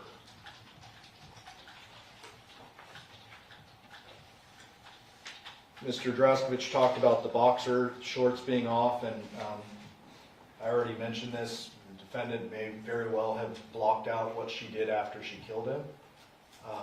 And whether she took the boxers off or not doesn't really matter. It's probably very likely that he was naked when they were having this this massage situation, but the boxers being on scene have no real import in this case.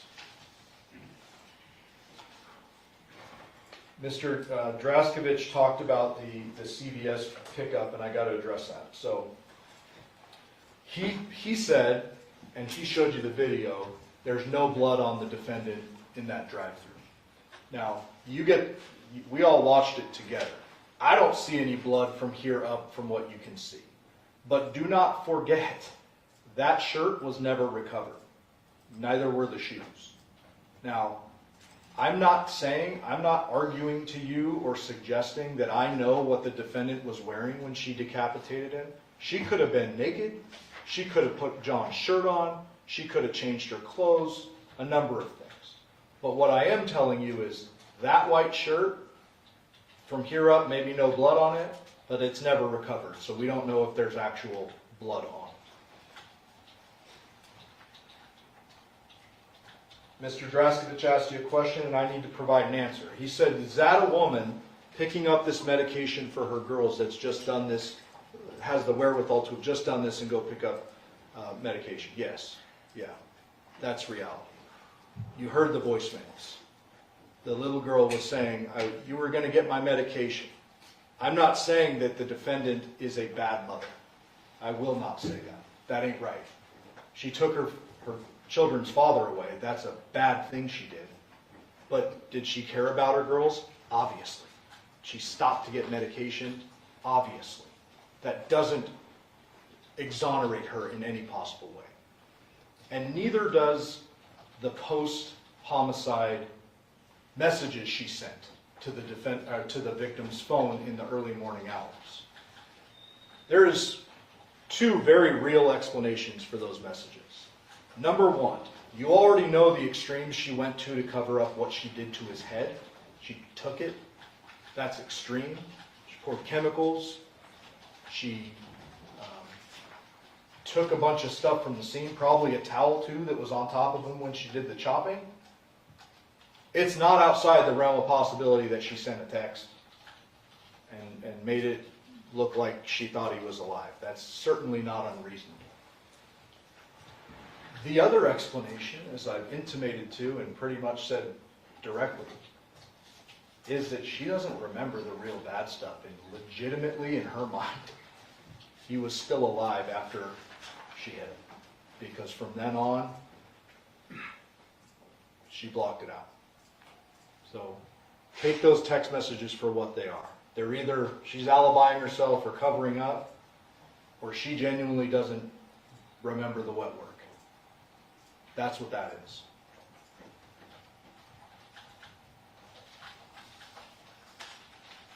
I have to mention the timing of the big confession, not the one to the DFS person, but the big confession. If this is all, there's no evidence to say this, but according to Mr. Draskovich, this is the defendant covering up for Devyn. If that is true, why does she confess after she's arrested? Right? She's already been arrested. Devyn's gotten away with it. Why does she confess after? Unless it's what happened. Mr. Draskovich showed a couple of videos. The small movement off screen. Remember the 2696 video? He showed the small movement off screen, and I believe he said, I'm sure it was just misspeaking, but I want to make sure it's clear, that was the 204 movement. That was not. That, according to the detective, that was the 11 p.m. movement, when it goes off screen. And we know that for a fact because the burla shows that exact movement at 11, or it's 11 or 11:04, I can't remember. The 204 footage on that video is when you can't see the car, it's already out of frame, but you can see the lights turn on and it leaves. And then that is also consistent with the burla, so just needed to clarify that.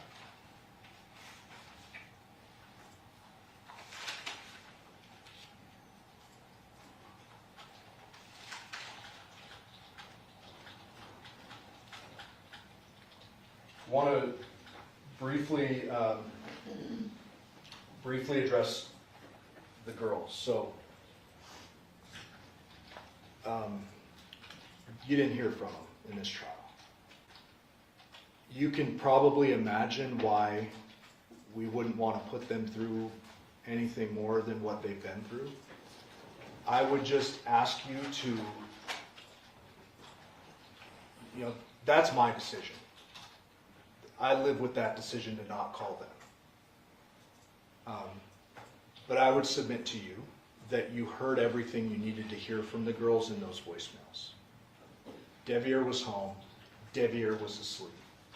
That's it.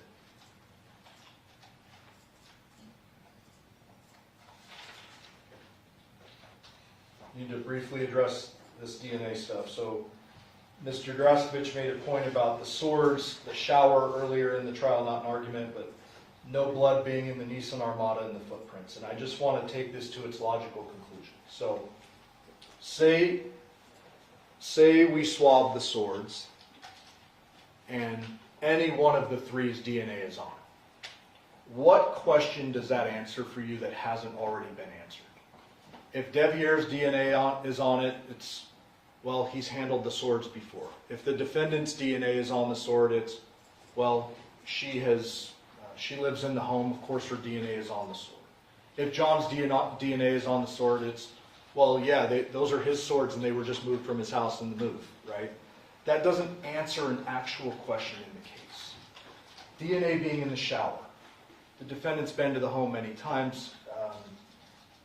Have we found her DNA in the shower? What is that going to change for you? Absolutely nothing. No blood in the Nissan Armada. There is so much evidence of her covering up her acts at the crime scene. It should not be shocking to you that she could have wiped up some blood if there was any in the Nissan Armada. We know from the patterning at the scene, and you look at it for yourself, the blood on the ground, there is something she used to collect that head. There is a very straight, clear line on the border of that blood that suggests that something caught that head. And whatever that was, she took it with her. And when the defense says there's no stops along the way, we agree. But what they can't say, no one can say, is what she did when she got home. And you may remember that many times different witnesses talked about it being trash day. It is not very hard to walk over 2 homes or 3 homes and dump a bag or basket or whatever it is in a trash can. And, I got to address the investigation. Now, the detectives are all learning this stuff as the investigation goes along. They didn't have the burla and all that stuff when they go to Porcupine Rim on August 7th. Should they, because of they did know there was a head missing, should they have checked every trash can in the neighborhood? Yeah, probably. But they didn't. Okay. That doesn't mean that she didn't dump the head in the trash can. And that doesn't mean that this investigation gets the case thrown out or the defendant acquitted. These detectives actually did a pretty darn good job of follow-up investigation. When they suggested that she was the convenient shortest distance between 2 lines, I disagree with that. Because remember, they found all that stuff in her home on August 7th. All that stuff, highly suspicious, blood on the phone. Did they arrest her then? No. Could they have? Yep. They didn't. They went and did mountains of follow-up investigation. All of that confirmed the suspicions. And then she confesses after she's arrested.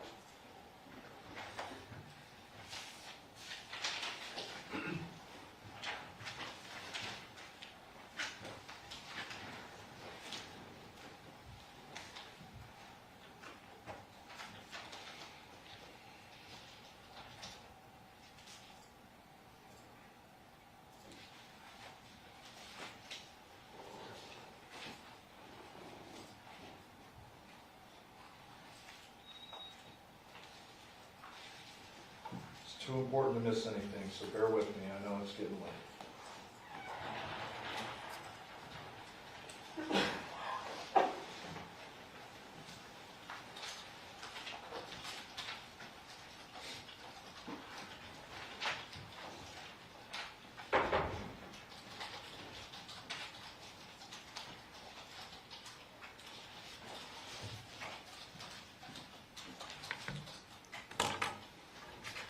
Almost.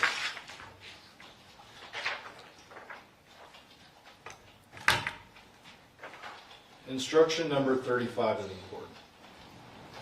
In arriving at a verdict in this case as to whether the defendant is guilty or not, the subject of penalty or punishment is not to be discussed or considered by you and should in no way influence your verdict.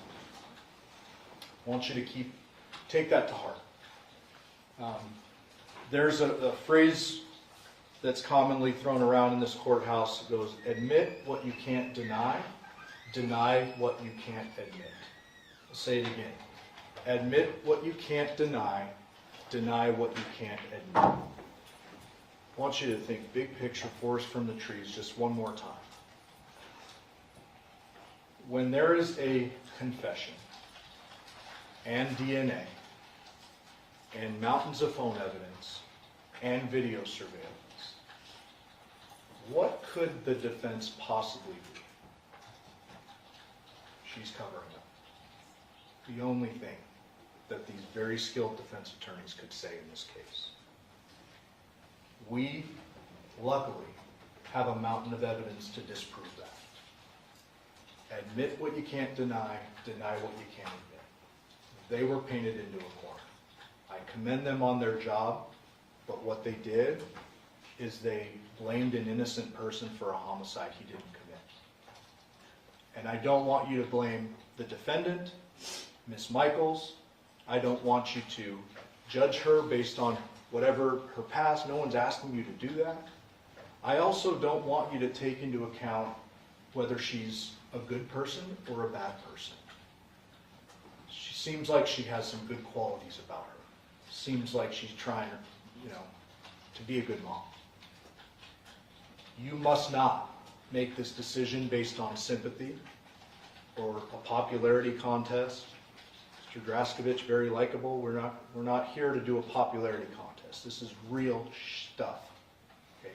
Real stuff. Do not think about whether you think she deserves a little leniency or redemption or this is a one-off. She lost it. None of that matters for you. That matters for the judge, Judge Jones, who in her wisdom will sentence the defendant, not you. That is not your calculus. Your job is simple. Did the defendant do it or not? That's it. Please remember your oath to follow the law. It's my understanding the judge is going to let you stay a little bit after to deliberate tonight. I'm sure you might get instruction on that, but please don't take this lightly. This is important to more people than just the defendant. She is guilty beyond a reasonable doubt. Guilty of homicide. Thank you for your time and attention these 2 weeks. We really appreciate it. All right. I'm now going to ask the clerk to swear in the officers to take charge of the jury and the alternate jurors. You do solemnly swear that you will keep this jury together in some private and convenient place, that you will not permit any person to speak to them, nor speak to them yourself, unless it be by order of the court, except to ask them whether they have agreed upon a verdict, and that you will return them into court when they have so agreed, so help you God. Yes. All right, ladies and gentlemen of the jury, as you know, a criminal jury is composed of 12 members, and there are 14 of you who are here. That is because 2 of you will serve as our alternate jurors. This means you are not discharged from your service as a juror. Your service may still be needed if one of the other jurors is no longer able to participate in deliberations. In this case, our alternate jurors are juror number 13, Ms. Fitzpatrick, and jurors 1.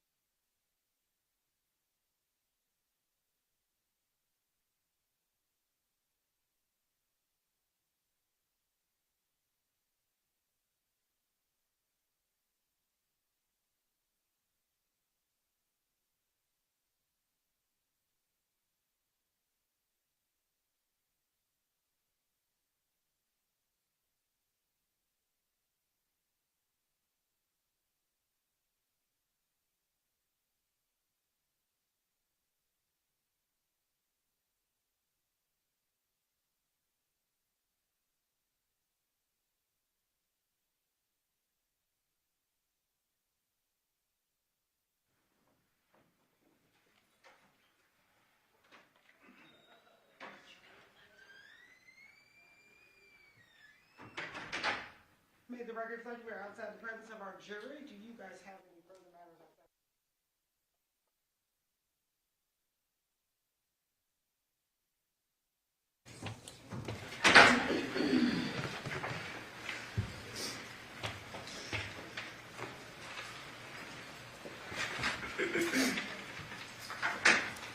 All rise for the jury.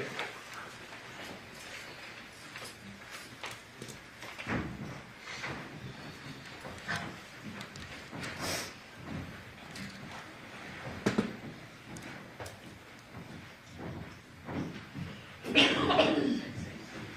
I'll wait. Bring a seat.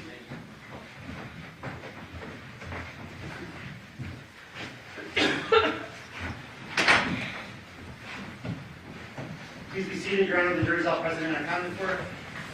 We are back on the record with C-377239, State of Nevada versus Devyn Michaels. And the record reflect that Ms. Michaels is present with her attorneys, deputy district attorneys on behalf of the state. We both parties stipulate to the presence of our jury. Yes, Your Honor. All right, ladies and gentlemen of the jury, has the jury selected a fourth person? Okay. And Mr. Gilbert? Mr. Foreperson, has the jury reached a verdict? Yes. If you could pass the verdict form to the marshal.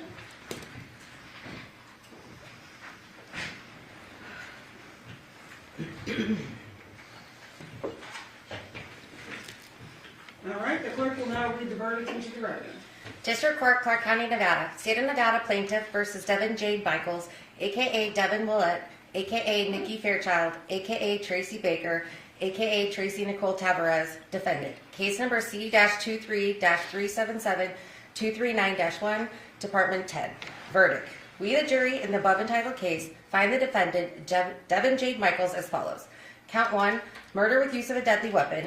Guilty of first-degree murder with use of a deadly weapon. Dated this 14th day of November, 2025, signed Aaron Gilded. Ladies and gentlemen of the jury, is this your verdict as read? So say you one, so say you all? Yes. Does either side desire to have the jury polled? No, Your Honor. All right. Ladies and gentlemen of the jury, I want to thank you very much for the time and attention that you paid to this matter. The right to a trial by jury is a right that's guaranteed in the Constitution, but it's a right that we cannot provide without our citizens like you being willing to sit and serve your civic duty as jurors. I do appreciate the time that you gave this matter, so on behalf of the court and the parties, I want to thank you for the time and attention. I know that this was a lot that we asked you to do, so if you guys could follow the marshal to the back, and I will come back and formally excuse you from jury duty. All rise for the jury.